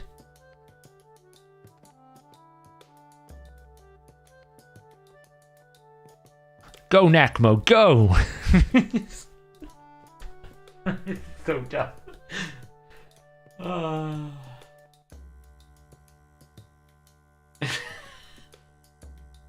Yeah. Oh, it's kind of funny. The only reason why I died is because he cleansed and I didn't have decreased attack up. It's the only reason why I died.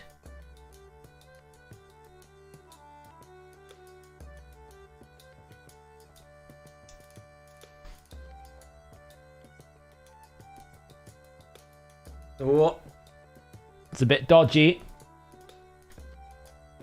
He's healing. He's healing back up.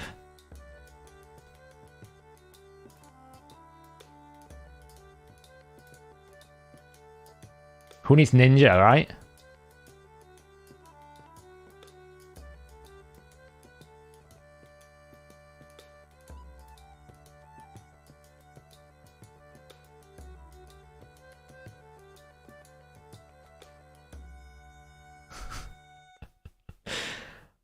Oh, this is so dumb. It's really dumb.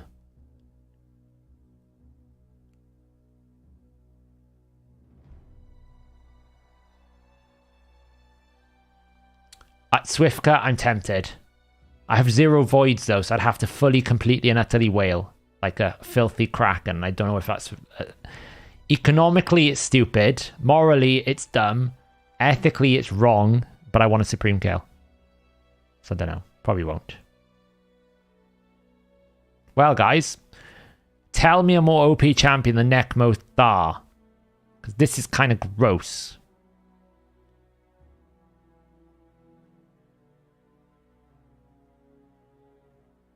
Yeah, decrease attack's huge. If you don't have AoE, like that's why Necmo's in here, because he's fast with AoE decrease attack. I just got bad rotation where he basically, like, kind of similar to this. He just had the turn meter all at the wrong place. Can happen.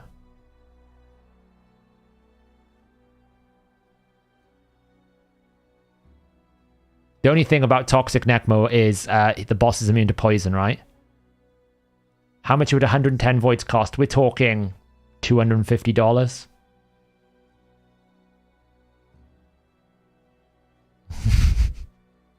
I'm really shocked he survived.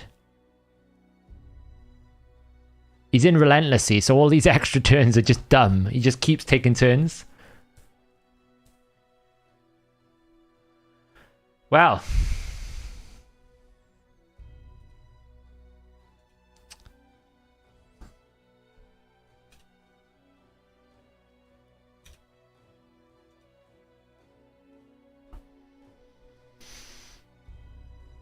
I think if you've got 110 voids to spare, I think he's worth it because you don't know when you need a resistance buster, and he's a resistance buster. I think that's what it comes down to for me. He does something. He's a unique champion. He can do something that no other champion in the game can do, which is apply decreased resistance without requiring accuracy and give your entire team increased accuracy. And being a triple hit AoE with a very strong weaken and a poison setup. Like, there is not many champions in the game. I don't think there's any champion in the game that has his skill set. Simple as.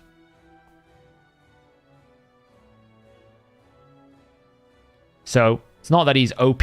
I just think for 110 voids, he's like we had an interesting debate with Senti about the value of a decrease, the value of a guaranteed void, and he was very much of the opinion that 110 voids is very, very good value for a guaranteed champion. It's very good value. So if that champion is at all useful or good, it's worth it.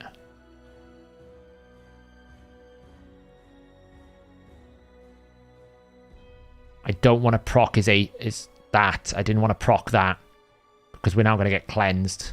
Okay, the Duchess didn't die this time. She did last time. Maybe the Duchess just got random crit or something.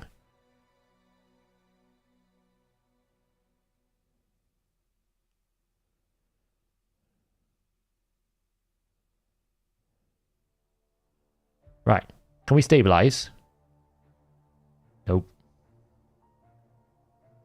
5 and death, though.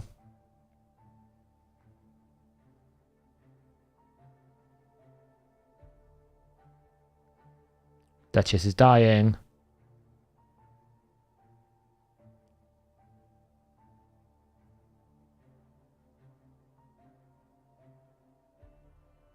We're good.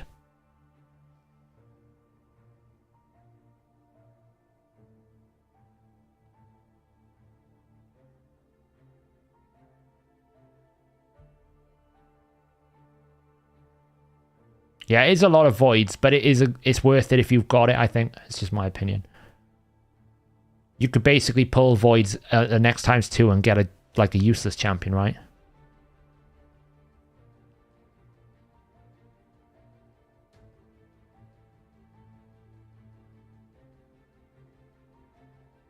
Right, so what we're discovering here is it's getting a bit dicey, but it's still working in a reasonable amount of time. It's just getting a bit like, because there's no innate healing in this team on Duchess.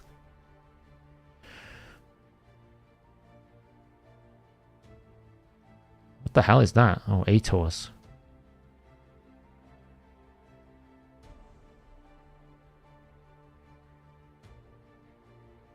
Oh, for God's sake. Who puts Aetors on waves? How annoying is this?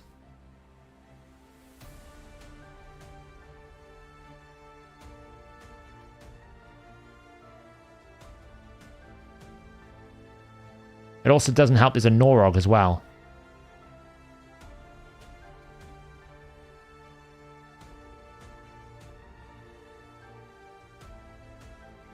It's not even like they do any damage. It's just taking so long to kill anything because of the stupid count. Oh, God.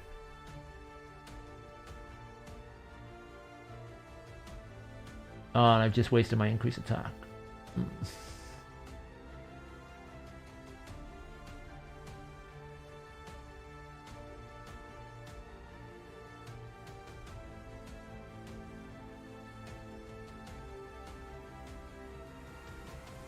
But as a wave control duo, Vlad Constantine are, like, what this is showing, these waves cannot do anything with this combo.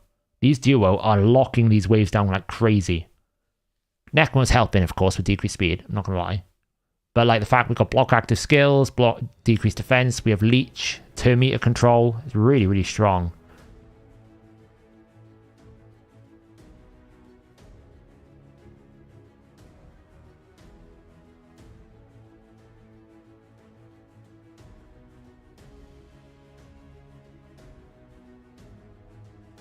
Well,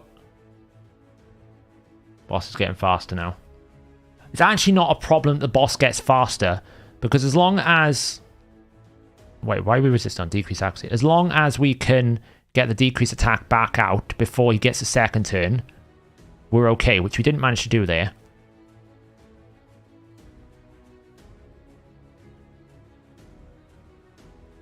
Still haven't got the decrease attack out, which kind of sucks.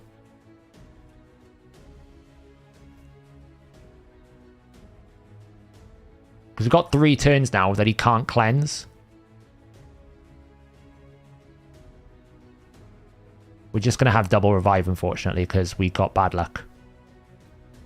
So it's actually beneficial a little bit that he goes faster, because he gets his turn, which means we aren't getting like double smacked. We aren't getting his passive, then his A2.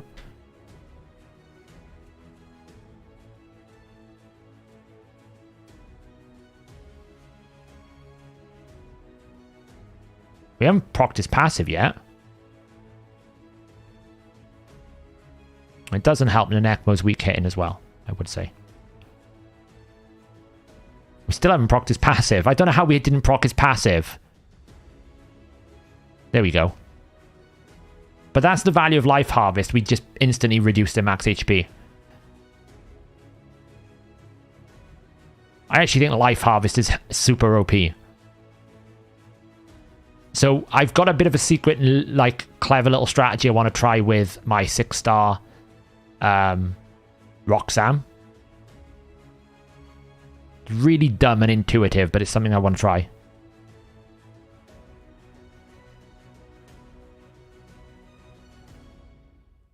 Really? Can we just kill it? Can we just kill it? No. Thank you. Not bad. We're climbing still.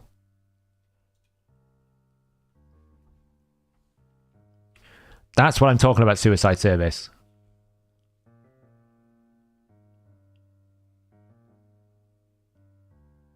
The only downside is you don't get any offensive stats with it's more defensive, so it's more appropriate to have it on a tank-based champion.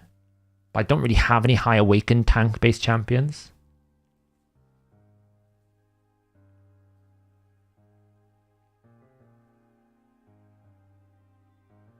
This team's doing well, though. Considering it's kind of thrown together a little bit.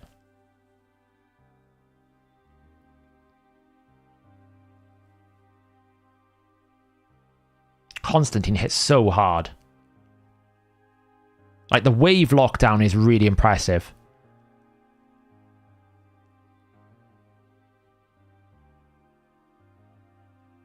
Yeah, well, we got to remember, Ford Mustang, is when there is decreased defense, block active skills, and a leech on the target, his A2 is ignoring 30% defense. Alongside being in Savage Lethal, which is already ignoring another 30%, he's already at like 60% ignore defense. Which makes it very, very hard hitting for high-end content, right? This is where it's starting to get serious now. These allies have a lot of HP. It's okay, though. We're able to tank it. First block revive.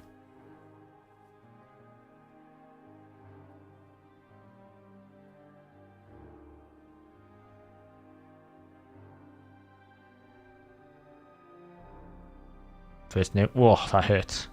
That was with... Should be okay, though. Didn't revive. I don't know why she didn't revive.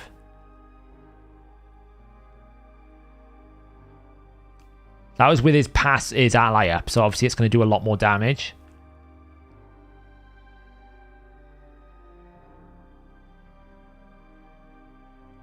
Ninja is weak affinity here, which doesn't help.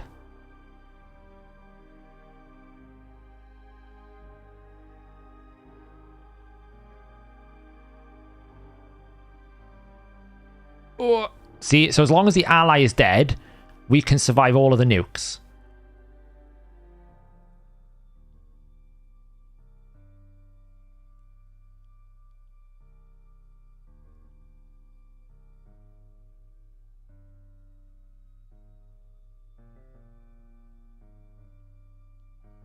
I do love it when they don't block the revive, though. Oh, that hurts because no decreased attack. So decreased attack is essential. Blocking the revive is essential. If that works, then this team could probably do it. Is it optimal? Not at the moment, but I've not really looked at like making this more optimal at all. You know, ideally I'd like a sub 1 minute run. I don't think that's possible though. I think a good run here is going to be sub 1 minute 30. That was stage 8.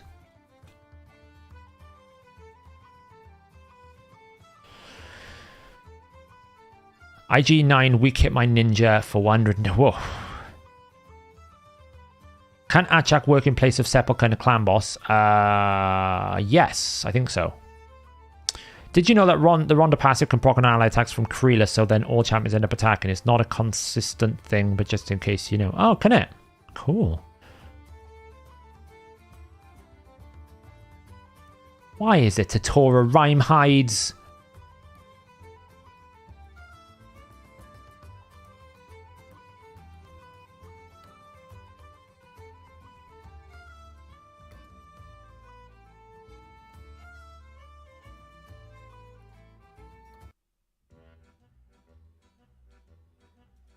I'm dying because of the reflect.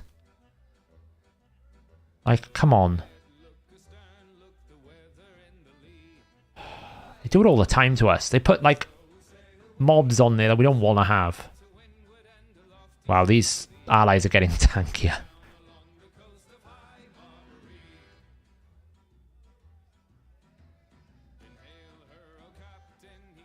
It doesn't... I don't mind that we are not killing the ally here, because we can tank the first hit. It's getting nastier. We need to kill it a lot quicker, but... it's like, you know, this is 9, so we're getting close to being, like... You know, we're holding our own. We just need Constantine to take out one of these little minions. Like that.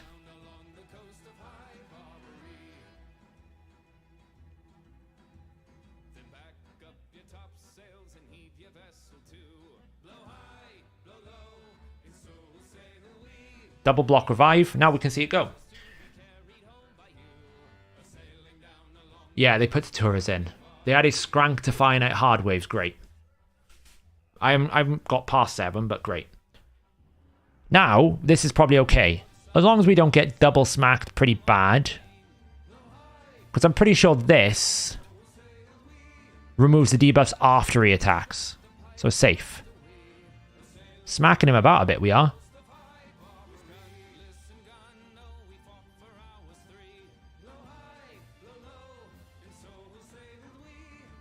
I don't know why Life Harvest proc there. Anyone notice that then? Life Harvest just proc the text. And again. Does he get that passive even though the revive was blocked? Surely not.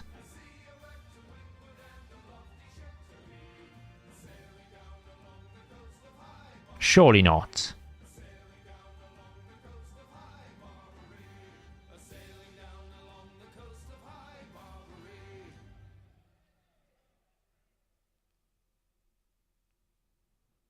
When he used his passive, I saw the text Life Harvest come up, but I couldn't tell if he got turn meter.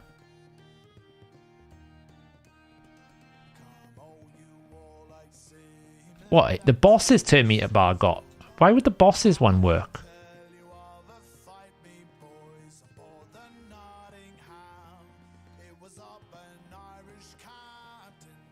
Destroys enemies max HP a certain amount whenever they are revived. But that should only be the enemy that he revives. He's not reviving himself, so I shouldn't be destroying any max HP the enemy's got. Isn't the destruction the HP burn?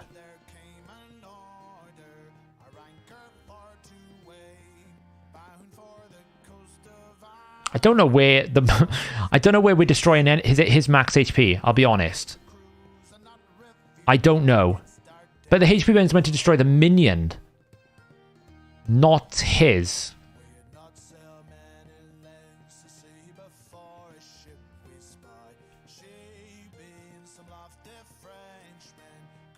Here's the test. How quickly can we clear this? I mean, we are clearing this wave decently fast.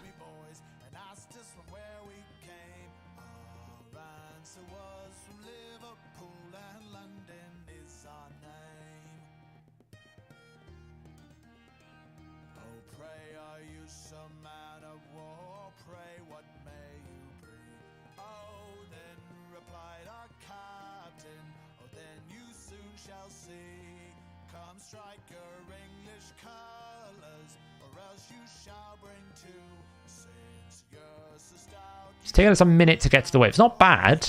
Could be some optimizing.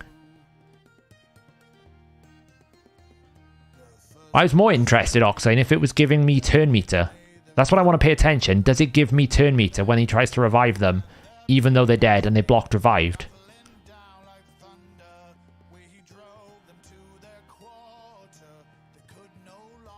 God, these... Whoa! No decreased attack. We didn't have decreased attack. That's fine.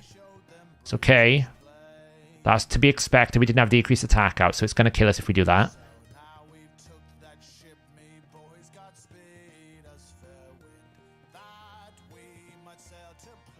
Okay, well, we survived a hit there. That's not bad. You just need to get one of these allies down like yesterday.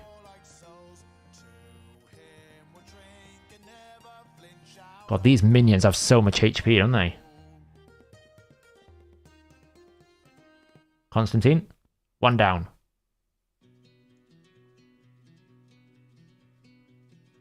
So even though they were blocked revived, he still gets turn meter. That's kind of broken, isn't it?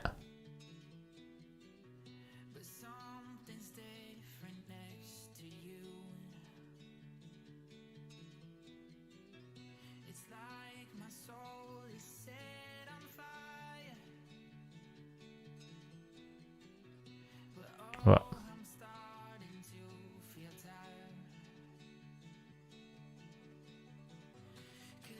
Don't kill it. Ah. It's annoying. I kind of need a sub for Duchess here. Because she hasn't got any innate healing.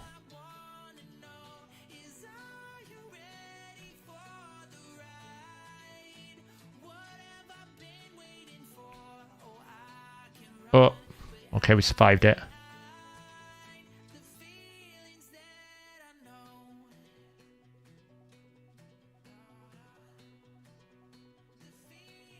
It's not fast, obviously, because we haven't optimized it.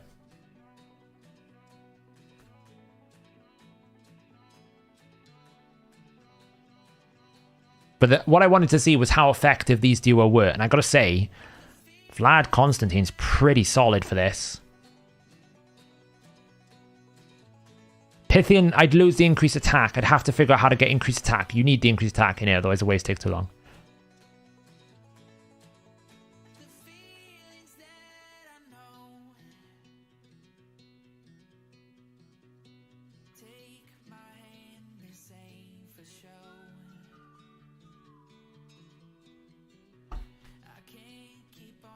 It's not bad.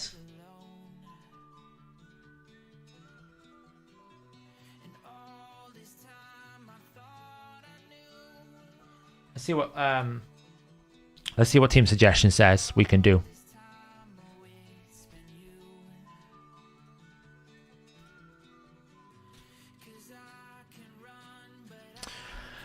Not that much slower than the suggested teams, which is basically Mithrala.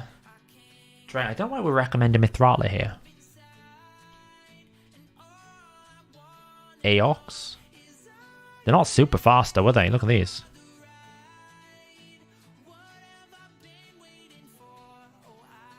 Do we have a 100% success rate?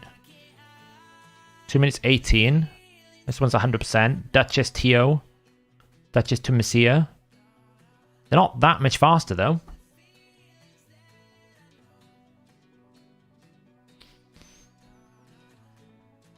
Like they're doubling up the tankiness. Trying to activate more using the thing. So they're basically going, we're not going to block revive. We're just going to basically keep getting them revive and survive. It's an interesting option. Honestly, 3 minutes 45 is not terrible. I could have been worse. I don't know if it's yours. One thing I want to add here is like when we have the variations, I want to have like the name of the person who built this team. I think if they want it publicized, I think that would be quite cool. It's a pretty good team. Regen.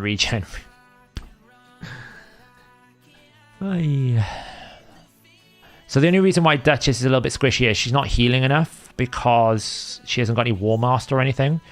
So ideally we'd need like either another Duchess or someone in that role. Like obviously like Elva would be a good option. You do lose the passive, but you do gain like at least the buffs. Don't know. The cat can CC, yeah. Do you think Arkansas, Mithrala, Supreme, Kael, Ganeshak, and CC Champ would work for Spider Hard? Yeah, probably. I don't know, guys. What do we got to run? So at least we got the Dragon team sorted, right? So we've got Spider sorted that we're going to blast in the morning. We've got Dragon as well sorted, even though like Dragon is not good to run here. But we might look if the tournament's interesting, we might do it. Ice Golem hard. To be honest, I think we just go the usual way. Now, it could be, if they do it right, which they may or may not do. We hit... Why is this lagging? Why is it lagging? When's daily reset now? 1 a.m. now. Okay, because the hour's changed. Now, it depends on how they do it. They might make the Ice Golem tournament last an extra day. It might only be 48 hours. If it's only 48 hours, though, realistically, I don't want to run stage 16. Because...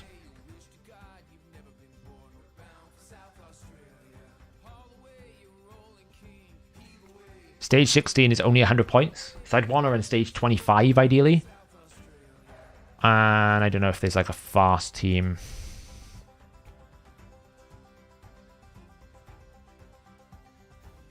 Let's see if there's a fast 25 that I can build. So we've now got, by the way, Alliance filters. And we've also got Rare only and Epic only filters. So pretty much got all the functionality you want here. 2:59.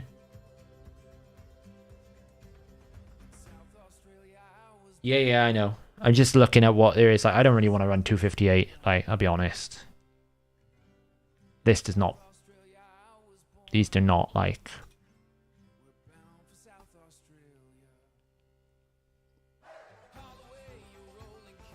So I'll be honest. Unless the rewards are really good, I might skip it.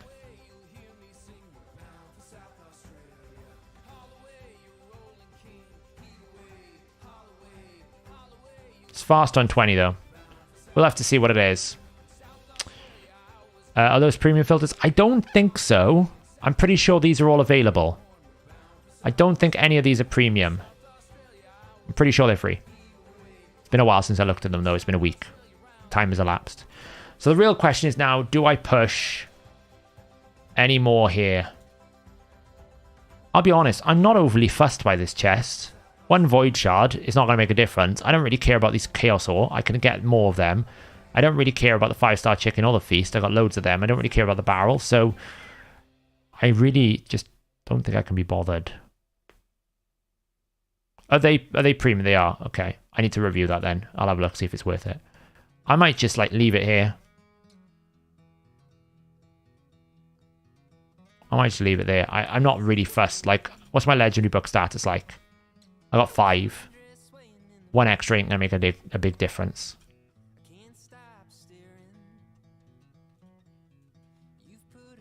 So, yeah, I'm gonna leave it there for the training. Do you buy Lego in the clan shop? The answer to that question is no. It's not worth 3,000 clan gold. I buy this when it comes at the 6-star only. I buy the 6-star only for that. I'll buy the accessories. I'll buy the Chaos Ore when it comes. In terms of the item pool here, like, I'll always buy the 6-star. I think it's okay. I don't buy these. I sometimes will get the Void Shard if I need it. I'll get the 6-star Chaos Ore. I won't get the rest here. Won't get any of those. I've already got the Kael. I won't get the potions. I won't get the glyph here. I'll always get the revenge. Won't get that. Won't get that. Won't get that. Won't get that. Sometimes buy the silver if I'm struggling. Look at that. Our clan has only done every single clan quest. Isn't they crazy? You like the set? Yeah. It's not that I like the set. I just like the odds of 6-star gear is not so bad. So, shall we scream at Hydra then?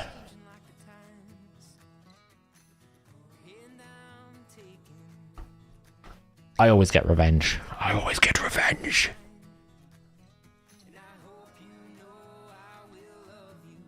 I don't get the 5 to 6-star nightmare. I only ever get the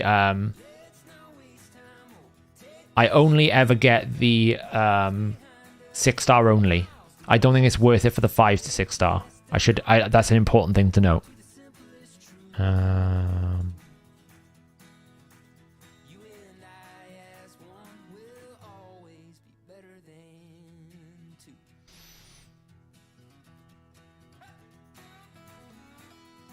Welcome to the Mule Club. It's a fun place to be.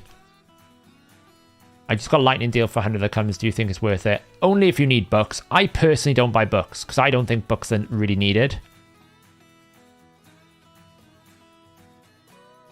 I just think there's so much in the game that you would benefit more from than books.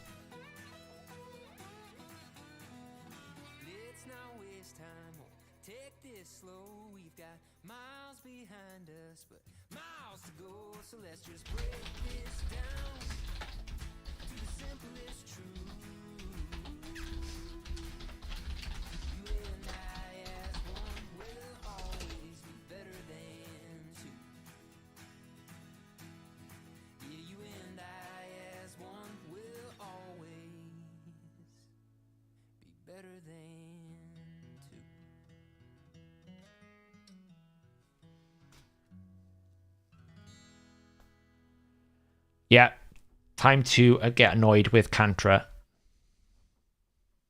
She's doing well so far, though.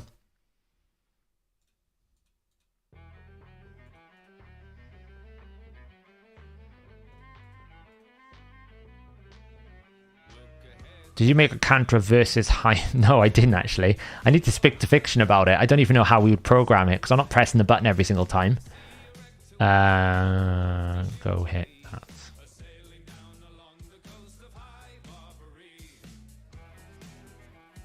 Brimstone? No, it's not off cooldown yet.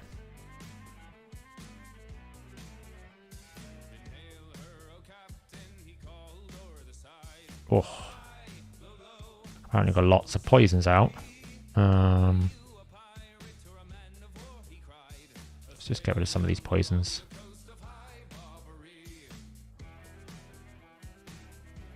Brimstone? There we go. Oh, you stole buffs, did you? Well, that's naughty. We actually kind of need to get some debuffs out on that Head of Decay, because we don't have any out at the moment. For some reason. There's one. I kind of want to hold that.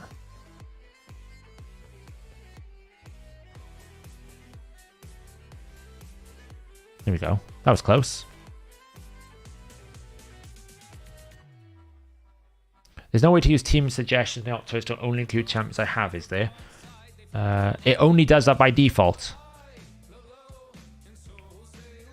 Team suggestions will only give you a team suggestion from champions that you own. It will never do that from... it'll never give you team suggestions for teams you don't have champions available to use. The Royal Guard is built in Reflex and also Triple Refresh. Necmo is not in Provoke. Necmo is in Relentless. The only Provoker we have is Kantra. So it's Kantra or Bust.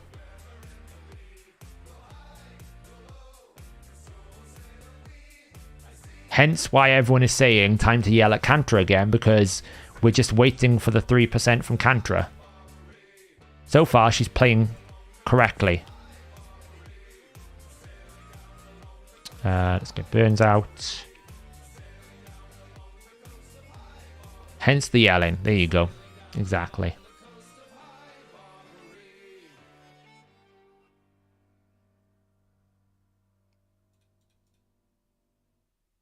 One must apply. Honestly, I'm so glad I think... Here's an interesting comment. Is Nekmothar the best guaranteed champion they've ever offered?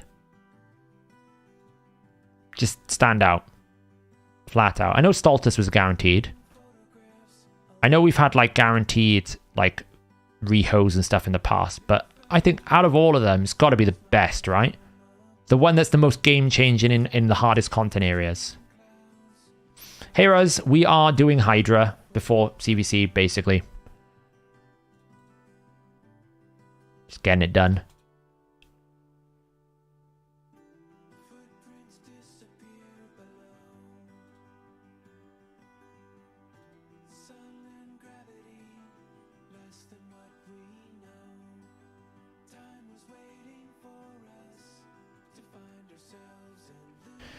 Yeah, I'm talking legendary, I guess, because I don't really consider the Void epics that big, or the other epics like Dwedan and stuff, like Nier as well. I don't really put them in the same category because they're epics and they're much more accessible.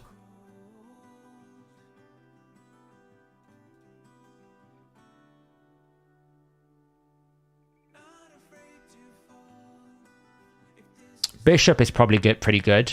Yeah, it's a fair point. Bishop's a good shout. Because again, Bishop is one of the few champions that has an accuracy aura with all those supportive stats.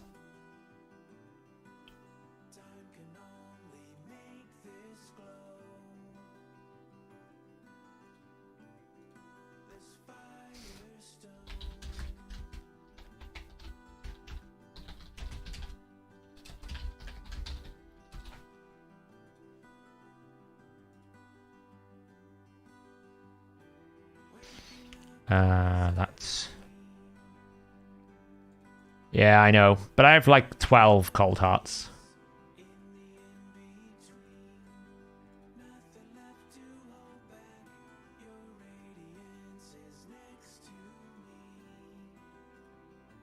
Boom.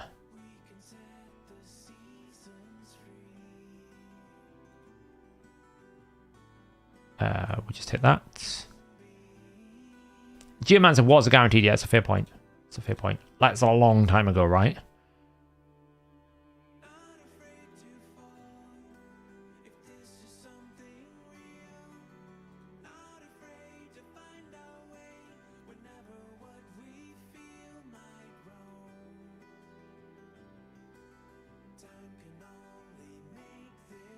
Remind me, how much damage do we need for Nightmare top chest?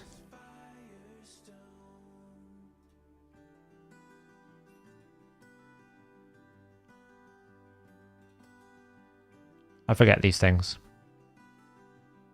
Oh, Cantra. There's your first counter. Luckily, we can get this back under control.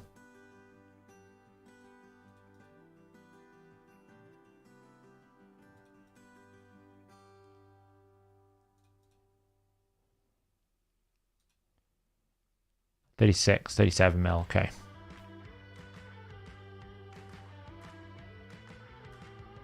Kind of need to cleanse. There's lots of crap on me.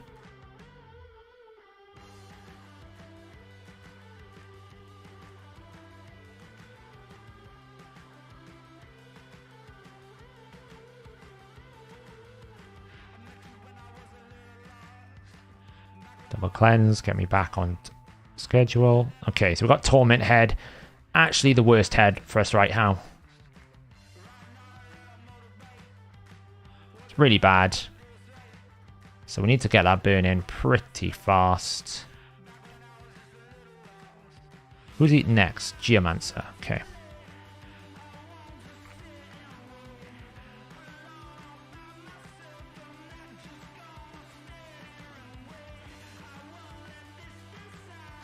Decrease speed out.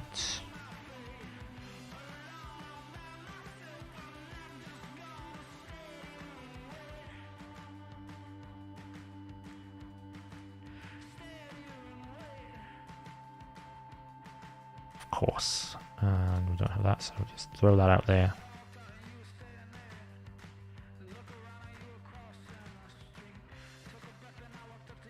Nuke.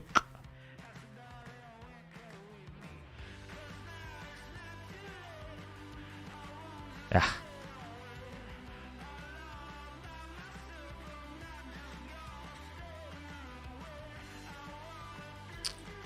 not so bad.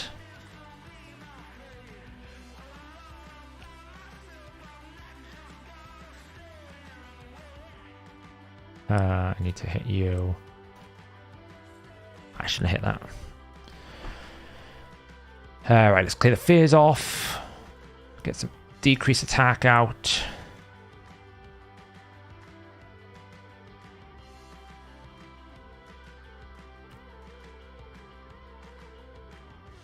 Here we nuke.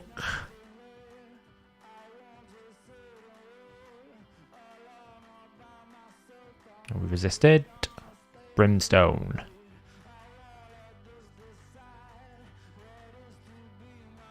Okay, we should be okay. Now we just need to kill that Torment Head like yesterday.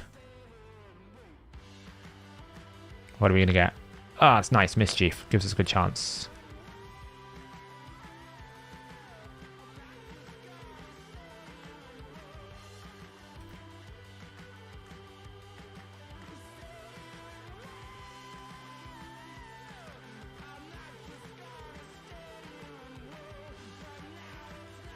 Geo's been eaten. Did you use Bellower to clear faction wars? I'm thinking of 6-starring him, but I don't know if it's going to help 21. He used to be a lot more important than he is now. There are better, or there are more variable options, but he's still pretty good at doing that job. Like, he's still a great stun CC option for faction wars. He's probably like fallen behind the curve a little bit because there are now champions in that faction that can do things a lot better. But still, you know, still think he's good.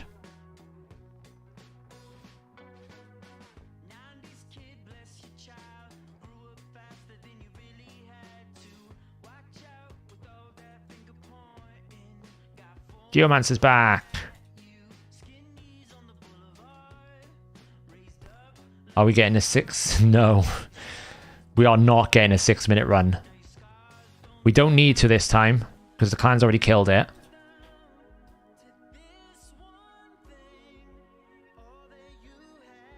I just want to get Nightmare out of the way so that I can focus on, like, maybe sorting a Brutal team out tomorrow or something. Yeah, I don't think, like, 60 on a Bellow is actually that terrible if you're going to have some long-term usages for him.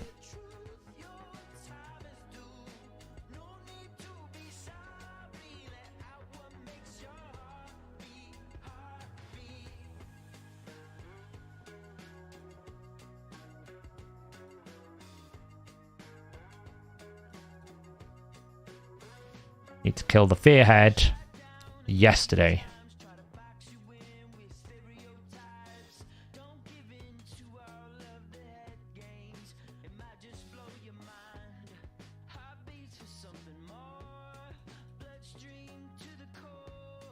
There we go. After your last stream, I beat my previous normal Hydra pose by... Nice. Well done. It's always good getting a new PB. Even if you only beat your last time by like 5 million, it feels so good. Anyway. Do you have fearsome presence on Kantra? No, Kantra is in Giant Slayer. I feel like 85% is good enough, and I'd rather the damage she deals.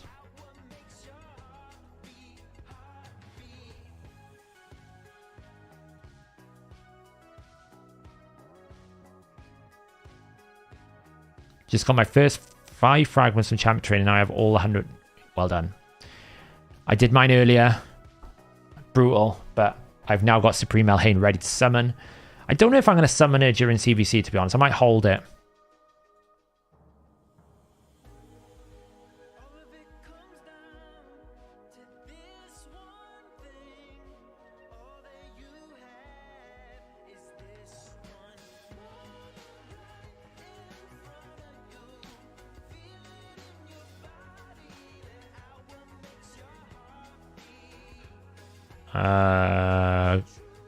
J Gigs is not mad.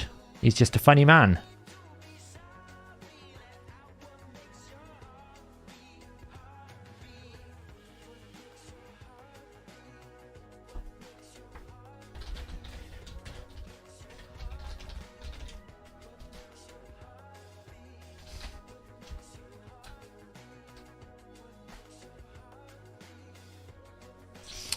Right, okay, so we're okay. It's fine. We'll wait though.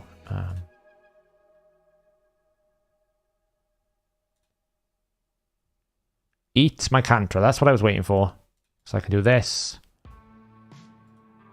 That. That's not ideal. Didn't really want to get the provoke.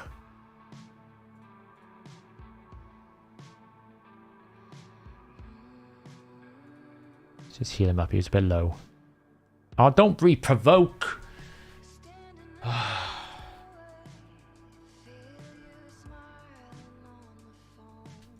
So annoying.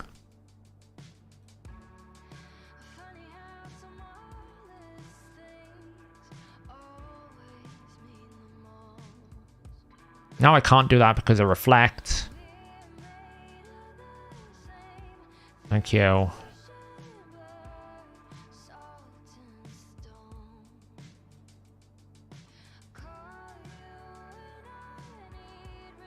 Honestly, sometimes.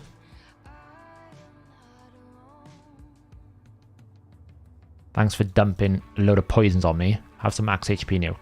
Horrid little creatures.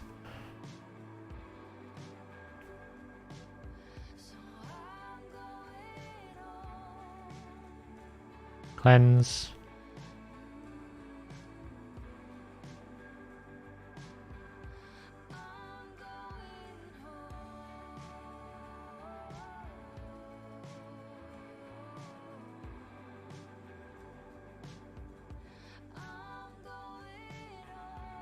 Ah, it's on cooldown.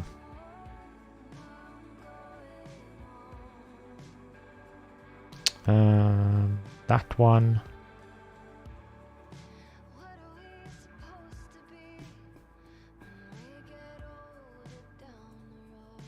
My second Hydra team got a 1 key on normal. Nice.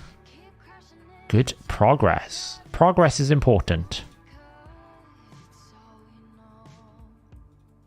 Your account is broken and referral links don't work and player can't fix it.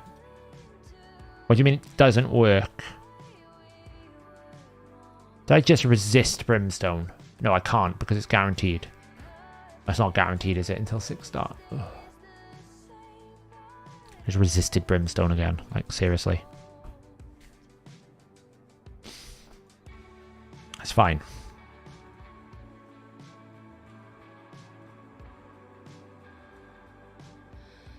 Let's try again. Brimstone. No, it's on cooldown.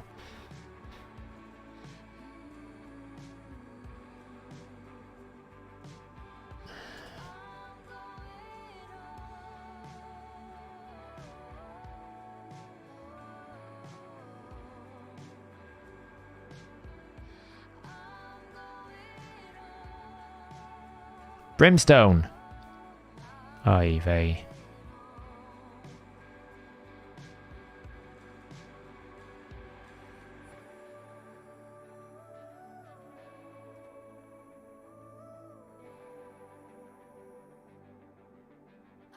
Okay. The method we have for the referral link has worked, for me at least, but it's one of those things that's difficult to know why it's not working for you without being in front of it, if that makes sense. Isn't it terrible that if you resist placing Brimstone, it goes on cooldown? Like, who created that concept? It's pretty bad. Oh, that was a bad timing.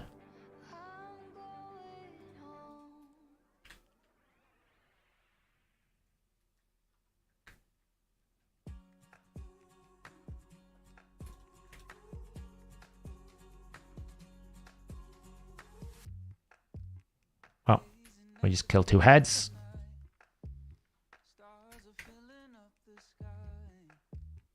We're nearly there.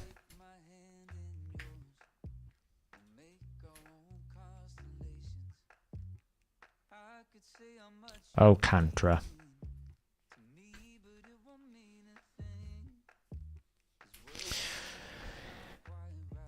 Yeah, we had to double kill this so that we didn't get the full cleanse.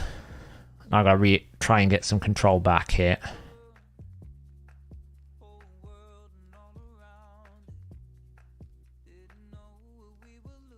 Let's just do that for now for damage.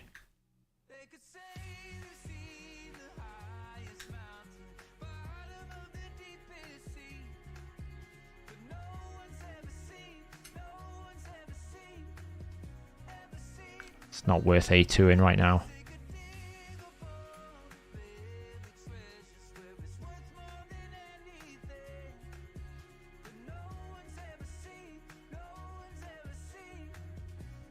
Cantra. Really? Oh, thank God he ate.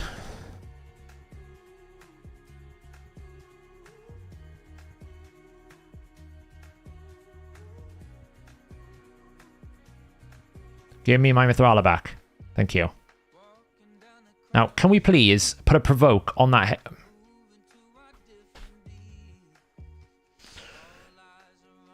I'm going to punch Cantra in the face.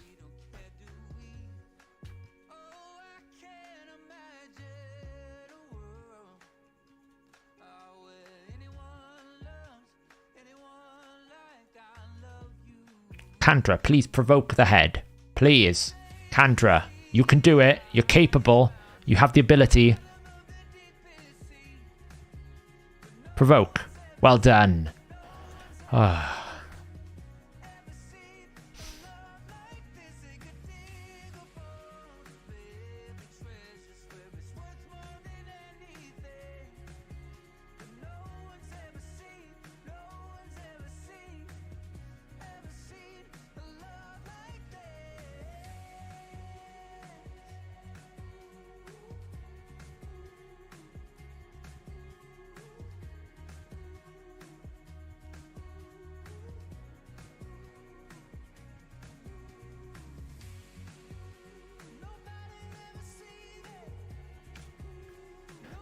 Pretty much. I'm going to go to 40 mil and then peace out. Just to be safe.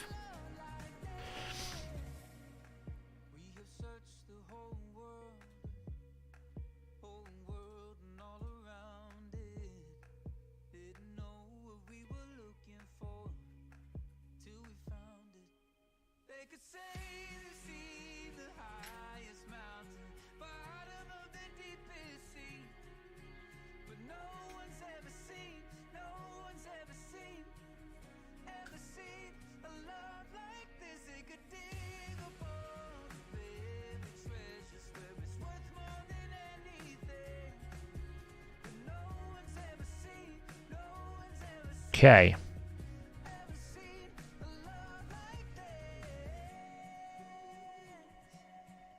Hello, cat. 40 million. We're done. Royal Guard, 15 million again. Pumping the damage. My Cantra almost outdamaged my Geomancer.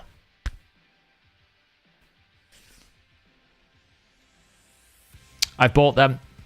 We got them. What have I done for Clan Boss today? 83. 147. I need to do Brutal. Right, anyway, it is late. And I'm pretty tired, I'm not going to lie. So, I'm going to call it there. CVC tomorrow. Kind of insane. We'll see how it goes. But here you go. Thanks, guys, for hanging out. We're back. Stream should be back to normal now. Content should be reasonably back to normal. I'm just trying to catch up. Yeah, I don't know if I'm going to go for Supreme Kael. It's a lot of shards. I have no shards. If I had like 50, then maybe. But like, come on. It's so much money for what it's worth. I probably won't. So yeah, such is life. But hey, what can we do? I will be back on Thursday if you have had a good time. Thanks for hanging out. And yeah, I'll see you in the next stream, guys.